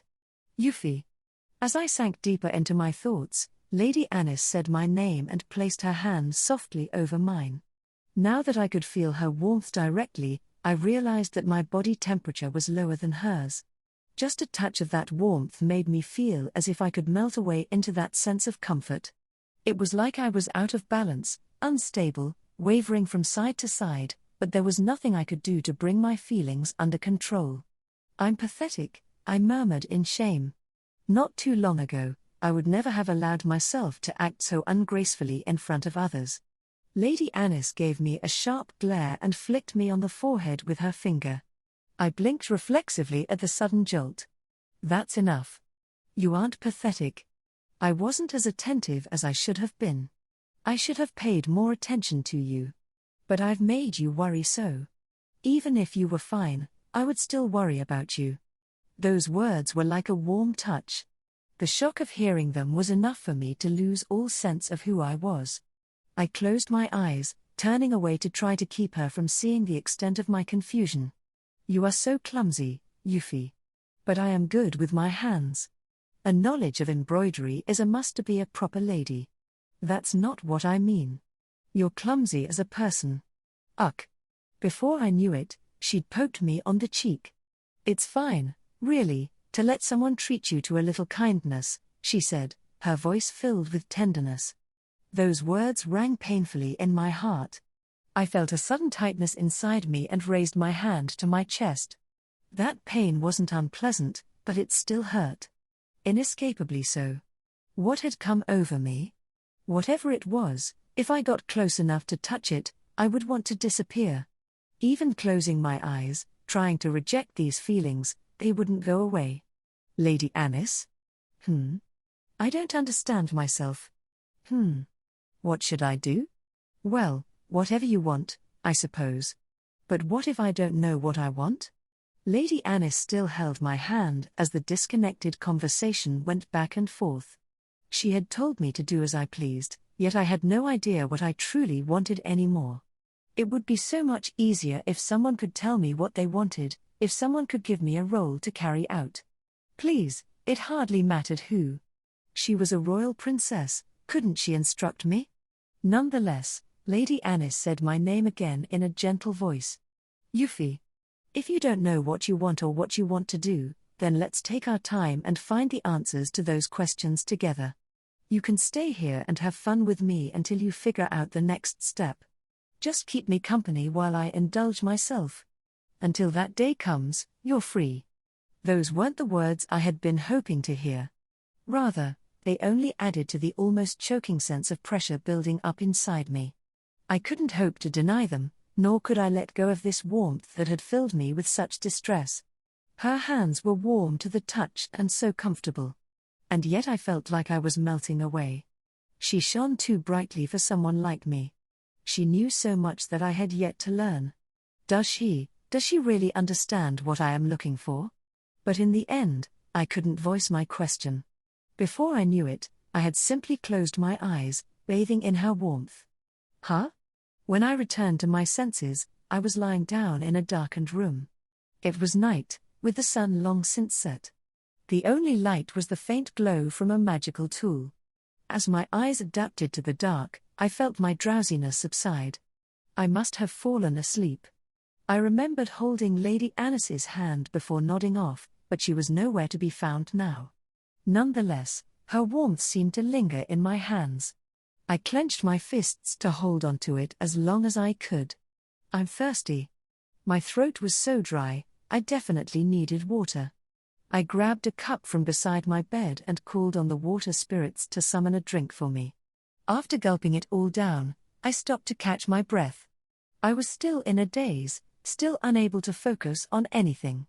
It was as if I was losing my mind, and yet I felt no urge to do anything about it. I don't know how long I sat there like that, but before I knew it, the door began to swing quietly open. I turned around and found Euphyllia standing in the doorway. Seeing me awake, she nodded and came inside. I see you've finished your rest, Lady Euphyllia. How long was I asleep, Euphyllia? Almost half a day. As Her Highness said, you must have been exhausted. You've just moved to a new environment, but the biggest change is probably in your frame of mind. Please remember to take care of yourself. Princess Anisphia was worried about you. I'll have to thank her. And you too, Euphyllia. I'm honored. Would you like some tea? Euphyllia must have noticed I was holding a cup. I nodded, though it took me a moment, and she began to prepare some hot water using the thermal pot in my room. I watched on vaguely, until Euphyllia glanced back at me. Is something the matter? No, nothing in particular. If you would like to talk about something, please do speak up. Go ahead. I had no idea what to say. I must have looked rather pathetic just now. Euphyllia nodded once more. I see. Your condition looks rather serious. Serious? A condition? Me, you mean? Indeed. You remind me of myself, a long time ago. What do you mean? She was trying to tell me something, but I couldn't fathom what. Meanwhile, Euphyllia averted her gaze and continued her work. It isn't easy to live outside your set role, is it? She said. Aha, I knew it. Yes, yes. I understand. Her words shocked me to my core. It was painful hearing her put my feelings into words like that. I had never wanted to do anything other than what was required of the role I had been assigned. I wonder if it's a hobby of hers, ensnaring people like us? Euphyllia sighed. Maybe it was anxiety or perhaps just frustration. What is your relationship with Lady Anisphia? I asked. Euphyllia did not show any particular emotion to the question, yet she tilted her head to one side. I wonder. It's hard to put into words. If I had to say, we're lady and servant. But for a lady-servant relationship, you're, somewhat irreverent. At least from what I've seen. To be honest, Euphyllia's attitude toward Lady Anis could have gotten her beheaded. Nonetheless, Lady Anis seemed to forgive those transgressions. Perhaps the relationship between them was one of deep trust. Her Highness doesn't like being respected in that way. I would like to honor her, truly. But if I don't show her the right amount of irreverence, she'll feel suffocated. So I play along with her. Is that right? Indeed. I hope that answers your question. I see. Euphyllia said she wanted to show Lady Anis respect, but Lady Anis herself didn't appreciate such treatment. And so Euphyllia behaved in the irreverent way she did because that was how she showed her respect. Theirs was certainly a strange relationship. I could see what she had meant when she had called it difficult to explain. I used to be a conventional person, too. Conventional. Yes. I never questioned what my parents told me. I always did as instructed. And I didn't fight back when they told me to marry a well-to-do old man who desired me in exchange for his patronage and support. I didn't know. What was I supposed to say? Euphyllia's voice was as casual as could be, as though she was speaking about the weather, but it was a harsh reality she was describing. Was this the right way to talk about this? But Princess Anisphia shattered that conventional life of mine. Now I feel like my parents got what they deserved. You're a very unique person, too, Euphyllia. Thank you, I hadn't exactly meant that as a compliment, though. I rubbed my forehead, struggling to maintain my footing in this conversation. For a moment, I wondered whether she and I really were similar, but perhaps I was just imagining things. That had to be it. The specifics might be different, but that's also why you ought to keep an eye on her, Lady Euphyllia. Huh? The difference between you and me is whether we've been loved as a person. What do you mean? What troubles you is the idea of doing more than just playing a role. Troubles? Was I troubled? Yes, she was right. I was. She had put even my thoughts into easy-to-understand words. Euphyllia, will you hear me out? I feel like talking a little, too. Of course. Ever since I was small, I've endeavored not to bring shame to myself as the daughter of a duke, as a future queen. No one ever told me I had to be that way, but I always thought that was what everyone expected. Euphyllia continued her work as I explained, preparing the tea leaves along with the thermal pot. You said I was troubled, and I suppose it's true. Right now, nothing at all is being asked of me, and it's like I've lost the ground from underneath me. You've come to believe that your worth is in embodying the ideals that people expect of you. I can't deny that, I replied with a weak smile.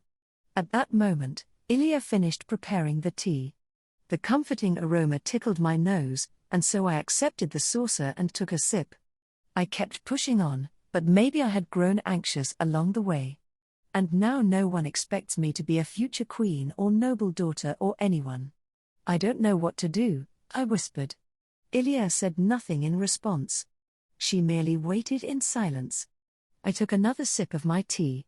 It tasted better the second time, as if my tongue had become more accustomed to it. After a brief pause, Euphyllia said, Lady Euphyllia.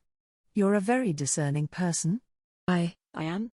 You're much less of a handful than a certain troublemaker we both know. I can vouch for that. Huh? Euphyllia? So please, allow yourself to worry as much as you need to. But be sure to find the solution to those worries for yourself. Not to become the person other people want you to become the person you want to be. The princess will help to occupy your time until you find an answer. She will no doubt want to take care of you even after you do. I glanced up at Euphyllia's face. She wore her usual calm expression, but the corners of her lips were raised in a faint smile. Her gaze was warm, but not in the same way as Lady Anis's. I wondered why. No doubt her expression now was fueled by a different kind of fire. Lady Anis's warmth made me feel like I was melting, like I was about to disappear. Euphyllia's warmth was gentler, soothing even. With that realization, the uncertainty that had filled my heart became slightly more well-defined. I still can't quite put it into words, though. Yes. But I'm glad I came here. I'm pleased to hear it. With that, our conversation came to an abrupt end. But it felt good to have been able to talk so casually. I couldn't quite grasp it yet, but someday, I wanted to be able to put this feeling into words. Thank goodness. It seemed I had found what I wanted to do. Relief and joy washed over me. Now I could smile naturally. Thank you, Euphyllia. I need to thank Lady Anis, too. You've both done so much for me. Not at all. I'm sure the princess won't mind, either. She's a soft-hearted one. I shook my head in amusement. Soft-hearted was one way to describe Lady Anis. She is, isn't she? But maybe you are, too, Euphyllia? You jest. I just follow along with whatever she sets her mind to. I see. Euphyllia? Can I ask you about Lady Anis? I want to do something for her, too. I want to know more about her, so I can think of some way of giving back. Well, I'll do my best. But how about a refill first? Realizing only then that my teacup was empty, I nodded back at her with a smile. This night spent in each other's company would last a little longer yet. Chapter 5. The reincarnated princess still yearns for magic. The kingdom of Palatia had existed hand in hand with spirits throughout its history. It was said that the realm came into being after the first king entered into a covenant with a great spirit that was revered like a god. That event became a guiding banner for others to befriend spirits as the kingdom's foundation got underway. Even today, this great feat remained the subject of praise and celebration. It was for that reason that, in the kingdom of Palatia, spirit stones, gifts from the spirits themselves, were treated with great appreciation and respect. Since antiquity, they had been treasured as tools to help in people's daily lives and presented as offerings at festivals. To collect such spirit stones, particularly specimens of the highest possible quality, one must venture deep into the wilds, where monsters also live. Monsters, though closely resembling animals, posed a significant threat to humans. Where the two categories differed was that the former were vicious, magic-wielding creatures, frequently attacking animals, other monsters, and even humans. Anyone who wanted to collect spirit stones would have to fight for them. Where there were monsters, there were spirit stones, or perhaps where there were spirit stones, there were monsters. In any event, if one sought to collect spirit stones, they would be required to venture into monster territory, where a battle against such creatures would be all but inevitable. For that reason, the kingdom often dispatched knights to go forth on the hunt and retrieve spirit stones. However, in times of high demand, additional manpower would be required. On such occasions, all the knights in the kingdom weren't enough to collect sufficient spirit stones to meet those needs. So adventurers, those who lived for freedom and memorable tales, played an active role in the realm's economy. In the kingdom of Palatia, adventuring was a nationally licensed profession, supported by the power of the state. They're tasked to do anything and everything required of them. For example, they might be called upon as escorts to protect a caravan of merchants traveling from town to town. Or they might be asked to solve small, trivial issues that a large organization such as the Royal Guard wouldn't get involved in. As a profession, adventuring was closely connected to the people's lives. The goal of such adventurers was to acquire fame and fortune by defeating these beasts. While the kingdom might lead the way in subduing monsters, large organizations like the Royal Guard were not always quick to action. On such occasions, a fast-moving adventurer might take the initiative. It wasn't uncommon that information from these adventurers affected the actions of the king. Theirs was a life-threatening profession, but the rewards could be great. Bounties could be considerable, and in some cases, triumphant adventurers might be rewarded with a noble title of their own. And so adventurers would accept requests to take down monsters in pursuit of honor, but not everyone could achieve glory. The world could be brutal at times. Right now, one group of adventurers was about to learn that firsthand. Damn it. Damn it. I didn't hear anything about that. Arg. Damn it all. A middle-aged man dressed as a typical adventurer was crying out in frustration. He was a veteran of the profession. He had never achieved any particularly spectacular successes throughout his career, but it was rare for anyone to still be active at his age. In the eyes of his peers, he was sober and solid. He had just stepped into a large forest renowned both as one of the kingdom's premier spirit stone sites and as a den for monsters, the Black Forest. The area was in the midst of reclamation and pioneering efforts and, as such, was a popular place for new adventurers to learn the basics of the trade. The Black Forest took its name from the darkness in the shadows of its towering trees. Rumor had it that the farther one ventured into its depths, the more that sunlight began to seem like a distant memory. No one knew its full extent. Beyond the forest lay an untouched mountain range, though none had been mad enough to delve that deep. Most adventurers explored only the familiar fringes. That was why it was a popular place for new adventurers to gain experience. As for our veteran adventurer, he had just begun training a group of newcomers.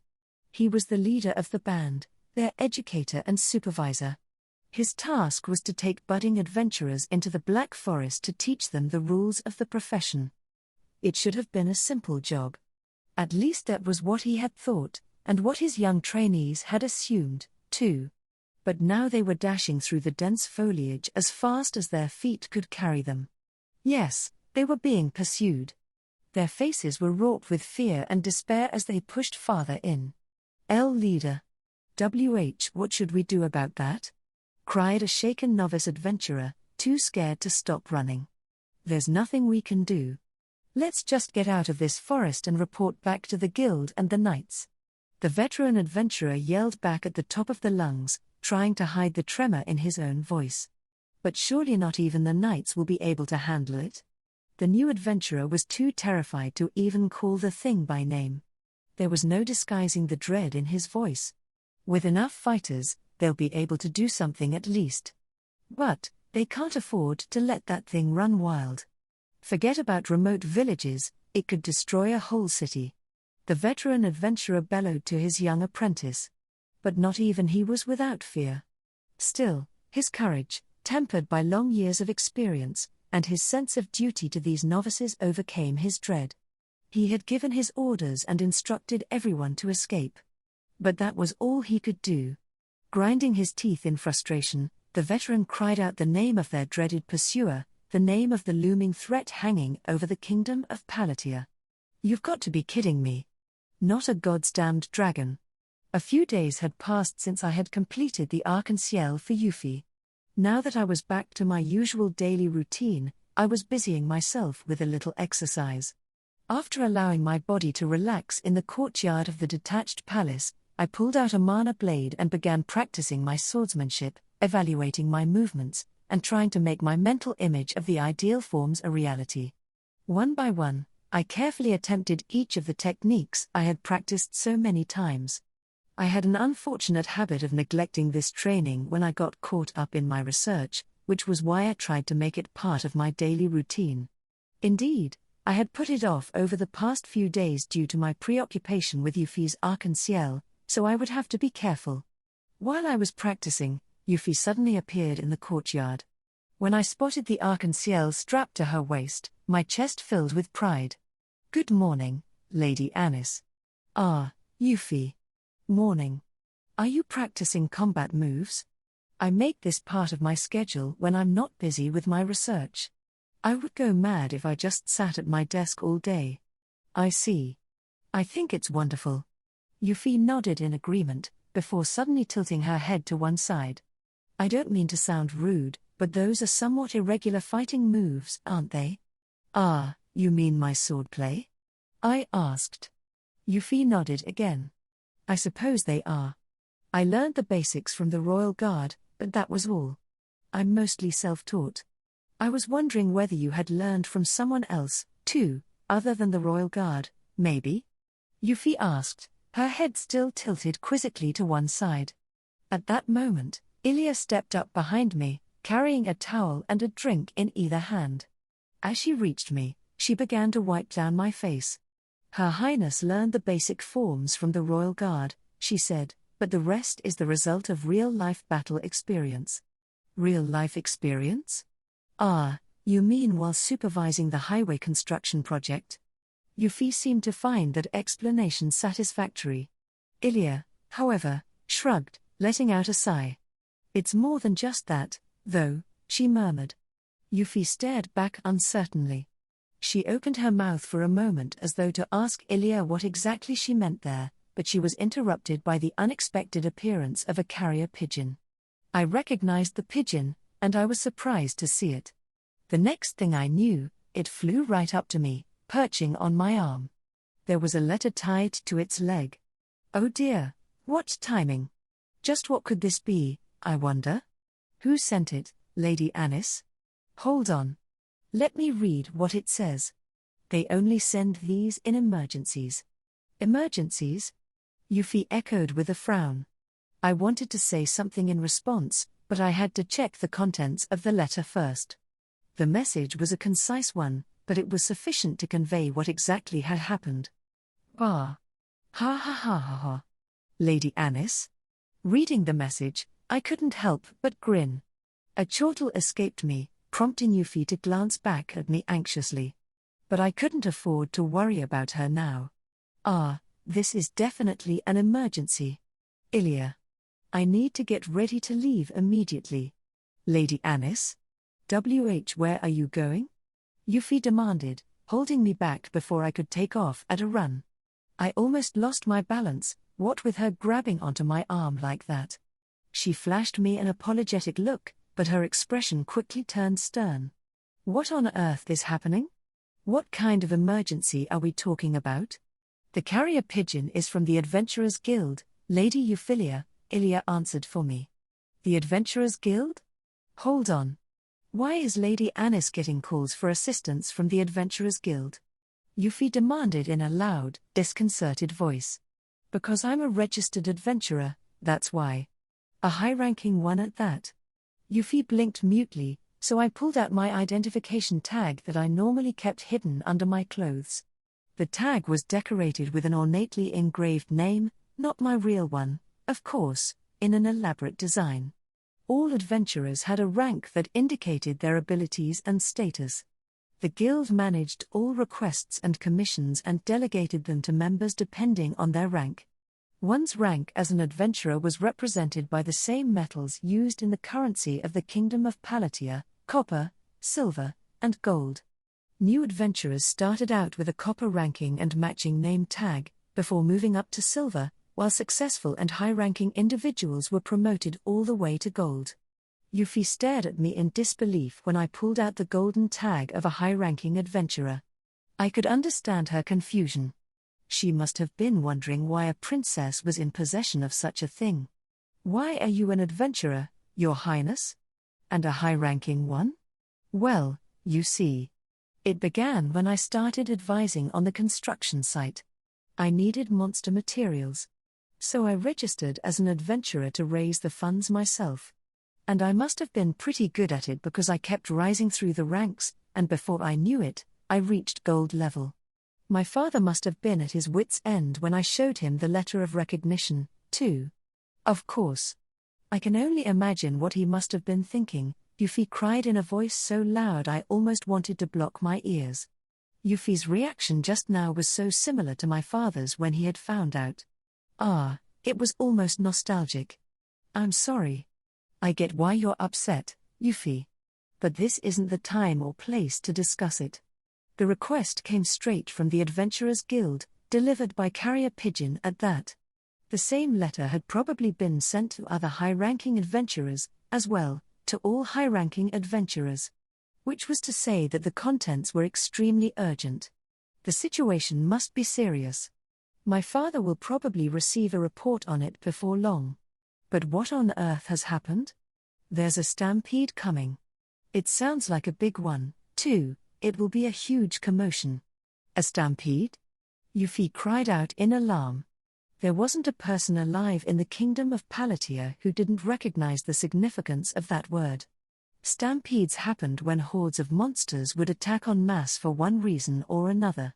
Knights and adventurers typically tried to prevent such events from occurring by routinely thinning out their numbers, but that was never 100% successful. There are two main causes of stampedes. The first is simply having too many monsters in one place. Monsters are always fighting for territory, with weaker ones pushed closer to villages and towns in search of new abodes. The other cause is when a larger monster appears, driving smaller monsters into a panic. Monsters were, after all, essentially animals. There were only so many places for them to inhabit, which meant they inevitably competed with one another for territory. However, when people got caught up in that scramble, the only option available was to eliminate the problem at its source. When a stampede took place, the first task on the agenda was to halt the monster's advance. If it was simply a mass outbreak, that would be a relatively simple matter, but it was a different situation entirely if a larger monster was behind it. In such cases, it was necessary not only to deal with the stampede but the instigator, too. And that could be a major undertaking. This larger one. Do you mean a magicite monster? Euphyllia asked. Exactly. The most powerful of all monsters were said to have magic crystals, pieces of magicite, embedded inside their bodies. Monsters came in all different species and types, and magicite monsters were mutated forms of such creatures. The problem with these beasties was that they could wield unique forms of magic.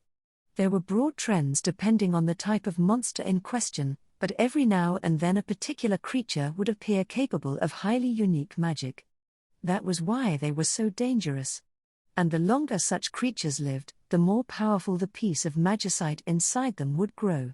That being the case, magicite monsters were often given individual names to ensure that new adventurers didn't make the mistake of confusing them with others.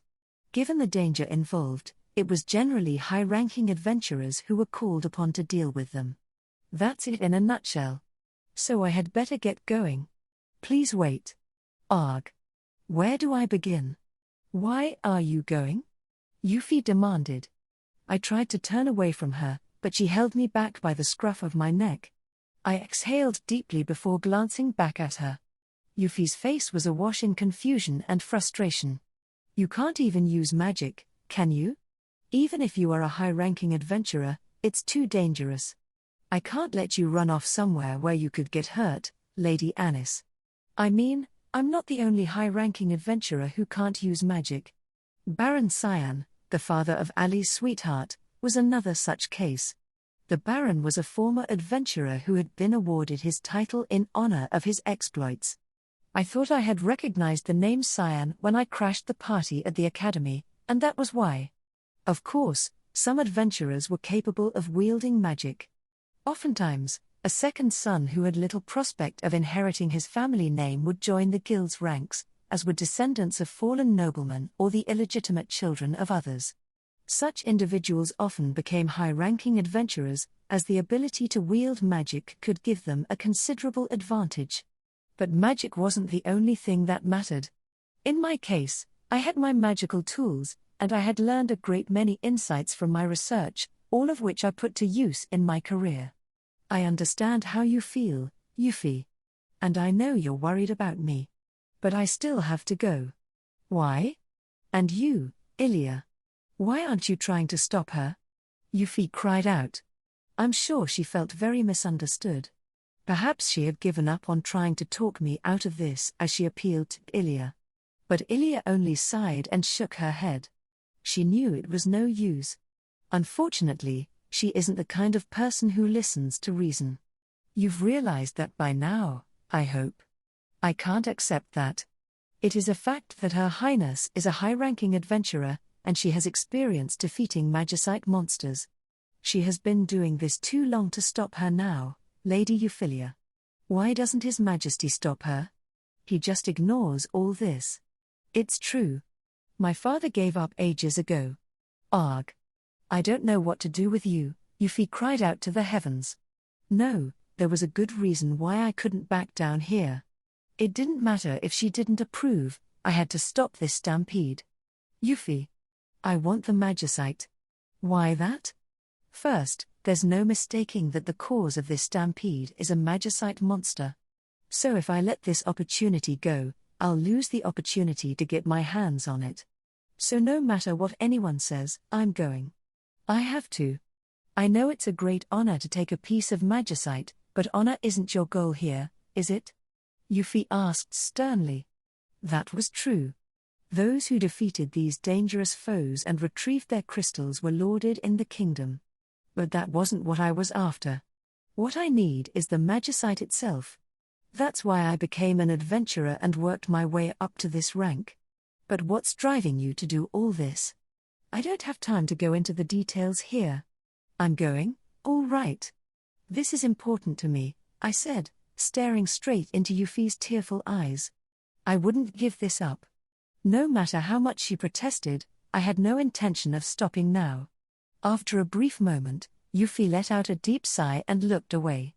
There's nothing I can say to stop you? I responded with a forceful nod and a hard stare until her resistance broke. She exhaled weakly. I understand. But at least take me with you. I've accompanied the royal guard before, and I do have experience fighting monsters. So please, take me with you. Huh? But Duke Grant's left you in my care. How would I explain myself if anything happened to you? The same could be said for you. But if you can go without a problem, why not me? I groaned. I couldn't argue with that. If I wasn't willing to let her put herself in danger, how could I justify doing so myself, especially as I was the one with the higher social position? Any objection to this arrangement could be thrown back as a reason why I shouldn't go. In other words, I couldn't possibly refuse her. I'll accompany you as your assistant. So I have the right to know what your real goal is, too, don't I? Humph. Well, if you feel that strongly about it. Now it was my turn to sigh and give up. We couldn't keep going like this, we needed to compromise. And time was of the essence, so my only choice now was to let her tag along. But we don't have time to explain everything here. Can we do it on the way? We'll take my witch's broom to the source of the trouble. We're going to have to ride that again. No, I understand. I'm ready. Euphy hesitated for a moment when I mentioned the witch's broom, but she soon steeled herself and nodded. It was such a strange cycle of emotions that I had to chuckle. In that case, let us strike while the iron is hot. This is going to be a big job. By the way, Lady Anis, did the message say what kind of monster we're dealing with? Of course. That's why the Adventurers Guild was in such a hurry to send out these carrier pigeons. It's a big one this time. In my past life, the creature would have belonged only to the realm of fantasy. We were dealing with an incredibly powerful foe recognized and feared the world over. Defeating one was the dream of many adventurers and would win them instant fame. We're going to slay a dragon. I might have been in a completely different world, but dragon slaying was still the ultimate honor. And so as Euphy gasped, I only grinned fearlessly. I received the news just as I was coming to the end of the seemingly never-ending pile of official documents on my desk. The door to my royal office was thrown open with such force that it almost broke clean from its hinges. A pale knight rushed inside to deliver an urgent report. A dragon? I bellowed, unable to remain calm. Impossible. Are you saying it flew down from the mountains? Am I misunderstanding something? Apologies, Your Majesty. The news just came in from the Adventurers Guild. It's an emergency. They're waiting on your instructions. NGH. If it isn't one problem, it's another. Call an emergency meeting in the name of the king. Convene at once. Though this report had just given me another headache, It was my job as king to come to a decision. And so I relayed my orders to the knight, watched as he dashed from my office, and rubbed my hand against my gut. Arg. Algerd's mess has already given me one migraine, and now a dragon, too. A dragon, that word meant danger. They were the pinnacle of everyone's worst fears. Not only were they prodigiously tenacious, their absolute worst trait was that they were capable of flight. There were very few direct accounts of dragon sightings. For that reason, when they did appear, the danger posed was enough to send shivers running down anyone's spine and make one's hair stand on end. It was no exaggeration to say that the coming of a dragon was an incomparable calamity. In the entire history of the Kingdom of Palatia, there was neither record nor legend of any dragon attacks. But everyone knew the stories of other kingdoms that had been utterly destroyed by them. That was the magnitude of the situation. Calm down. Calm down, damn it. But what are we supposed to do? This was a dragon we were dealing with. It could not only raise our country, but it could fly, too. A defensive line would accomplish nothing if the monster could just pass right overhead. We might be able to weather it if the dragon let us be, like a dissipating storm, but the stampede posed another problem. After all, monsters existed to hunt and devour their kin. All of which was to say the dragon would likely see the stampeding monsters as potential prey. And if we killed what it regarded as its own quarry, we would only further enrage it. Father. It's Algerd. May I come inside? Algerd? I thought you were supposed to be confined to your quarters. Fine, come in. What is it? The voice calling from the other side of the door was a surprise, but I allowed Algerd to enter. As he stepped inside, I could read nothing from his face, as though he was consciously suppressing his emotions. Ever since his announcement the other day, that he was breaking off his engagement with Euphyllia, he had been placed under effective house arrest, and I had tried several times to question him about his motives. But my son had become unfathomable to me. That was perhaps partly my fault for neglecting him to focus on matters of state, but even so, I simply couldn't understand him anymore. I could say the same for his fool of a sister, too. I saw her smiling in my mind's eye, nothing like her brother. Anisphia was incomprehensible in the sense that I could never anticipate what she might do next, but Algerd was simply an enigma. It was my son who broke the silence. Excuse me, father. I heard that a dragon has appeared. And how exactly did you manage that while confined to your quarters? What do you want from me? I asked with a sigh. What Algerd said next came as shock. Please allow me to participate in the fight, father. What are you talking about? I frowned at the sudden request. His expression unwavering, Algerd continued. To put it simply, I seek honor and prestige. Honor? Are you telling me you're planning to slay it all by yourself? Yes. And I would desire a reward if I was to succeed. I'm prepared to risk my life to that end. Slaying a dragon would indeed bring incredible prestige. So that was it, he desired honor. That clue was enough to tell me what he was up to. Yet I felt only sorrow and frustration that Algerd simply wouldn't comprehend the things that truly mattered. I could imagine precisely what it was that he wanted. Algerd, do you really despise Euphyllia that much? Are you willing to go this far for that baron's daughter? I can't understand you. Couldn't you keep the other girl as a mistress or a concubine, perhaps? I may not have a mistress, but no law forbids it. Why are you so stubbornly opposed to Euphyllia? What Algerd wanted was to break off his engagement, and to do so, he had condemned her in front of a public audience. The charges, however, seemed to be utterly fabricated. For a time, I had suspected that Algerd must have been blindly in love. But I saw nothing in his actions to convince me of that. His heart was not burning with passion but frozen beyond belief. There isn't time for me to elaborate on my feelings, father. I'm not asking you to promise me anything in return, Algerd said quietly and calmly. But I cannot sit here idle, receiving from others and giving nothing, only following the path laid out for me. Is that the kind of ruler this country needs? What are you trying to say, Algerd? If only she had a penchant for magic. If only she had been born a man. Did you think I wouldn't learn what you've been saying behind my back? My gaze fell to the desk. Algerd's accusation hurt to hear. My mind was rapidly going through possible interpretations of what he meant. When had he and Anisphia fallen out so decisively? They had been so good as children, all but inseparable. There had been a time when Anisphia would take Algerd out with her, causing all manner of problems for their own amusement. But when she embarked on her pursuit of magicology, everything started to go wrong. Anisphia might not have had a talent for magic, but she was blessed with an innovative mind and the strength to realize her ideas through action. And that directly connected to Algerd's current predicament. Those around him had begun to scorn him for his utter lack of any brilliant talent of his own. And before I could think of a solution to these dilemmas, the two of them had fallen out completely. And so they went their separate ways, their relationship irreparably broken. Anisphia renounced her right to the throne and settled into her current position as Princess Peculiar, a fool unworthy of her royal name. At least, that was what I suspected had been her intention. She had done it for her brother's sake, so he could succeed me to the throne. As such, I had endeavored to raise Algerd to be an orthodox ruler in her stead. I had always considered it my duty to protect and preserve the country for future generations.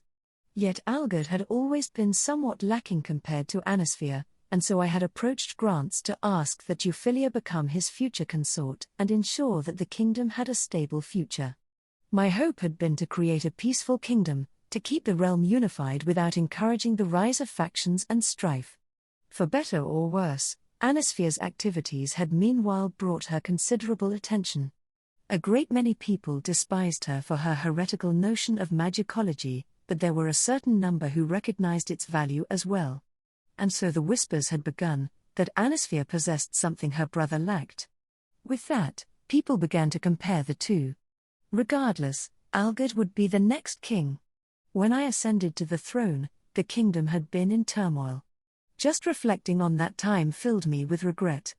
I didn't want my son to suffer the same way. I had tried to give him everything I could, but there was no telling how he had received it all. Looking back, it was almost shameful. Even now, I couldn't see what I should have done. But I was still king. I could not turn back, not even before an obstacle of this magnitude. Algerd. It is true that the prestige of slaying a dragon would guarantee your position. As for what you want, well, the kingdom requires all the strength it can muster at this present time. I'll ask you again, are you ready to risk your life? Yes. I'm ready for anything. Very well. Then I shall arrange it. I shall permit you to attend the emergency meeting. After that, in the midst of my conversation with Algerd, another knock sounded from the door. I couldn't hide my annoyance at this third interruption. This was an emergency. What could be the matter now? What is it this time? I shouted at whoever was waiting outside. Why, Your Majesty? Urgent news. It's about Princess Anisphia. My heart sank at the knight's trembling report. I could see in my mind's eye my fool daughter showing off one of her inventions with a broad grin. And that invention was. Witnesses report seeing her riding that magical device of hers, with Lady Euphyllia in tow. Right, she had gotten herself registered as a high-ranking adventurer at the guild.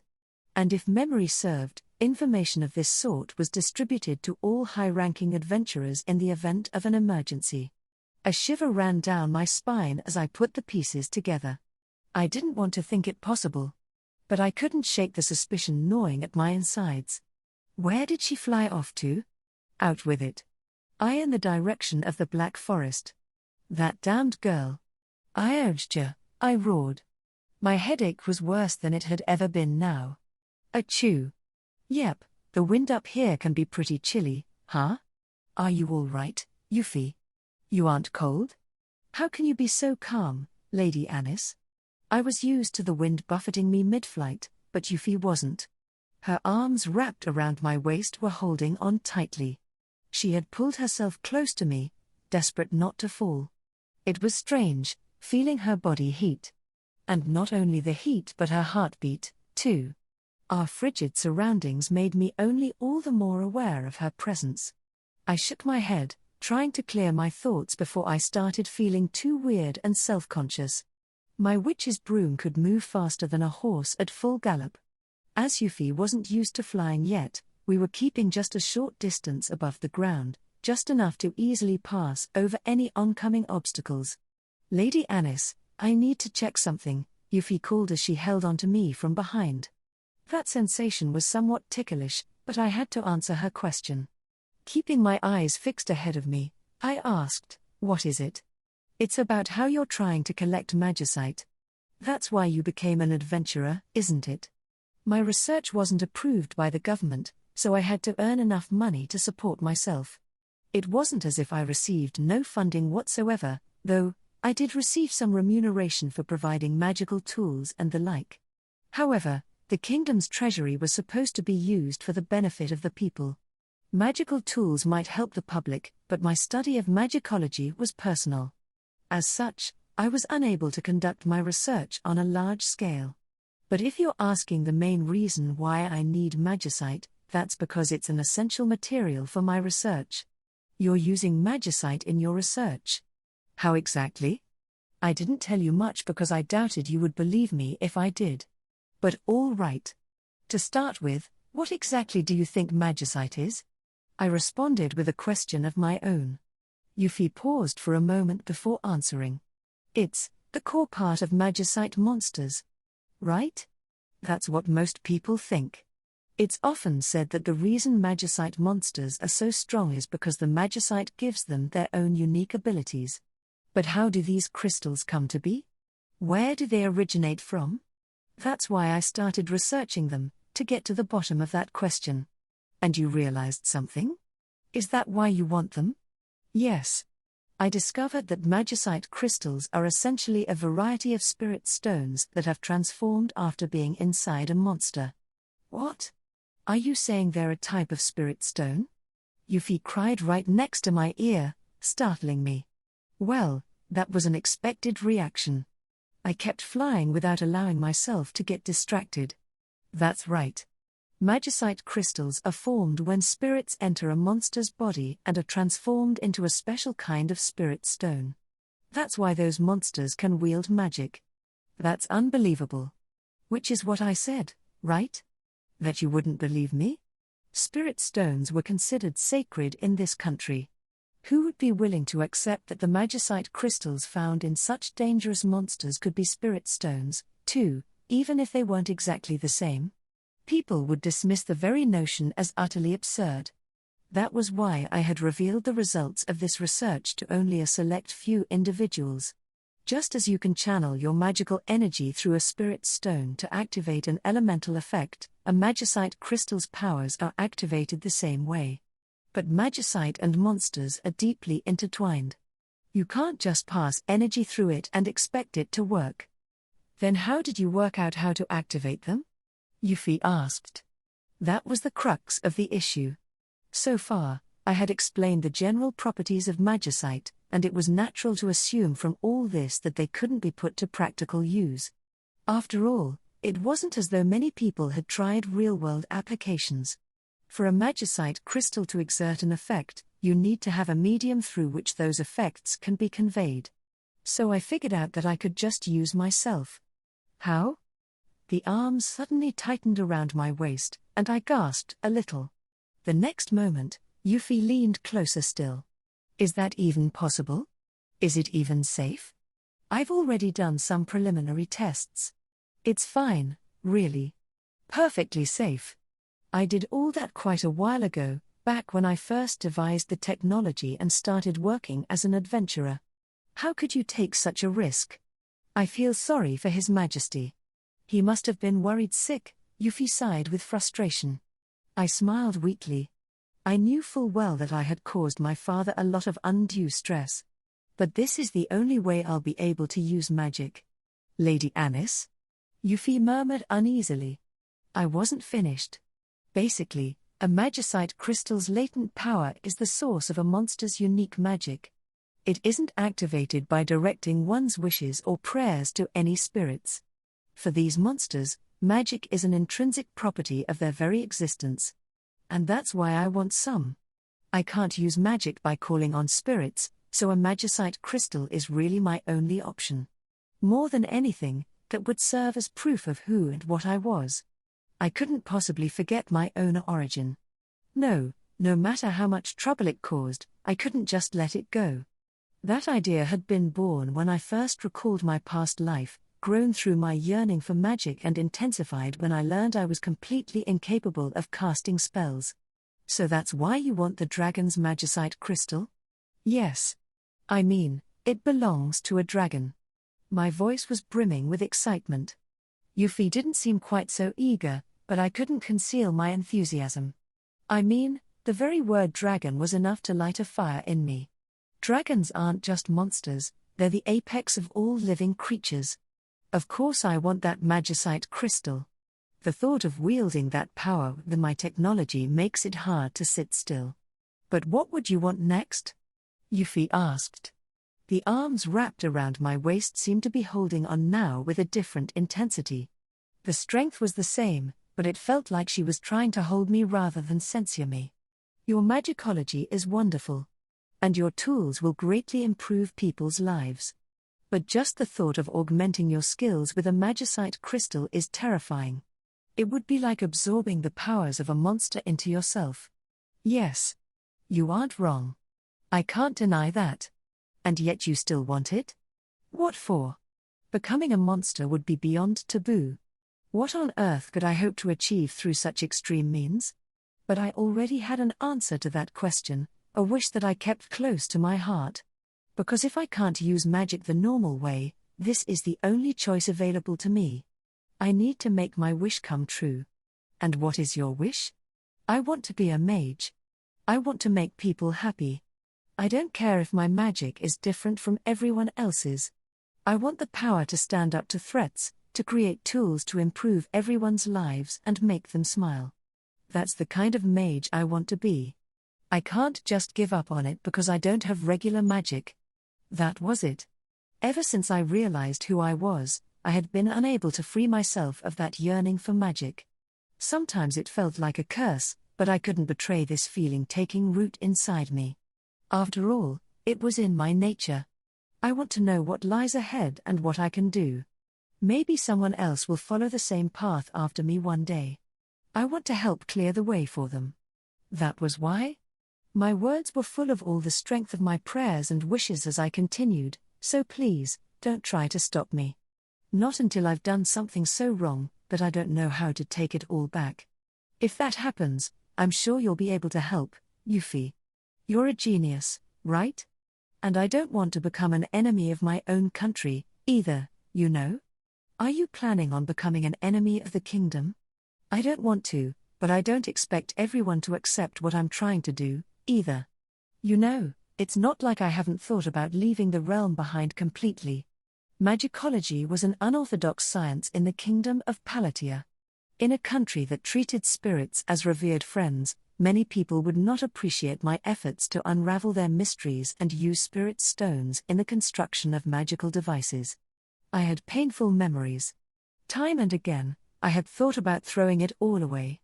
This country was too smothering to live in. The more I tried to be myself, the more suffocating it felt.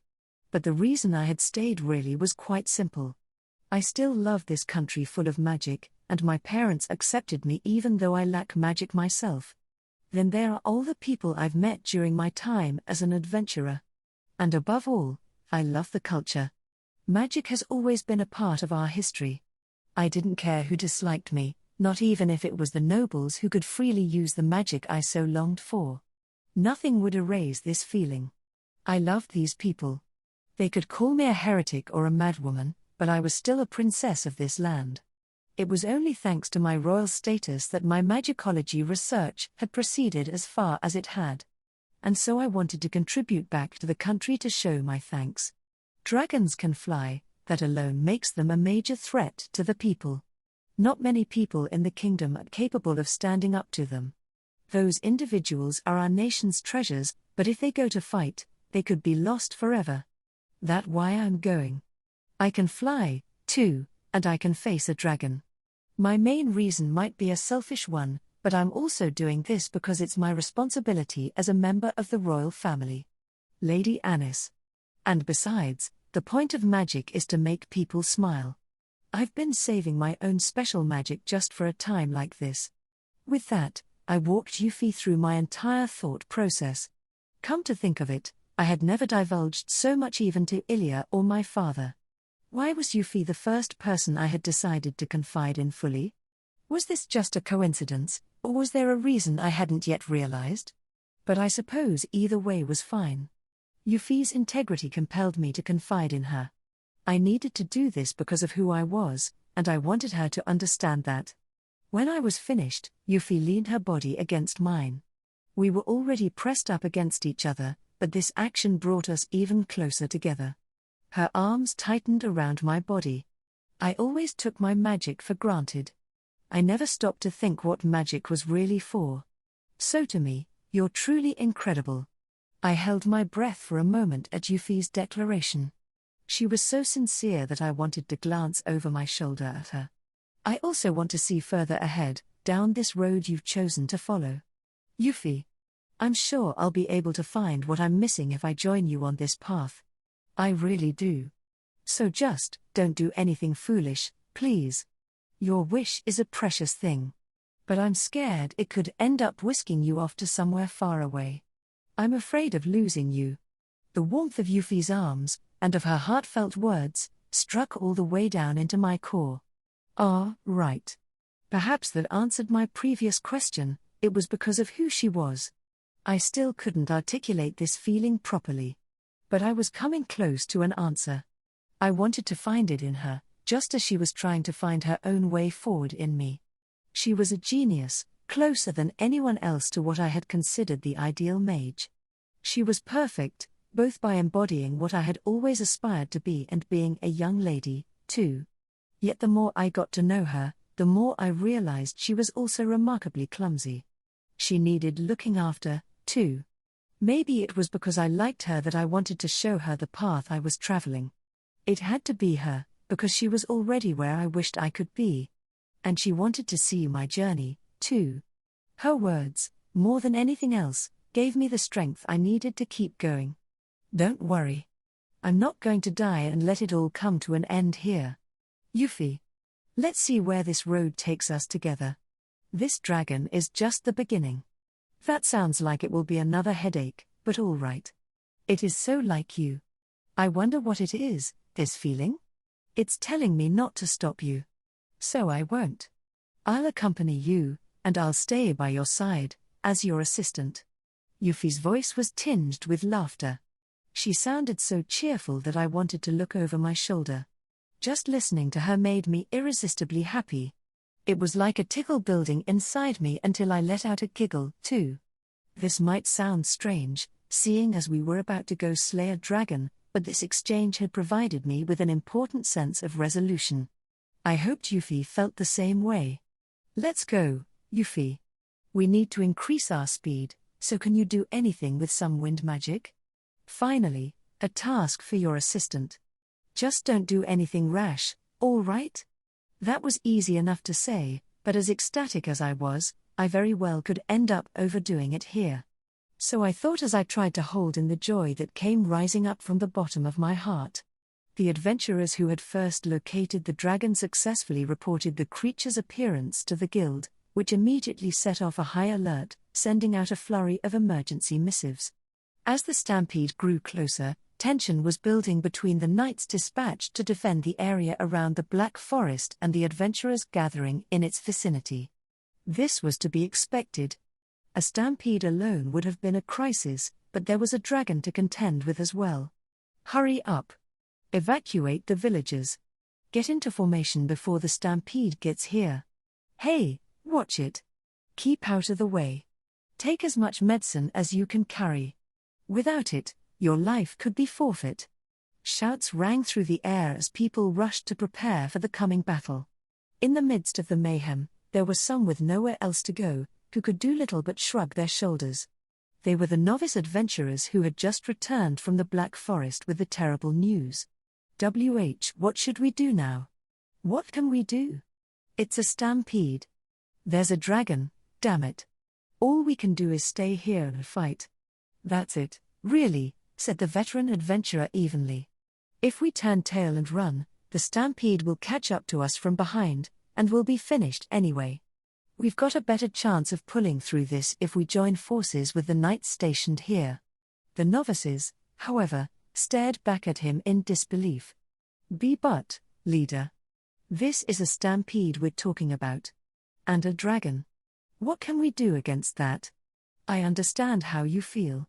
So I don't mind if you join the evacuees. There shouldn't be a problem if you tell everyone you're escorting them. But you aren't going? I know full well that this is a time to fall back," the veteran adventurer responded with a bitter smile, flexing his shoulders in an exaggerated shrug. "We're dealing with a hell of an opponent. But if running is gonna mean dying anyway, I might as well cut loose and live a little.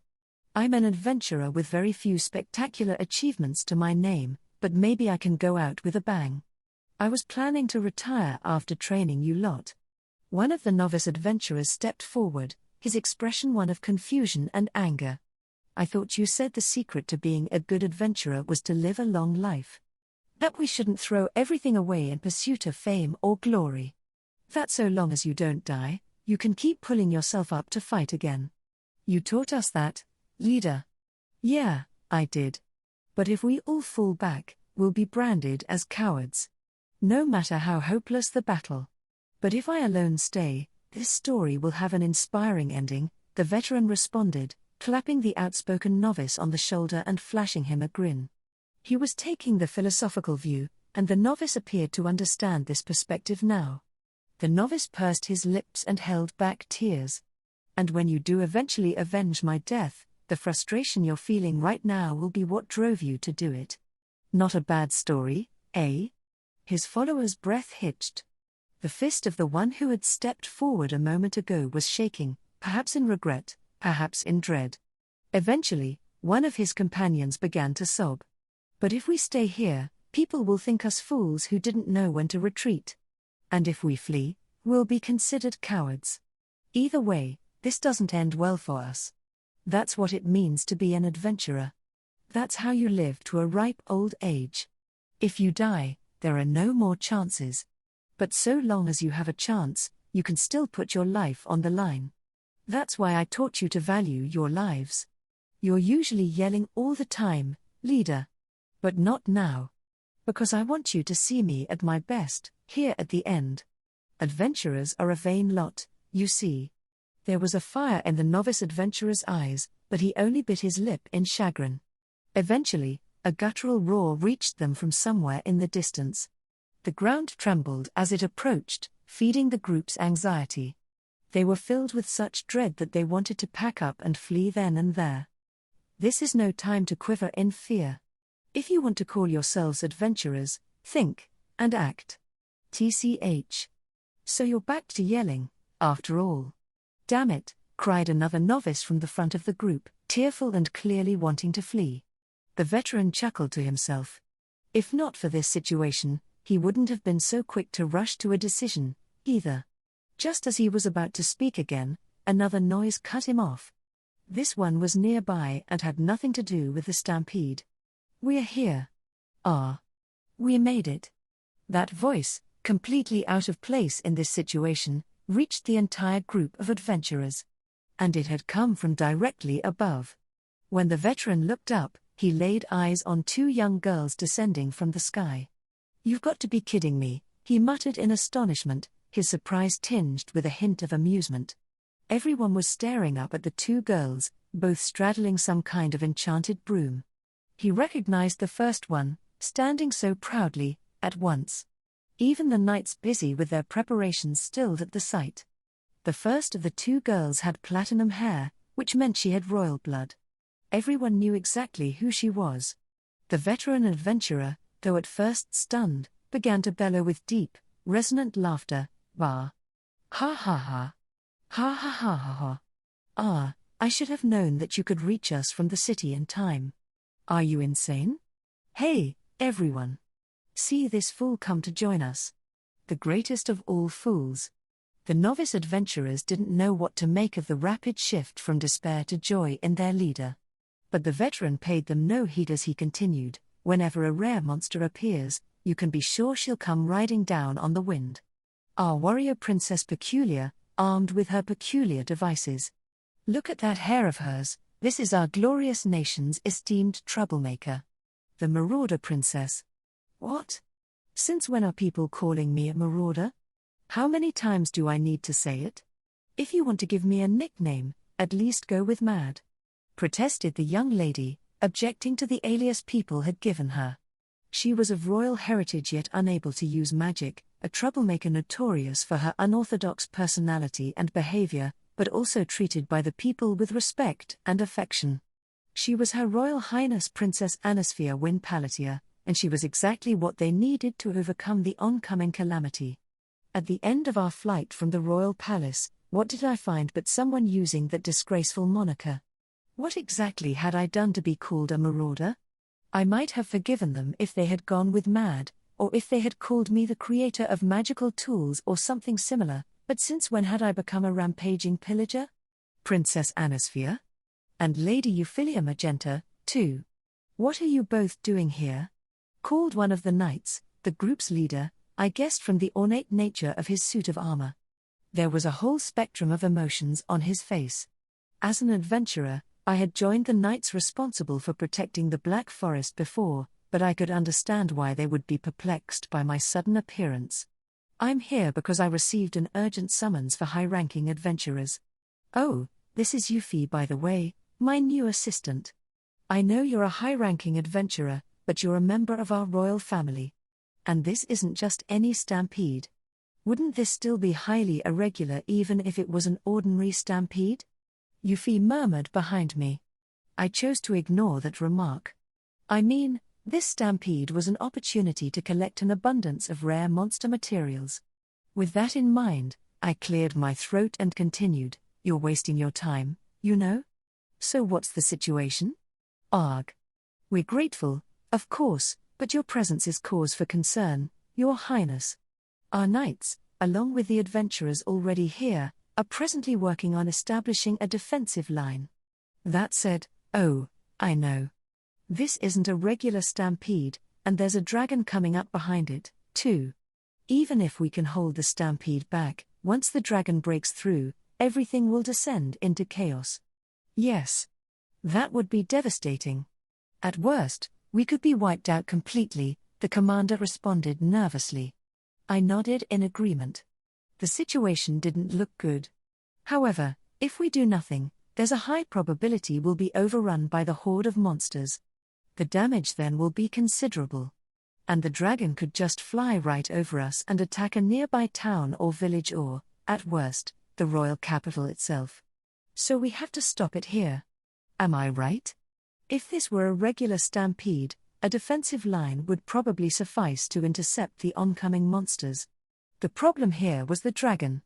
On top of that, monsters had a tendency to prey on other monsters. There were various theories as to why. Did they seek to absorb their prey's innate power, or were they simply territorial? Either way, such battles often proved fierce. And since magicite monsters were particularly strong, they tended to act alone rather than in groups, and often regarded the monsters around them as food. That was why magicite monsters were often the precipitating factor behind a stampede. This time, however, since the dragon was capable of flight, it could simply soar over any attempts to engage it. On the other hand, if it was to charge into the throng of monsters, the battlefield would become hellish. But now I was here. The only person in this whole kingdom with the power of flight. Let me ask you something first. Are you serious? Are you even thinking clearly? The commander asked. I've got a lot of questions, too, but rest assured, I'm serious. And I'm perfectly sane. When the dragon comes out, I'll deal with it, I responded. The commander inhaled sharply, staring back at me. For a brief moment, his brow furrowed as he made some noise deep in his throat. I had to smile back at him. I was grateful to see he was concerned about my safety, but this was no time to worry about that. I'll make this easier for you. As the princess of the kingdom of Palatia, I hereby order you to hold back the stampede while I deal with the dragon. I'll be participating in the attack, too, so take that into consideration when it's time to divvy up the spoils, please. You're incorrigible, Euphyllia murmured. If I could use that magical tool, I would go out myself. I can't let someone fight in midair without prior experience, I responded. It's just as ridiculous to let a royal princess fight a dragon, the commander mumbled. Euphyllia nodded in agreement, but I ignored them both. In any event, I had given official orders as the princess, so the knights would have to obey me. Probably. Anyway, we don't have much time. I'm going to scout ahead and attack if I have the opportunity, so be ready to support me by the time I get back.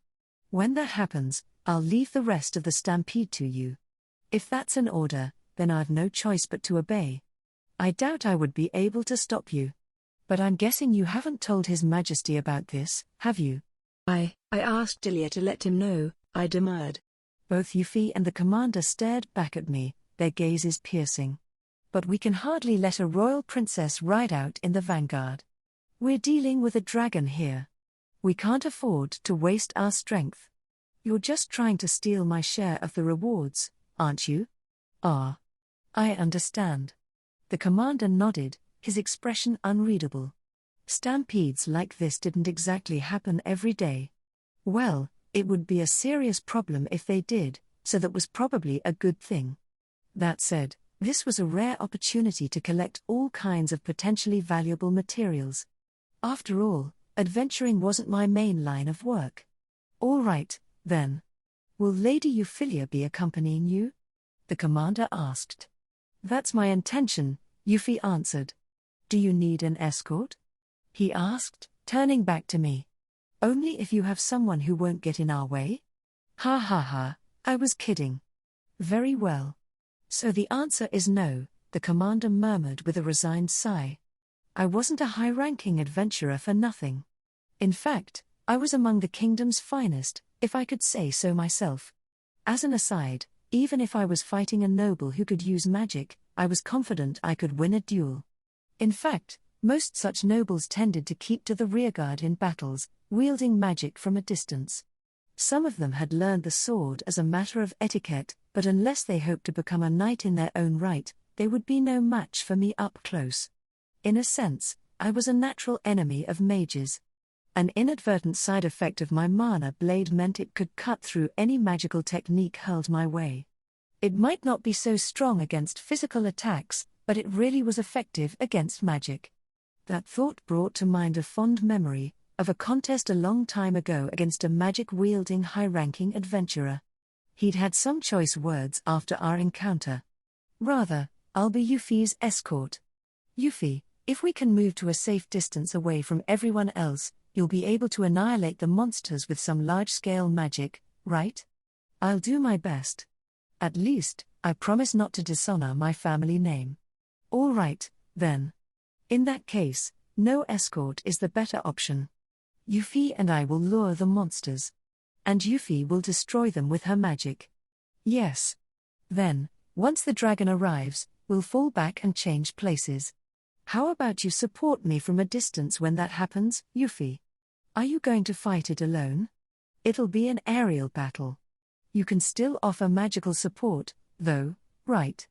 Euphyllia frowned at this suggestion. This world still had no concept of aerial warfare. No doubt, she wouldn't be able to live with herself if she accidentally hit me from afar. In that case, maybe it would be a better use of her talents to annihilate the stampede.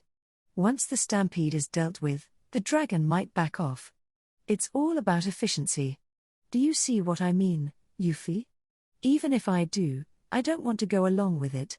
I know. And I don't want to make you worry. So believe me when I say it will be fine, I said, placing a hand on her shoulder. I trust you, Lady Anis. Euphyllia took my hands in her own and placed her forehead against mine, as though in prayer. We remained that way for a short moment, until I could make out the sound of the stampede approaching from afar. Shall we go, Lady Anis? Yes. I can't wait to see your abilities. I still didn't know the full extent of Euphyllia's powers, so to be honest, I was looking forward to seeing her let loose. Stay safe, you two. I wish you good fortune, the commander said, his face unreadable as he gave us both a formal salute. "You too, Commander. It would be difficult to come back to the Black Forest without you here. Let's have tea again sometime." With that response, Euphyllia and I took off. Between the Black Forest and the defensive line that the knights and adventurers were forming was a wide plain, divided by a road leading into the woods. At that moment, the horde was spilling out from among the trees. It wouldn't be long before the roiling mass lunged forward in attack. There's so many of them. I would be jumping for joy if this were a normal stampede. What kind of princess enjoys a stampede? Euphyllia sighed. A peculiar princess, that's who. Now, then. I reached into my pocket for a small portable bottle filled with round pills. Euphyllia frowned when she saw it. "What is that, Lady Anis?" "Another product of my research. Unlike my magical tools, I doubt I can make this one public. It's a medicine made from a mix of powdered spirit stones. I call it ether. Basically, it was like a different sort of medicine that I remembered from my past life. It had taken an awful lot of trial and error to perfect it. That said, the technology was dangerous, and it would be irresponsible to distribute it freely throughout the wider world. A medicine made from spirit stones? Yeah. There's a bunch of other things in it, too. It took me a few years to perfect it, because overdosing can have pretty negative side effects. We're going to need to talk more about this later." Euphyllia's glare was as sharp as a monster's. I brushed that aside, shrugging as I threw one of the pills into my mouth. "Ah, right. It does have a small side effect, but don't worry. Are you sure this won't hurt you?" "I'm fine, really. It's just a little stimulating, like removing the shackles of your reason. That's all." That doesn't sound good at all. Despite Euphyllia's protest, I crushed the pill with my back teeth. The taste was disgusting, frankly, but I forced myself to swallow it down. It didn't take long for the ether to start having an effect. For a moment, it felt like the whole world was spinning around me, and the next thing I knew, I was experiencing utter euphoria. Hair. Hair, hair, hair. Ha ha ha ha. Ah, this was going to be fun. It was time to go hunting. I would be lying if I said I wasn't looking forward to this. I mean, I had never hunted a monster as large as this one before. I couldn't help but laugh out loud. My lips twisted in excitement, my whole body felt as though it were on fire. The effects of the ether spread through my body. It was the same principle as the magic that knights used to strengthen their bodies before a fight. However, this carefully prepared concoction went beyond the effects of ordinary magic, enabling me to move like a monster myself. "Lady Anis." Euphyllia was clearly worried about me. I waved my hand to reassure her. "It's fine. Really, it is. Anyway, it's time to go hunt them down. Give me a signal if you're gonna use magic. Here goes." I charged ahead, readying my mana blade in my hands, just as the monsters at the forefront of the stampede appeared before me. Bwah ha ha ha ha. They're here. Let's do this. Take these. I braced my legs and then rushed forward, pouring my magical energy into my mana blade. The horde of monsters rose up to meet me.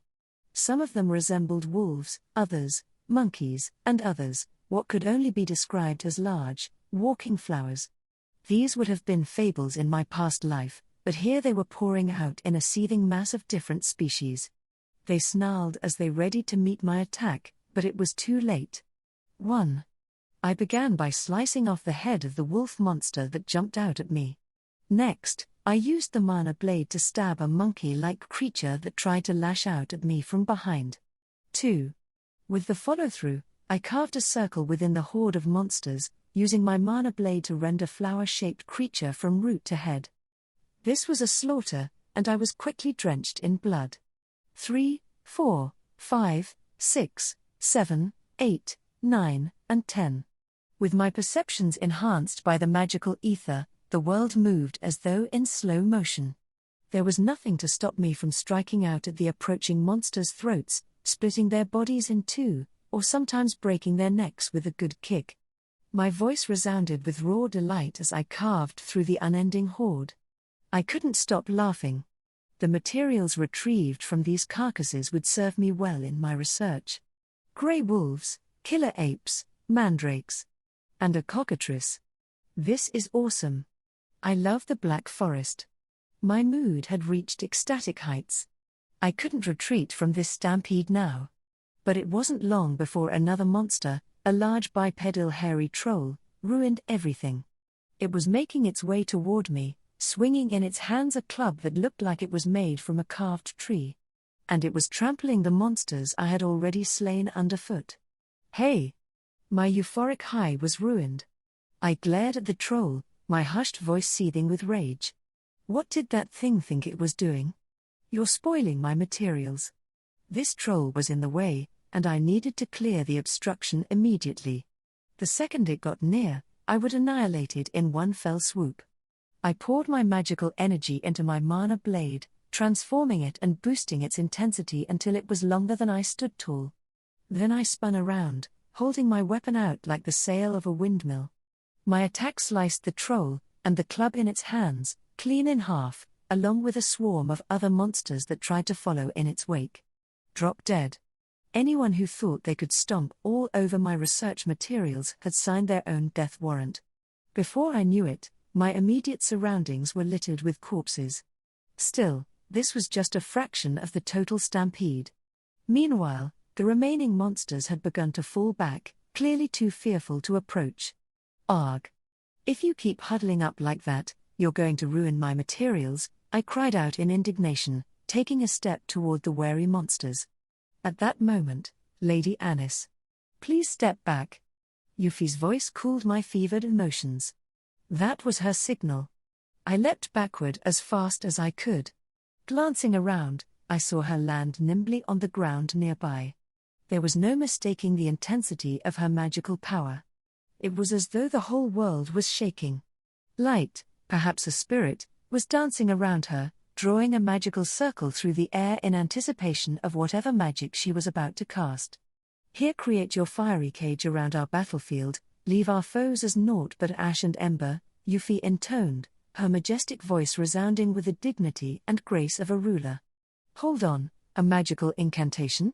She normally didn't need to say anything when she used magic, so what would happen when she boosted whatever mental image she was visualizing with even more power? Explosion.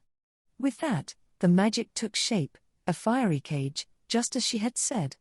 The scorching heat raged through the massed monsters in a wide half-circle, the wind alone hot enough to scorch their flesh.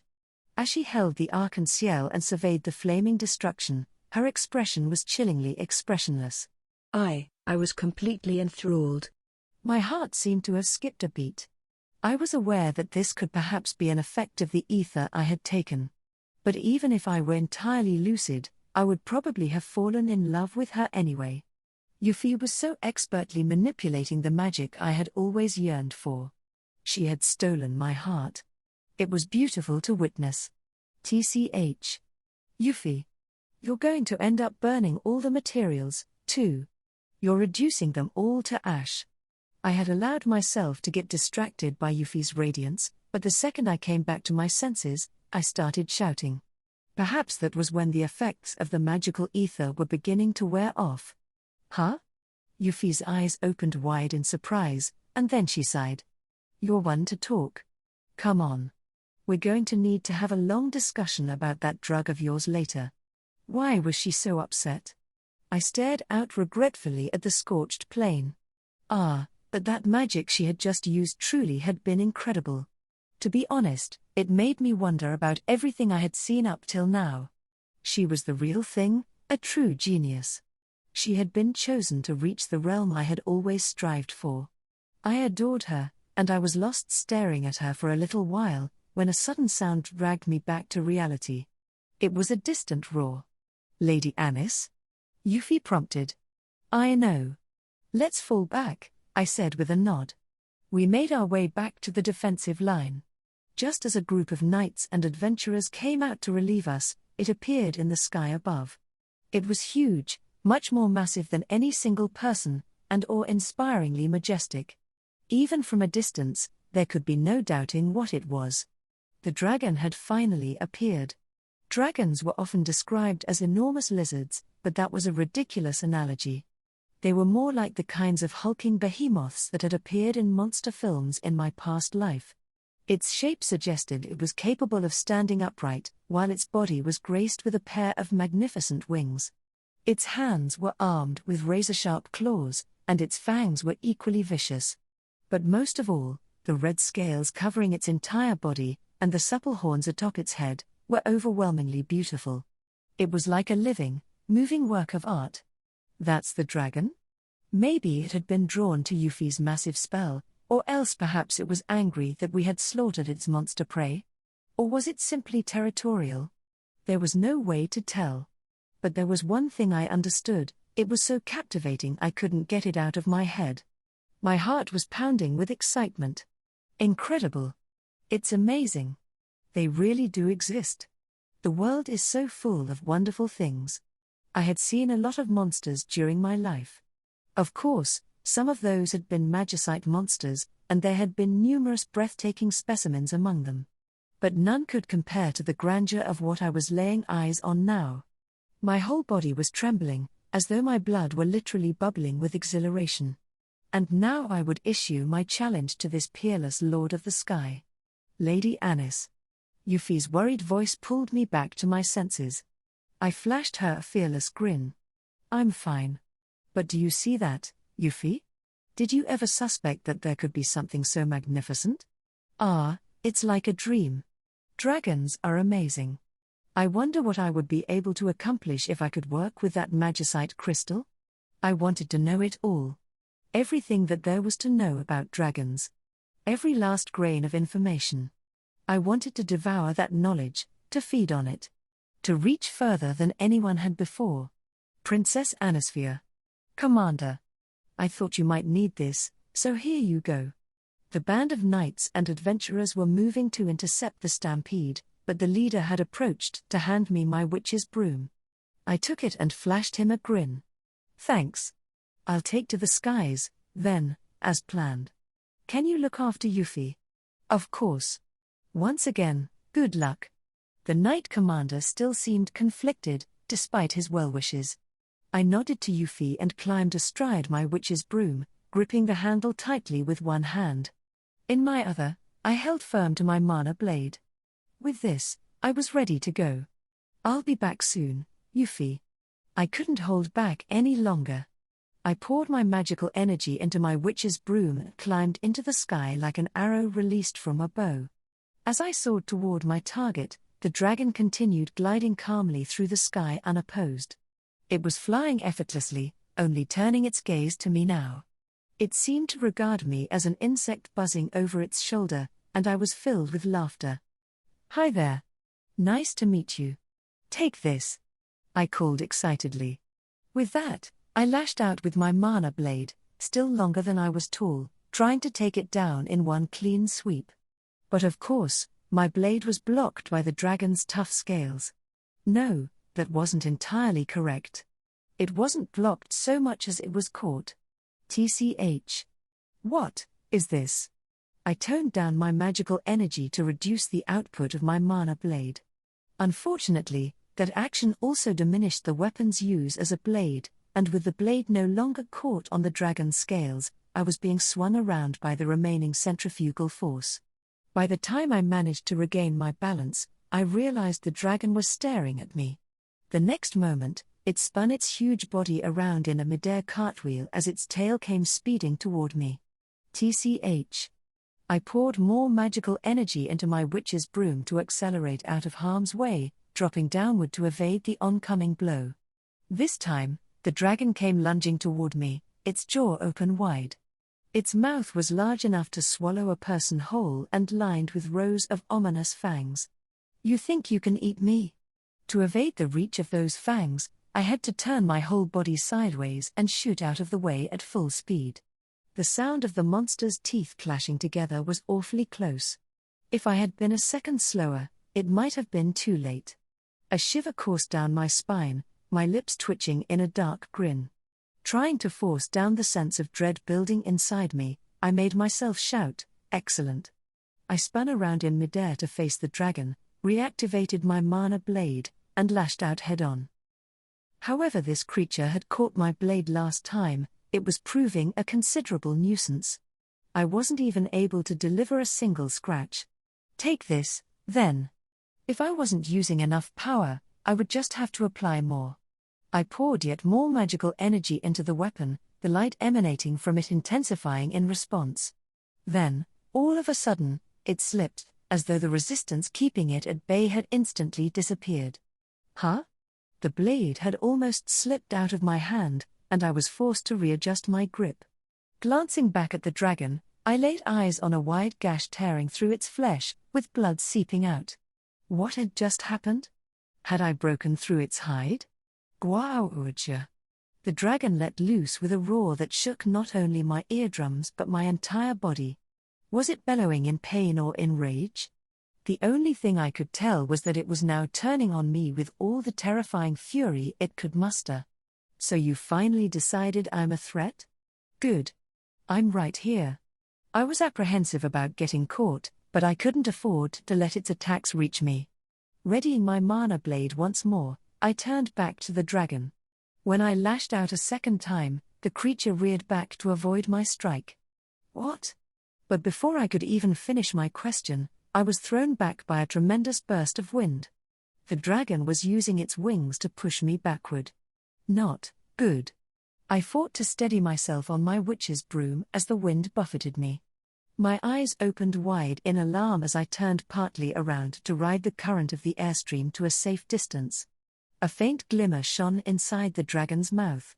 It was similar to the light that had engulfed Euphyllia before she had employed her magical technique earlier. My mind, my whole body, was shouting in alarm. Run. Auja. I screamed at the top of my lungs, pouring all my magical energy into my witch's broom. For a second, the dragon seemed to swallow the light pooling in its mouth, and then there was a flash. At least, that was what it looked like to me. The burst was accompanied by a shock wave strong enough to scatter the clouds. What had just happened? I had no idea, but one thing was clear. I'm falling. Perhaps that shock wave had impeded my sense of balance and my internal compass, but I had no idea where I was going. When finally I managed to regain control, it felt like something had been shaken out of my body, as though I had been doused in icy water. Oh. The ether has worn off. The effects of the ether only lasted for a limited amount of time. That was by design as a safety precaution, but right now, it could jeopardize everything. The clarity in my mind was gone, and I didn't know what to do in the bewildering series of events, until I saw the ground rapidly approaching. I'm going to die. No, I need to land or at least soften the impact. Maybe if I charge my mana blade and activate it. But do I have enough time? I raced to gather my scattered thoughts to try to minimize the damage. Fortunately, there was no one in the path of my crash landing. I was some distance from the main battlefield. At least I wouldn't have to worry about causing any unintended damage. Lady Anis, someone shouted desperately, interrupting that thought. At that moment, I blacked out as some force seemed to catch me in its arms. Lady Euphyllia, please step back. That area attack you used a minute ago won't help us in an all-out melee. If you know any healing magic, we could use some assistance on that front. I understand. I'll be right there. After Lady Anis took off toward the dragon, the Knight Commander asked me to assist with the defense. He was right, of course, the magical attack I had used just before could be very effective, but it would be a double-edged sword in this kind of close-quarters battle. That being the case, I had been entrusted to support the defensive line from the rear with healing magic. Only a small number of people had the necessary skills for healing, so I could understand why I was needed there. Strictly speaking, it would have made more sense to send me to escort injured fighters to safety. The reason I hadn't been asked to do that was likely because I was the daughter of a duke, and the knights were concerned about my safety. The stampede seemed to have limited momentum, probably because we had successfully thinned out its numbers earlier, and so casualties were thankfully low. As such, I could afford to turn my attention to the sky. My eyes almost popped out of my skull when I watched Lady Anis charge headfirst toward the dragon. Her first strike appeared to fail, as she quickly moved to a defensive stance. With the dragon's counterattack, it became clear that this struggle would endanger Lady Anis's life. Then her mana blade began to glow brighter than I had ever seen before as she lashed out again. The dragon's scales looked to somehow resist her magic-imbued sword. They let out a powerful glow, a shroud of light that enveloped the creature's entire body. Is that a magical barrier? If so, it was the same underlying process used to create a mana blade or a mana shield. That being said, Lady Anis hadn't had much success creating a full-body suit of armor. I clenched my fists at the thought that this was possible for dragons, the ultimate monsters. The only way to get through those defenses would be an immensely powerful blow, or else to fight until the creature depleted its magical energy. But can Lady Anis do that alone? It was true she couldn't use magic, but her abilities were above and beyond most everyone else's, as she had demonstrated when she had crushed the stampede earlier. But that knowledge wasn't enough to ease my fears. And then the moment came. The dragon finally recognized Lady Anis as a threat and began to unleash a powerful burst of wind with its wings. I had honestly found it hard to believe such a huge creature could remain airborne on those wings, but now I understood. It all made sense if it was using magic to keep itself aloft. As Lady Anis struggled to stay upright in the storm, the dragon moved in for the kill.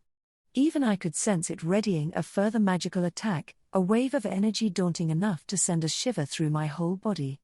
There was no way Lady Anis would be able to survive it. The dragon had her fixed directly within its sights. "No!" I cried, and at the same moment, a torrent of light burst out toward her. That light was a wave of pure magical energy, destruction in its rawest form. The blow was so strong that the air itself shuddered. It was as though the sky were crumbling. While Lady Anis managed to avoid the blow, I watched as she tumbled toward the ground. Luckily, it looked like she wouldn't collide with anyone, but the impact alone could kill her. "She's going to die." I charged forward in a panic. Even I knew I wouldn't be able to catch up to her from this distance, but still I plowed ahead. My thoughts were captivated by the sight before me. Watching Lady Anis fall toward the earth, all I could hear was the pounding of my own heart. My whole sense of being was concentrated on that moment, when something changed inside me, and a strange sensation washed over my mind. To use an analogy, it was like all these disparate fragments had come together to form a complete shape. Though I was unable to fully grasp the nature of this feeling, I surrendered myself to it. Faster, faster than my feet can carry me, to where she's falling, just like she did. Kicking myself up from the ground, I began to float up into the air and flew in a straight line, rapidly closing the distance. My heart was beating so hard that I felt like it was going to burst, when I forced myself to dive down and slide below Lady Anis. Lady Anis. Her body, still under the effects of the physical strengthening technique she had used, landed straight into my arms. I couldn't fully bear the force of the impact, however, and I collapsed onto the ground alongside her. Uck, gar. Cough, cough. Lady Anis. Are you all right? Euphy? Huh? Did you catch me? Dazed from the shock of the fall, Lady Anis was pressing her hands against her head. But she soon let out a deep exhale, caught her breath, focused her eyes, and stared back toward the sky. Then she reached into her pocket and pulled out the bottle filled with her ether drugs. I immediately reached out to grab her hand. Lady Anis stared back in bewilderment. Euphy? Are you still going to fight? Alone? You almost died just then. My heart had never been so torn open before. I was at the mercy of my impulses, shouting between gasps for air. Those drugs have side effects, don't they? But you can't fight without using them. That's all you have. So why do you insist on fighting that monster without using magic? It was the duty of the kingdom's nobility to fight monsters and protect the country. Having been raised as a noble myself, that belief had been instilled in my very bones. But Lady Anis was different. She couldn't use magic, and so even though she was the daughter of the king himself, she had been alienated and made an outcast. I couldn't understand what force compelled her to fight a dragon that even nobles would hesitate to approach. Why did she fight when she had no duty or obligation to do so? Why do you? It's simple, really. Why? Tell me, why? How can you still smile? Why do you? My senses, dazed from the crash, suddenly cleared. Then Euphy asked me why. The answer came to me immediately, so unshakable that I couldn't help but laugh. It's simple, really. Because to me, that's what a magic user does. I knew how powerful dragons were. Now that the effects of my ether had worn off, I could honestly say I was so terrified that my body wouldn't stop trembling. Even I wondered whether I hadn't lost my mind. Nonetheless, I wouldn't run away. My heart was screaming out at me not to turn tail and flee. I wanted to be able to wield magic, to pursue my research, to learn more about it, and to develop more magical devices. I couldn't deny that part of myself. It was the driving force that propelled me forward. But even deeper than that was a heartfelt wish. A wish that I had held on to dearly since the day I had started becoming the person I was now. No one can be happy with that thing around. I can't ignore it. And that's why I have to fight it. That's what it means to wield magic to me. In my mind, mages exist to bring smiles to people's. That's why I'm here. If I ran away now, I wouldn't have the right to call myself a mage. I knew I was being stubborn, but I refused to give up on my ideals. If I surrendered them now, they would be lost forever. Because even I have enough magic to fight a dragon. Even if I lacked what most people regarded as magic, I was still proud of the magic I called my own. This wasn't about duty.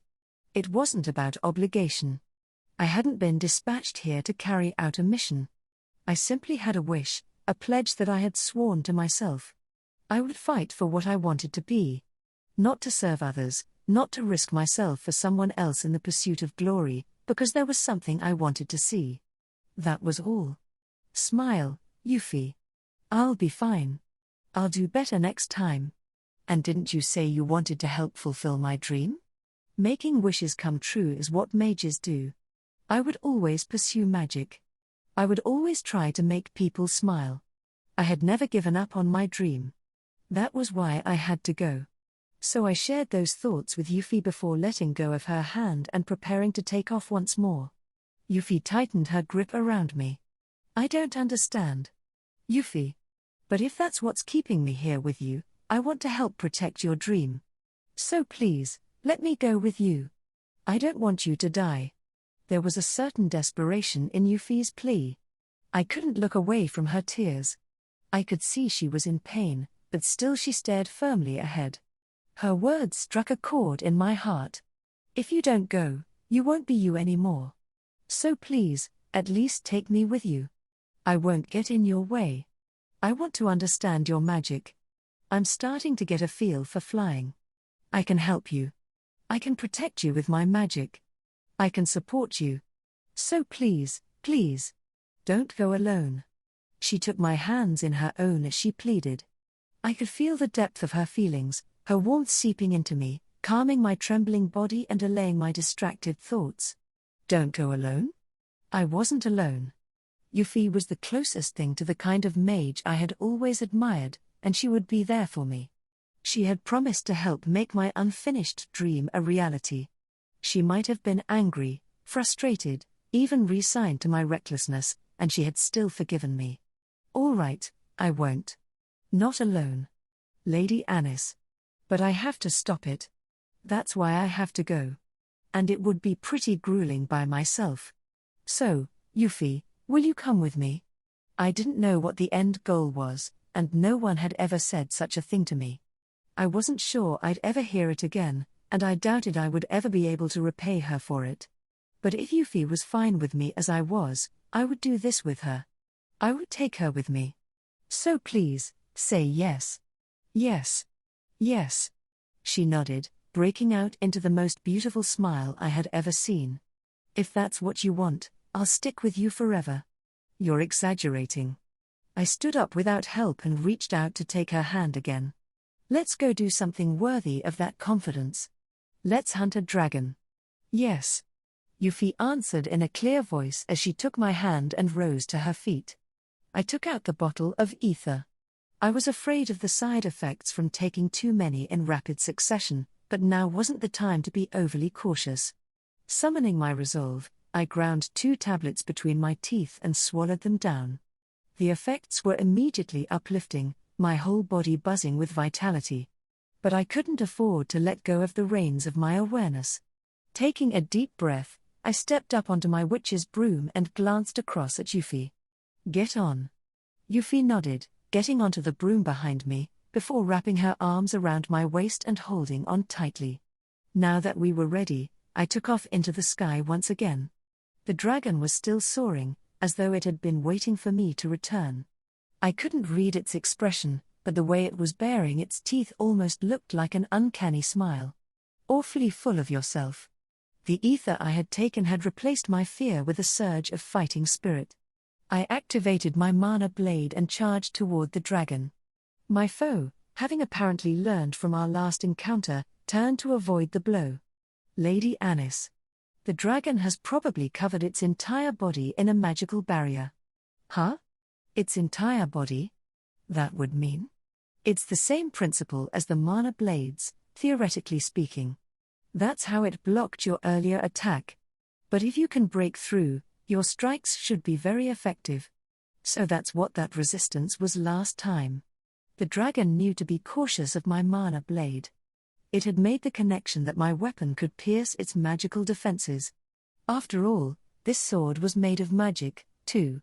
Be careful of its wings. It must be using some unique kind of magic to keep itself airborne. The wings are what makes that possible. Like the gust of wind just before. Got it. In that case, let's aim for the wings. Euphy and I said simultaneously. I would have to get closer to it, while avoiding its tail, to perfect my aim and then glide straight into my target. "Euphy. We need to get closer, but I'm guessing the only way to do that will be to catch it by surprise and then rush in. When I give the signal, can you boost our speed?" "Yes. Leave it to me. Our lives are in your hands. I entrusted mine to you some time ago." Adjusting my grip on the witch's broom, I turned my attention back to flying. I would have to try to disable the creature's wings, or at least one of them. I continued to glide through the air, searching for an opening. The dragon was monitoring us, too, unwilling to turn its back on us. Every time we tried to go around it, it would turn to face us from the front. Wind cutter. At that moment, Euphy unleashed a magical attack toward the creature, but the blade of air from the wind spirit wasn't powerful enough to break through the dragon's barrier. It only shattered into a mist of light. However, it had succeeded in distracting our foe for a brief moment. "Now," I cried out at the top of my lungs. With that signal, Euphy boosted our speed. The momentum was enough to drag my body backward and send blood rushing to my head. Just as my consciousness began to dim slightly, we shot past the dragon's head. As we quickly circled behind its back, I let go of my witch's broom. For a brief moment, before the dragon could turn around to face us, I concentrated my magical energy into my mana blade and clasped it with both hands. Then, after raising it overhead, I brought it down. "This time, it's your turn to fall." There was a flash of light. It was no exaggeration to say I had poured all my strength into that strike, and my blade wedged itself into the root of the dragon's wing. There was far more resistance than before.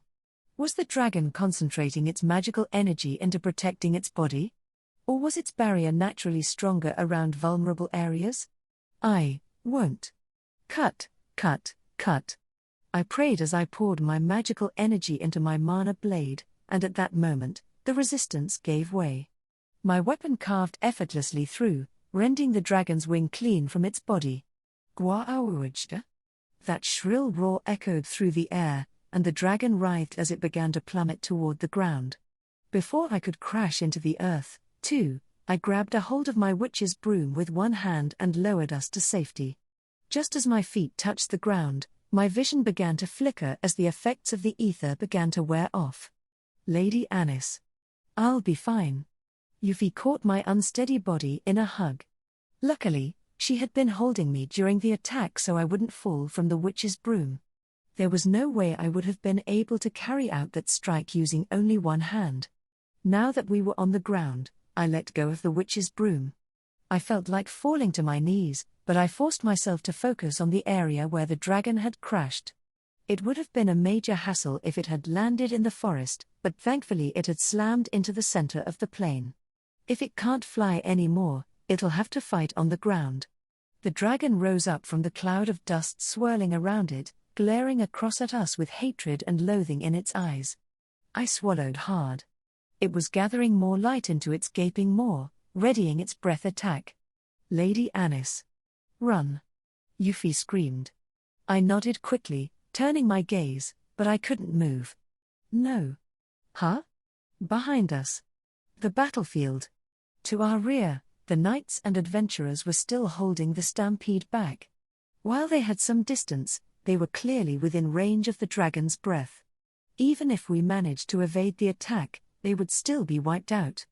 A dragon didn't care whether it killed humans or monsters. To such a huge creature, lesser beings were merely prey, and it would have little compunction about reducing them all to dust. So we couldn't fall back. What should we do? I repeated those words over and over inside my head, desperately trying to find an answer. And then that answer came to me so directly that I was startled. I returned the mana blade that I had been using to its sheath and retrieved the other one. Euphyllia. Defend them with everything you've got. Don't let its breath attack reach the battlefield. Do whatever it takes. What are you going to do, Lady Anis? I'm gonna cut right through that thing. That breath attack was magic, too, not physical. Which meant I could probably bisect it with my mana blade. The problem was that doing so would require a higher energy output than I had ever used before. That's crazy, Euphyllia cried out in alarm. There's no other way. If we hurry out of its path, though. If it releases that breath attack, I'll regret this moment for the rest of my life. I couldn't fall back. I couldn't look Euphyllia's way. The dragon could attack at any second. Mana blade. Limit release. The limiter normally constrained the mana blade's maximum power output, but not anymore. In theory, I could now pour as much magical energy into the weapon as I wanted. That said, since the mana blade was just a tool, there was a limit to how much it could safely channel. The limiter was there to make sure it didn't overload and self-destruct. But I wouldn't be able to tear through the dragon's breath attack with the limiter in place. Would I exhaust my magical energy before the attack reached me? Would the mana blade self-destruct without the limiter to keep it operating within safe parameters? This was a risky bet, to be sure. But it's now or never. I wasn't blessed with magical talent. My every effort had been a gamble with short odds. Those were the only options available to me. No matter how many times I failed, no matter how many times I lost that gamble, I would keep going. If these are my only options, I'll pick the one I won't regret later. I must have looked like the hero in a gallant tale, fighting a dragon with nothing more than a sword. So I whispered to myself, trying to calm my nerves, even smile. After all, any second now, the dragon's breath could reach me and erase me forever. I don't much care to be a princess or a dragon-slaying hero. But there's one thing I won't ever give up. My dream to wield magic and call myself a mage. So I'll transform the impossible into reality. I won't apologize, Euphyllia. I understand. Please, when you're ready. All right. Show me. I'll protect you. I'll cover your back. I know. I'm watching. Thanks, Euphyllia. A searing burst of light coursed toward me. The dragon's breath attack flooded my vision with pure white, and I fought back, bringing my mana blade down from overhead. Uja. It was like trying to hold back a raging flood with a simple blade. I could see how insane this was. Anyone could. And yet, this blade was no average sword. It was a magical sword. It was a weapon that could only be forged in this world, something that transcended the logic and reason with which I was familiar. I'd recognized it. I'd pursued it. The infinite possibilities that had flooded my vision from the moment of my awakening. With magic, not even flight was impossible. If people had worked out how to fly in a world without magic, how much further could we go in this one? The impossible can be made possible. If I didn't have enough magical energy, I would simply have to pour in more. After all, what exactly was magical energy? It stemmed from the soul. I could squeeze more out if needed. I could pour my whole soul into this if necessary. It felt like something inside me was being stripped off. But I continued to hope, to pray with all my heart that the coursing light wouldn't sweep me away. Cut through it. Cut. Cut. Cut. That was all that mattered. That white light filled my vision for what seemed like an eternity, until all of a sudden, I could see the sky. The world, my surroundings, began to find their usual colors and shapes again.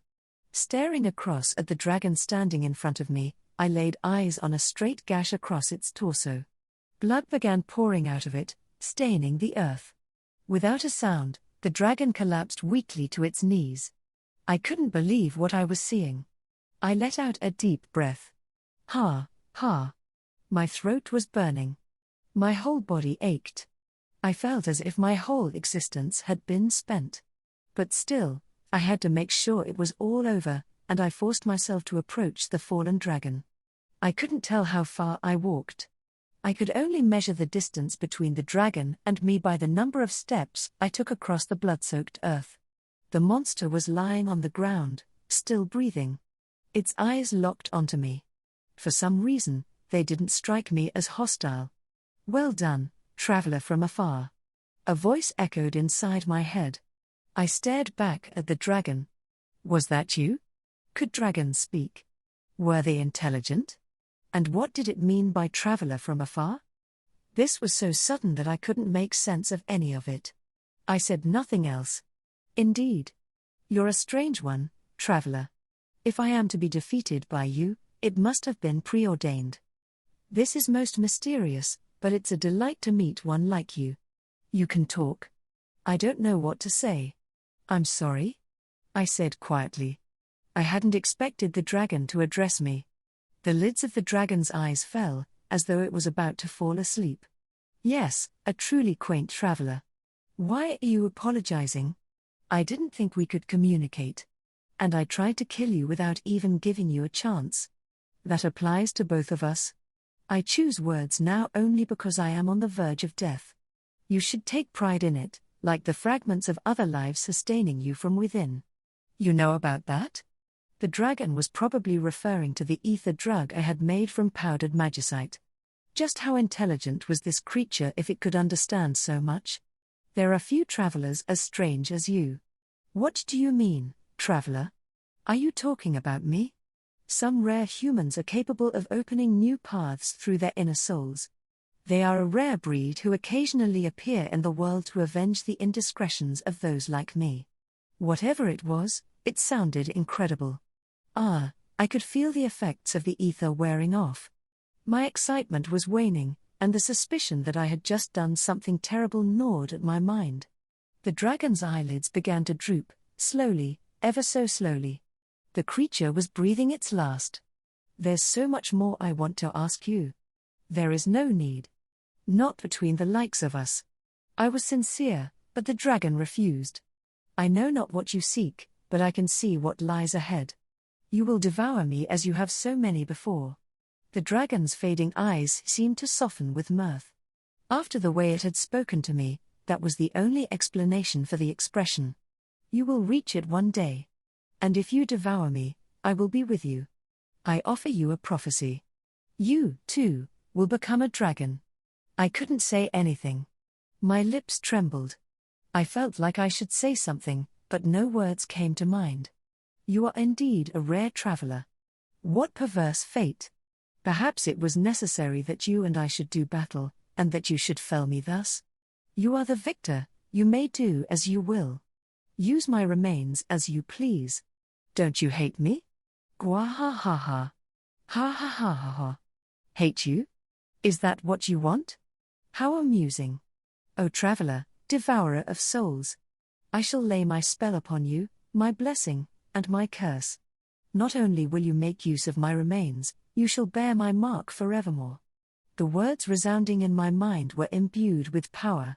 It was as though a foreign substance, words or perhaps knowledge, was imprinting itself on my spine, being etched into me in a way I couldn't describe. At the same time, it felt somehow like a prayer. Why did I feel as though I had been entrusted with something? I wanted to understand more, but there was no time. I am Anisphia win Palatia. I am the one who has slain you, who will devour you. Just before the dragon passed, I told it my name. I didn't know how meaningful this was, but I couldn't let this creature die without saying something. The dragon's eyes seemed to flicker slightly. Palatia? I see.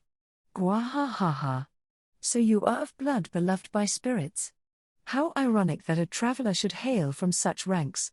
Ah, Anisphia. You who have defeated me. Accept my mark. The dragon closed its eyes, calmly accepting this outcome, as its words for both our sakes reached me like a distant echo. Once it was gone, I slowly shut my eyes, too. I offered the great being a silent prayer, vowing to myself to remember the life of this beast. As I did so, I began to feel lightheaded, my strength drained from me, and I swayed on my feet. Just as I began to topple backward, someone caught me in their arms. Lady Anis. It was Euphyllia. With her supporting me, I turned around to face her. Are you feeling all right? She asked, her tearful, worried eyes searching me. You were walking around in a daze, muttering to yourself. Huh? You didn't hear it? She really didn't seem to know what I was talking about. So the dragon had spoken only to me. I wished we could have conversed longer. The creature seemed to know so much about things I barely understood. And a lot of what it had said was kind of bothering me. Right. What about the stampede? This was no time to bask in victory. What had happened with the stampede that the dragon had caused? It was one thing to defeat the dragon itself, but we couldn't afford to forget about the other monsters, either.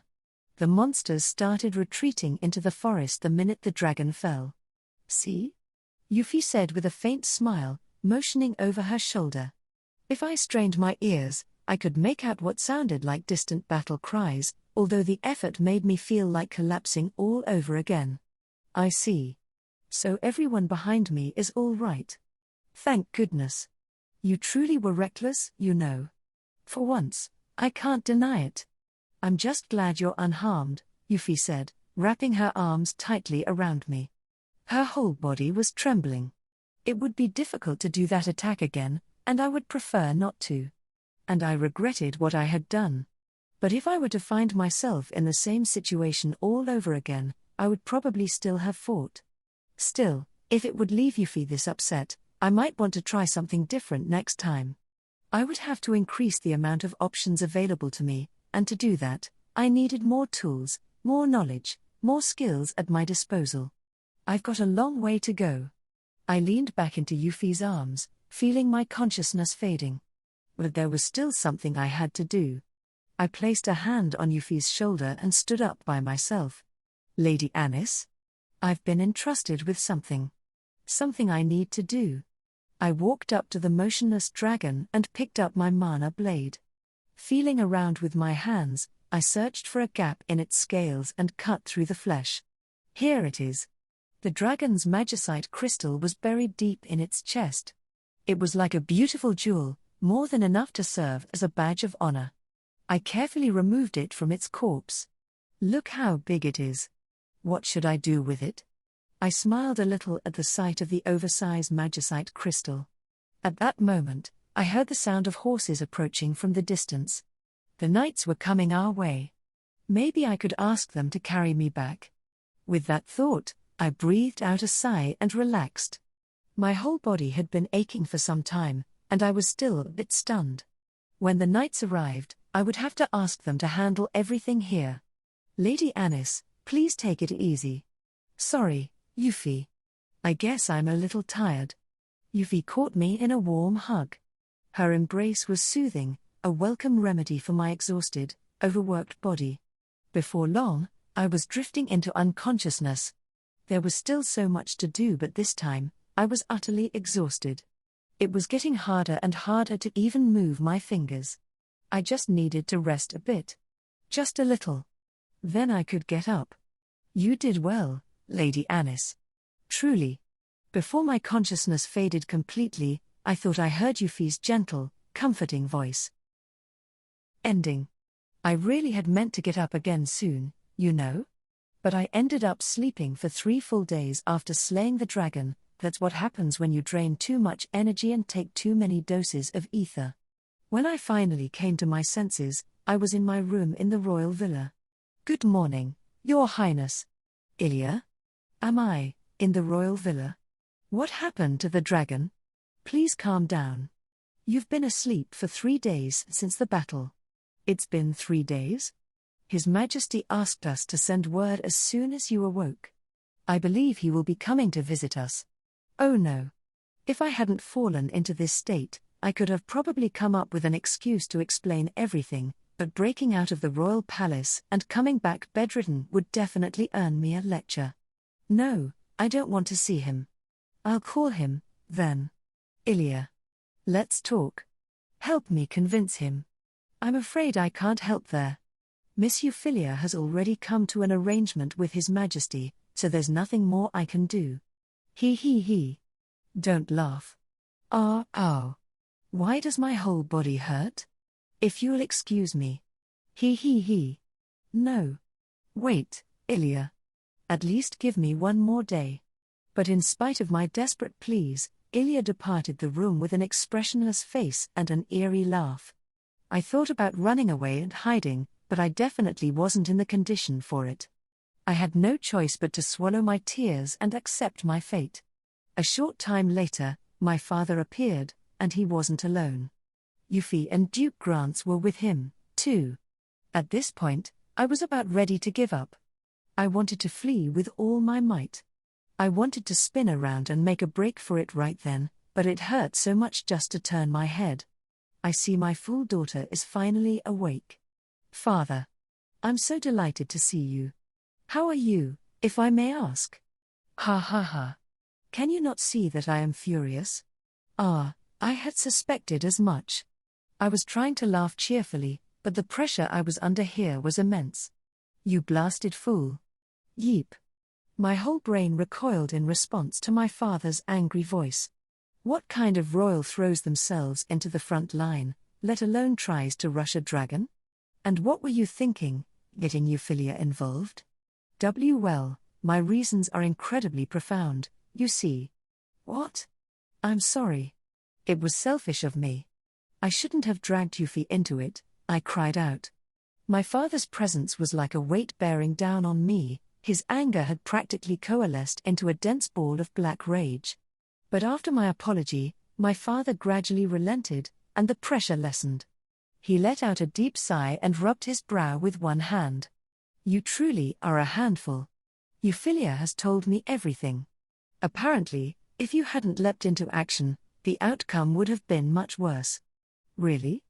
With our normal fighting forces, we would have had no choice but to wait for the dragon to exhaust its magic, or else fight it with enchanted weapons like yours. But there are very few people capable of doing that, and it would have taken some time to prepare them. There's no doubt that your actions have kept the damage to a minimum. I nodded in agreement. The dragon's entire body had been shrouded in magic, so it must have been incredibly powerful. With regular magic, it would have probably taken repeated strikes with techniques as powerful as Euphyllia's to get past its defenses. And fighting it normally would have required constant magical attacks to exhaust its stamina and magic reserves. But that wouldn't stop it from advancing, nor from wreaking immense destruction. So ultimately, jumping out and attacking it head-on had been for the best. But you bungling, fool, idiot daughter. You've created a real mess this time. No, I know I acted rather selfishly, but if I helped save lives. Yes, I suppose you do deserve praise for that. But then there's your position to consider. And more importantly, you got in Alga's way. Huh? Ali? I failed to see what my brother had to do with all this. Algard was keen to participate in the battle against the dragon. He was probably trying to make up for the mess he caused, so he wanted to confront the dragon himself. Huh? You're saying I ruined his plan? Utterly. Oh. I hadn't meant to do that. Wait, hadn't he been confined to his quarters? Why couldn't he just behave himself for once? Well, that might sound strange coming from me, but still. You've always done whatever you please, without ever considering those around you, but this time, you've gone too far. Why on earth do you always have to go to such extremes? Thanks to you, Algid is back under house arrest, and you have two completely opposite reputations. You're saying I'm both a selfish, willful, crazy princess and a courageous dragon slayer, too? I suppose that sums it up. My father breathed a deep sigh. I was fine with both reputations, but all the same. How much damage did the stampede cause? Casualties were few. There were some serious injuries, but considering that we were dealing with a stampede and a dragon, the damage was surprisingly light. That's a relief. Saving others is much more important than my own reputation. I had long ago resigned myself to the fact that I wasn't good enough as a member of the royal family. There were more important things than how other people saw me. First of all, the knights and adventurers hadn't sustained much damage, so that was a relief. And of course, there was one more thing that was important to me. And the dragon's materials are mine, right? I defeated it, after all. I knew that was your real goal, you boneheaded. Don't you realize how great a treasure they are for the kingdom? I don't mean everything. At least let me have the magicite crystal. It was bequeathed to me. Huh? What do you mean, bequeathed? My father stared back at me with suspicion. Euphyllia, Duke Grants, and Ilia, too, were all watching me carefully. I winced a little, but I couldn't give up now. The dragon entrusted it to me. So please, at least let me have the magicite. Hold on, Anis. Hold on. You're saying you spoke with the dragon? Well, more like it spoke at me. My father exclaimed in astonishment, while Euphyllia seemed to murmur something under her breath. I could hardly believe it, either, but it had happened, so that was that. And besides, even if the dragon hadn't entrusted the magicite to me, I would still have wanted it. I think the dragon only spoke because I defeated it. But it doesn't matter whether you believe me. I'll accept any punishment for my recklessness. But please, just let me have the magicite crystal. It's always one nuisance after another. Your Majesty, if I may. What now, Grants? I have some ideas regarding how to dispose of the dragon, as well as some ideas about appropriate rewards and punishments for Princess Anisphia. Go on. Yes. The princess defeated the dragon, that can't be concealed. And it is a fact that she made a significant contribution to the effort. Given the circumstances, punishing her for her actions will be met with great resistance from the common people, while failing to punish her will be considered an affront by the nobility. So if we punish her, the commoners will be up in arms, but if we let her go, the nobility will be?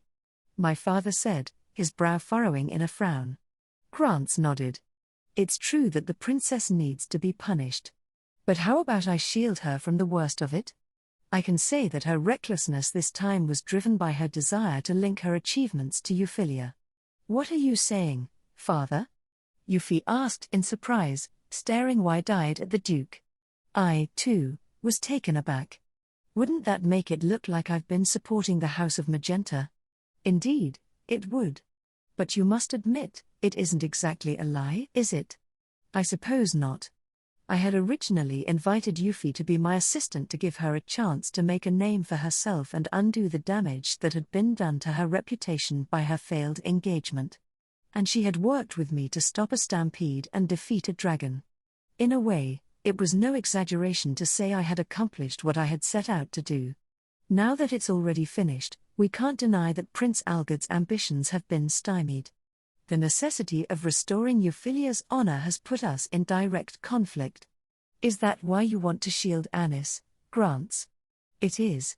I'll take the position that I want to thank the royal family, and Princess Anisphia in particular. Are you saying you want to bring Princess Anisphia into your faction, father? Euphyllia asked. Euphyllia. We were originally a military faction. A great many of our associates have a favorable view of the princess. Now that we're butting heads with Prince Algid directly, we can't afford to leave her position hanging in the air. All right, but I don't want to get caught up in any political troubles, I cried out.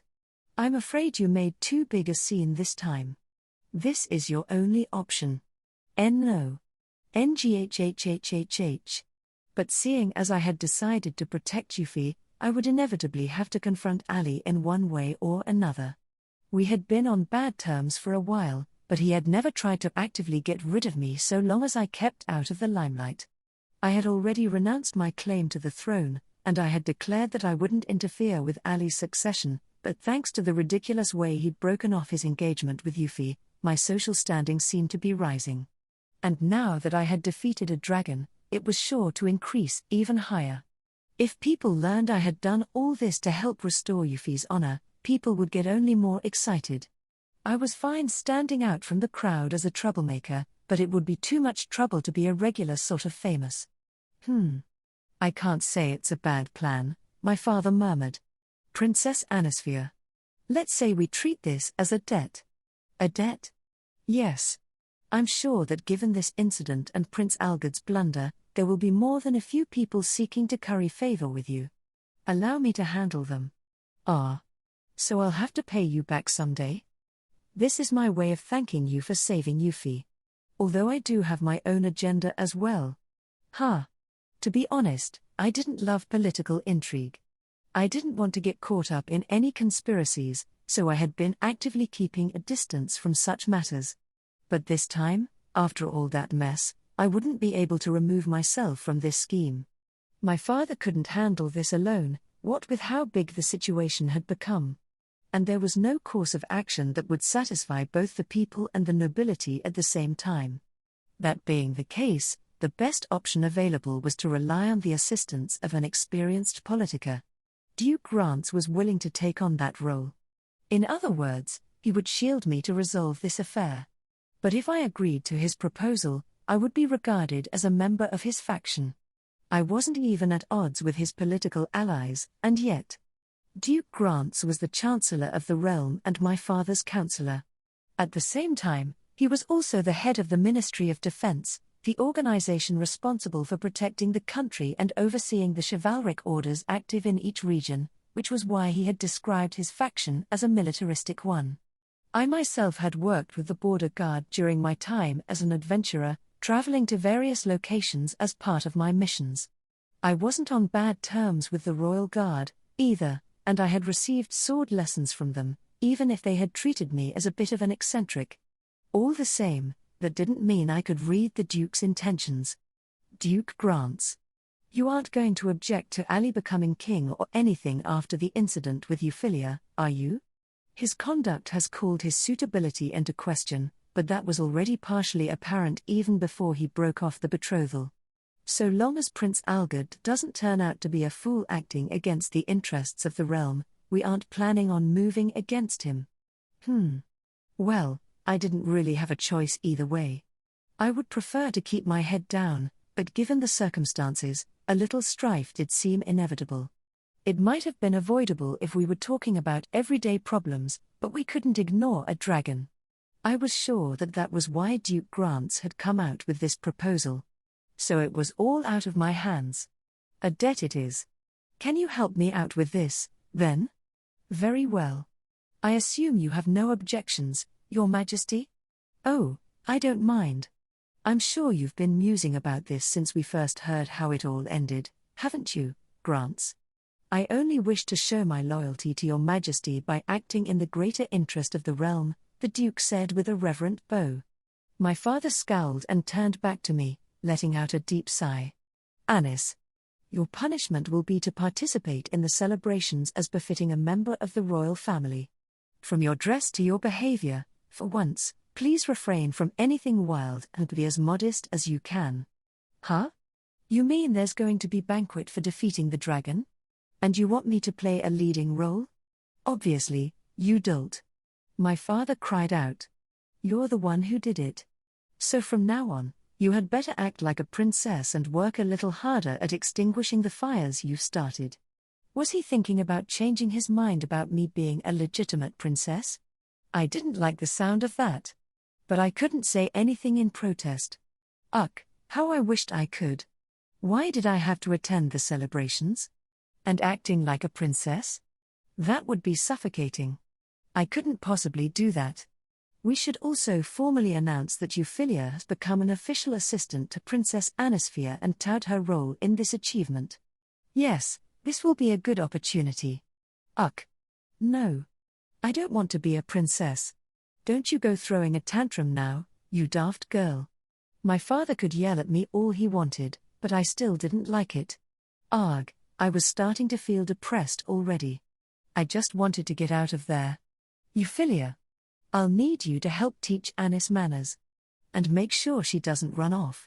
Understood, Your Majesty? Arg, no. I hate lessons in etiquette.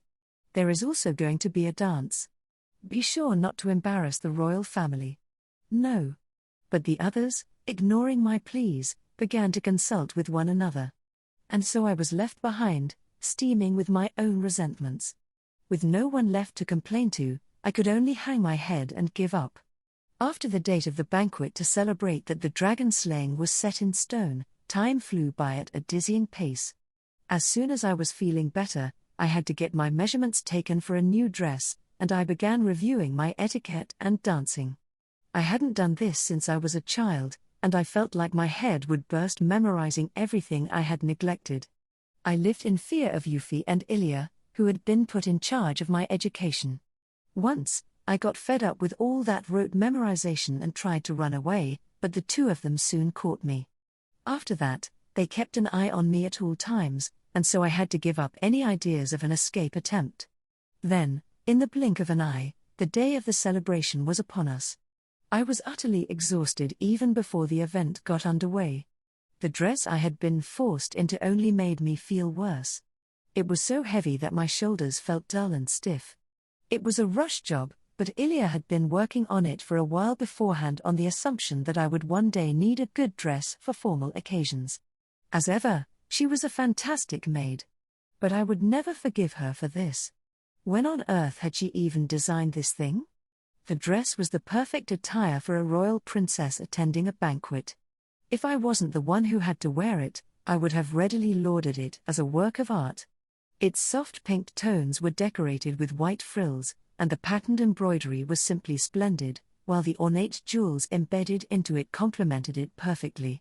It was hard to believe I was staring back at myself in the mirror. With all this makeup on, I had to admit that I was beautiful. Yet the more I looked at my own figure, the deeper into my depression I sank. Just how long do you intend to wallow in your misery? Father. While I was busy scrutinizing myself in the mirror, my father entered the room with Euphyllia beside him. My clothes and makeup were all complete, so I was ready to go. My father had said something about us entering the hall together. The banquet had probably already begun. I let out a long exhalation when my father stared across at me. His shoulders drooped as he breathed a tired sigh. He seemed disappointed. Please just try to keep your mouth shut and conduct yourself like a royal princess. Mind your own business. I've never even considered myself a princess, I said in frustration. My father raised an eyebrow. Anis. Now isn't the time to let your mouth run away with you. Very well, father. I breathed a sigh for what felt like the umpteenth time and flicked my mental switch. I fought to calm my emotions, to take a bird's-eye view of the situation, to move outside myself and separate my mind from my heart. Wearing a light smile, I bowed to my father. He stared back at me strangely, looking for all the world as though he had just seen a ghost. Normally, I would have pouted in response, but I maintained my smile as I took his hand. You should be careful not to let your subjects see you making such a face. No matter how many times I see it, I'm always amazed that you can change your demeanor so quickly, my father said, truly impressed. I'm honored, I answered, bowing my head with a faint smile. This was my princess mode, which I employed whenever I had to act as a royal for occasions like this. No matter what anyone said to me, I would smile softly and respond with perfect tranquility. This persona never failed to make my father deeply uncomfortable. Shall we be off? Thank you for escorting me, father. We're going, Euphyllia. Yes, Your Highness. Take care. As Euphyllia saw us off, I stepped into the banquet hall with my father by my side. The nobles in attendance had already arrived and were busy mingling and chatting among themselves. The banquet was also a social gathering for the nobility. Attendance was necessary to take stock of all the latest information. How many of them are truly happy that it was me who defeated the dragon? I wondered as I made my way through the hall. All hail His Majesty King Orphans and Her Highness Princess Anisphia. The herald's announcement focused the room's attention on us as we entered the hall. I stretched my back to stand upright beside my dignified father. First of all, my father would have to address the crowd, and so he made his way to the stage that had been prepared for such speeches before casting his gaze around at the gathered nobles. Thank you, everyone, for joining us this evening. Please make yourselves comfortable, as tonight is all about celebration. I've called the banquet after the recent dragon attack on our realm, which was forestalled by my unruly daughter, Anisphia. With my father's introduction, I curtsied in the manner expected of a princess.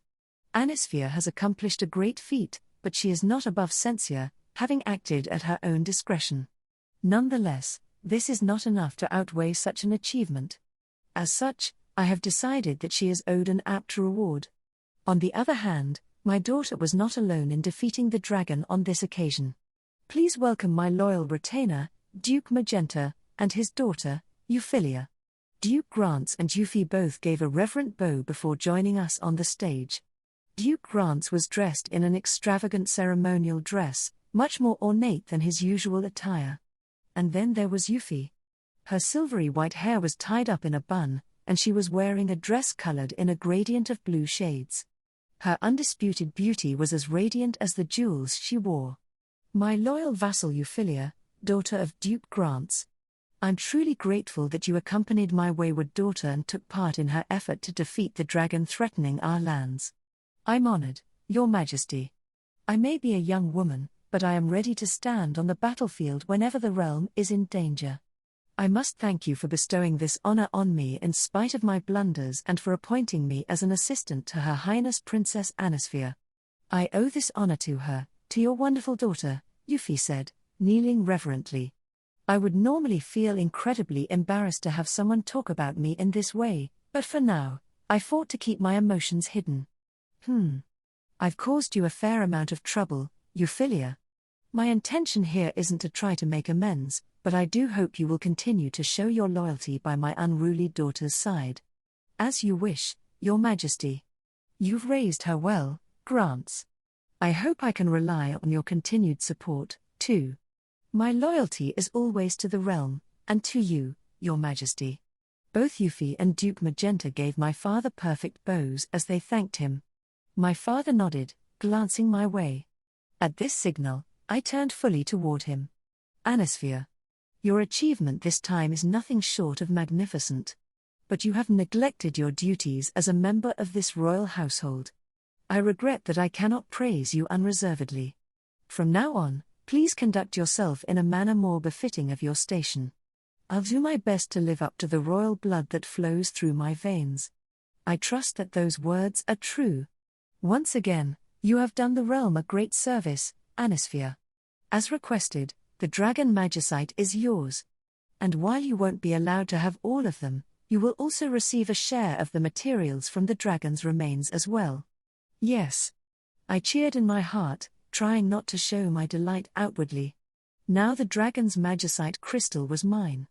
Wow, I'm so happy. It was worth all that effort. My father cast another look at me, before turning his gaze to the nobles gathered in attendance. As we all know, Anisphia's magicology research is to thank for resolving this great crisis. I hope she will continue to work for the benefit of the realm. Euphyllia? Yes, Your Majesty. Once more, I would like to ask you to continue to formally assist Anisphia. Understood. I would like to help Her Highness forge a righteous path. Anisphia, the road ahead of you is yet unknown. Be sure not to tread wrong. I'll keep that in mind. Very well. In that case, everyone. Today we celebrate having averted this great crisis. I hope you enjoy the banquet.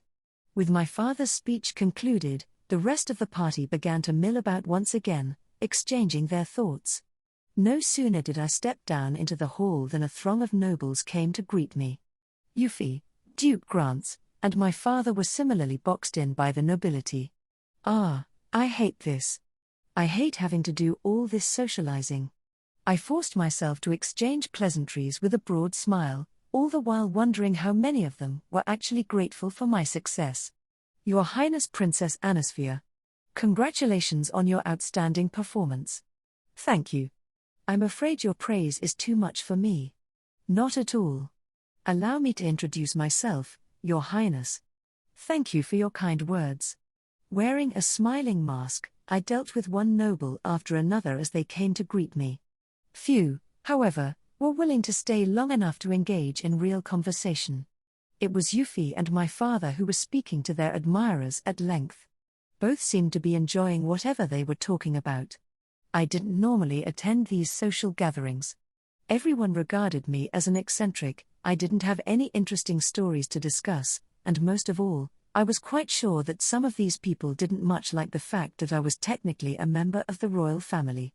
I doubted very many of them would believe I'd had a change of heart and wanted to behave like royalty, and after all, what was done was done.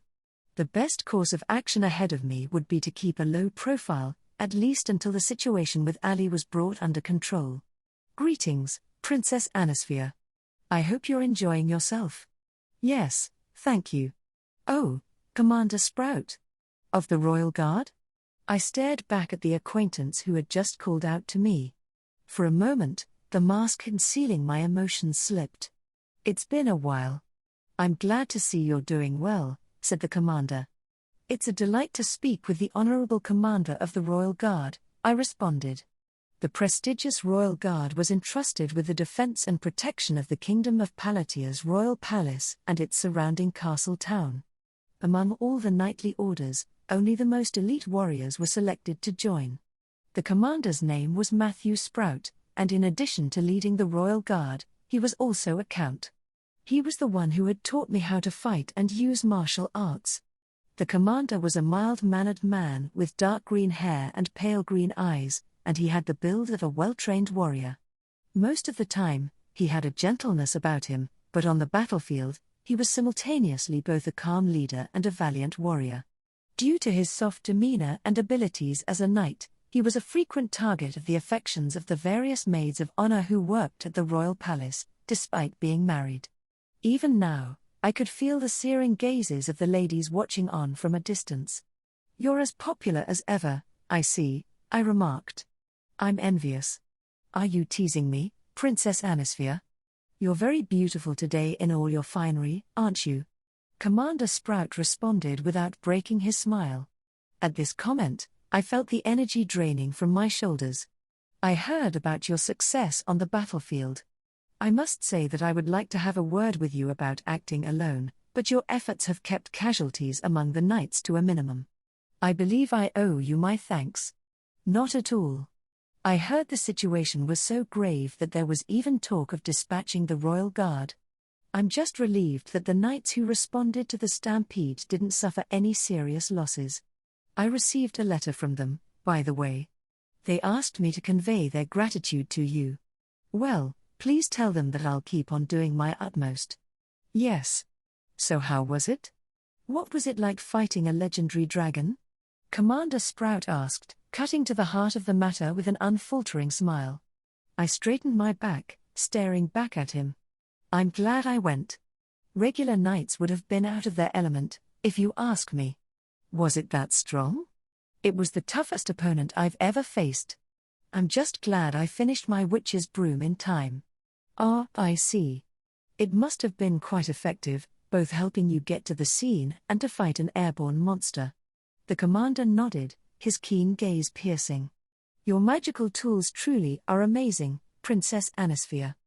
But are you encountering trouble mass-producing them? My mask broke at that, and my smile turned bitter. Thank you for saying so. But I'm not worthy of your praise, given the situation on that front. I'm afraid I don't follow.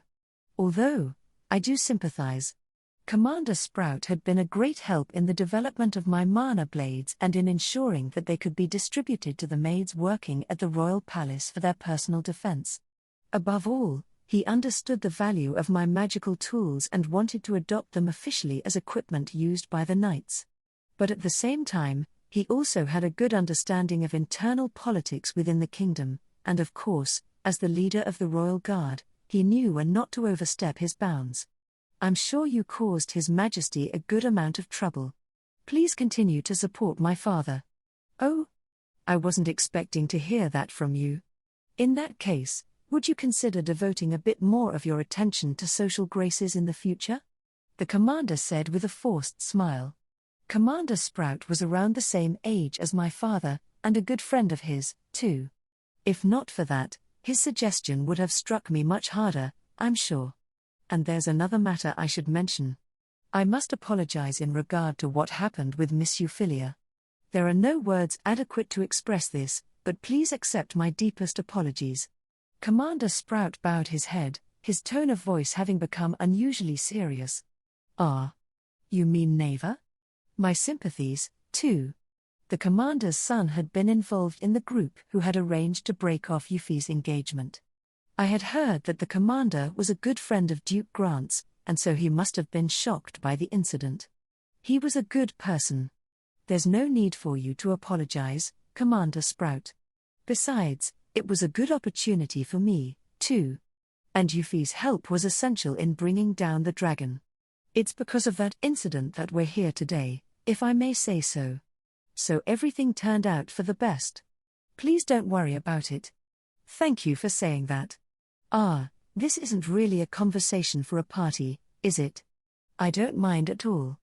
That's all I wanted to say, so thank you again. One more thing, Princess Anisphia. As the commander of the Royal Guard, I can't openly praise your actions. But I am truly grateful to have you looking out for the kingdom. The commander met my eyes, then bowed deeply. All of a sudden, I found myself staring at his lowered head. After a short moment, he looked back up at me, his expression curious, before he continued. If not for you, a great many lives would have been lost. Despite the circumstances, I do sincerely hope you will one day take a more public-facing role. You speak too highly of me, Commander Sprout. I wish you all the best in your future endeavors, great and small. Well then, I'll leave you to it. Thank you again. The commander left with a warm, friendly smile. As I watched him leave, I let out a deep sigh. I was still somewhat nonplussed by that conversation. What a surprise. Commander Sprout was really singing my praises. I was glad to hear that he thought so highly of me, but it was still difficult to accept. Meanwhile, I realized that the music in the hall had changed to a dancing rhythm. Before I knew it, I was being asked by the sons of nobles to join them in the center of the hall. I adopted an appropriate smile and tried my best not to let my ragged exhaustion show. If I made a misstep here, I would be the joke of the party. Euphyllia and Ilya had given me special dancing lessons, but to be honest, the whole experience had been nothing if not traumatic. I would have to review everything on a regular basis to ensure I didn't forget. After dancing with a couple of partners, I was starting to feel tired. Maybe I should go to the balcony before someone else asks me? I quickly scurried off, the dancing music continuing behind me. Luckily, no one seemed to be following me. After making sure I was alone, I flicked the switch in my mind and let my princess mask fall. That act alone came as an enormous relief. I'm no good at social gatherings. Because I was a royal, my aversion to large events like this was a serious problem, but it was what it was. I had always been regarded as strange, and that was only a stone's throw away from being considered downright eccentric. The gazes directed my way were always probing, always harsh. I just wanted to use magic. That was all. The second I had learned that magic existed, I hadn't been able to stop dreaming. So if I couldn't use magic the regular way, I would just have to find a new way. Because I needed magic, even if it meant breaking all the rules. If I could use it, I could bring smiles to people's faces. And then I could bring a smile to my own face, too. If I could do that, everyone would be happy. I wish it was that easy. Reality was cruel. What I had created was nowhere near the real thing, but at least I could actually call it magic. The problem was that my magic required breaking so many of the tenets that people took for granted, so it had never been truly accepted. Somewhere along the line, I had given up on studying magicology to help others. I had started to think that if I could make something for me, it would prove useful to others, too. Only a handful of individuals truly understood me here. Maybe I could help them, I'd thought. So I had retreated to my villa in the detached palace. Of course, there were people who appreciated my inventions, like the commander of the royal guard. But not many. Few in this country were willing to accept my ideas. I wish I could just study whatever I like. Ah, Lady Anis. Here you are. War. I spun around at the sound of a voice calling out behind me. It was Euphyllia. We both leaned against the balcony, watching on as the banquet continued apace inside. Are you taking a break? I can't do this. I'm no good at social gatherings. I've never liked them. How are you finding it, Euphyllia? Euphyllia raised her eyebrows in slight surprise at this question. She flashed me a vague smile, as though unsure how to respond. Then, lowering her gaze, she murmured, I'm pathetic. I acted like I knew what I was doing during your lessons, but the second a man's hand touches mine, I can't even breathe anymore. So that was it. She was still traumatized after what had happened with Ali. A bit of time had passed since then, but the wound must still have felt fresh. No wonder she found dancing with men painful. All of a sudden, I realized she was holding her arms, trying to hide the fact that she was trembling slightly. I reached out and took her hand. Shall we dance, Euphyllia? Huh? Together, Lady Anis. During my lessons, Euphyllia had played the role of the male dance partner, so I knew she was fully capable of dancing. Of course, it wouldn't be appropriate for two young women to dance together in public. That must have been why she looked so perplexed by my invitation. Still, I held her hand in my own. There aren't many people here, certainly no one who would hold it against us. And I know you like dancing. So it would be such a waste not to. It would? Euphyllia gave me a small smile, blinking in surprise, then accepted my hand. Once she was ready, I began to take the lead. We danced together in perfect harmony, just as she had taught me, albeit our roles reversed. Thinking how strange it was, I couldn't help but grin, and Euphyllia smiled back. We danced hand in hand on the balcony, away from the glamour of the celebrations. I couldn't help but smile when I considered how surprising this must look to anyone watching. I wasn't sure if Euphyllia felt the same way, but she let out a soft murmur, we must look so absurd dancing together. All that matters is that we're enjoying ourselves, right? If our fathers could see us, they would be aghast. Let them. What good is dancing if you don't enjoy it? We followed the steps, spinning around together. At that moment, the music came to a stop, and there was a brief silence before the next song got underway. But Euphyllia didn't let go of my hand. Our gazes met, our hands still intertwined. She was staring straight into me. I sometimes wonder, what would have happened if you hadn't taken me away that day?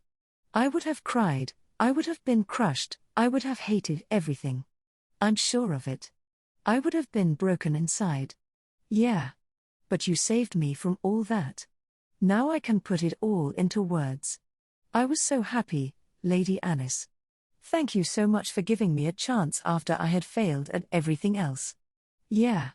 I'm sure you'll keep on slaying dragons and doing other ridiculous things. And I know you're no good at these social events. So I'll help supplement your weaknesses. Euphyllia. Out of nowhere, the moon shone through a break in the clouds, illuminating her face as she gazed into my eyes. Her silver-white hair, glimmering in the moonlight, shook slightly in the night breeze. You're so important to me. I can't take my eyes off you. I want to stay with you, Euphyllia said with a smile as she intertwined her fingers through mine. Her smile was mesmerizing. I couldn't look away. My magic existed to make people smile. If I could do that, my childhood dream would come true. As I had grown older, that dream had come to seem distant and cold. I could only reach so far by myself, so I swore to myself not to let go of this hand linked with mine. This was the happiness I had always wanted. That feeling was like a comforting fire in my chest. When this boring party was over, we would have more time. Time to figure out what we didn't yet understand. There were still new sights to see, new creations to give form. And I wanted to enjoy life here in this world. I was holding hands with someone I truly cared about. The kind of magic user I had always wanted to be. She was perfect, my lifelong ideal, and she was holding my hand now. She had accepted me. She had told me there was nothing wrong with my magic. It felt like being forgiven. I could follow this path. I had always put on a brave face, always acted as though I didn't need anyone's approval. I was used to walking by myself despite the rejection. But maybe, just maybe, with Euphyllia by my side, I could accomplish all those things I hadn't been able to do on my own. Maybe I wouldn't need to smother the passions of my heart anymore. I was embarrassed to acknowledge these uncertain feelings, and I shook my head trying to dispel them. Then I gave my partner a heartfelt smile. Don't leave me, Euphyllia. There's still so much more to do. Afterword.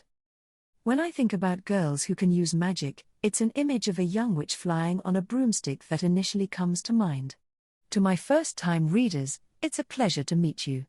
To those of you who have read my web novel, I truly appreciate your continued support. I'm Piero Corasu. Thank you so much for taking the time to read The Magical Revolution of the Reincarnated Princess and the Genius Young Lady. I've reworked the story somewhat for this print edition. How did you like it?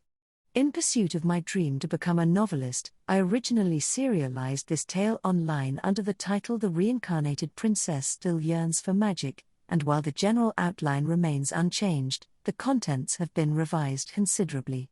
If you've read both versions, I hope you've enjoyed spotting the differences. With a great deal of help from my editor, we revised the print version starting from when Anisphia and Euphyllia first meet, until we settled on the book's current form.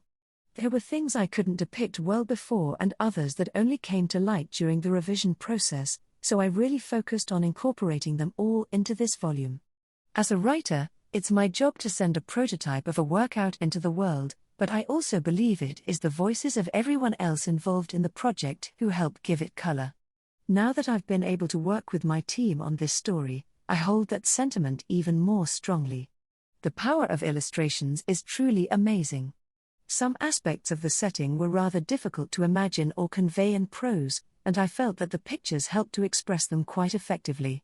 While I might have written the original work, it's thanks to those images that I've been able to produce a much stronger visual interpretation of the world of the story. I would like to take this opportunity to express my gratitude to Yuri Kisaragi once again for the illustrations. I would also like to express my sincerest thanks to my editor for giving me the opportunity to publish the first volume of the story, based on the first chapter of the web version, focusing on how Anisphia and Euphyllia come to meet and ending with the two of them holding hands after a dance at the banquet. Thank you to everyone who gave this work a chance. I truly hope that this book adds a little color to your lives. Hopefully I'll see you again with the next volume. Until then.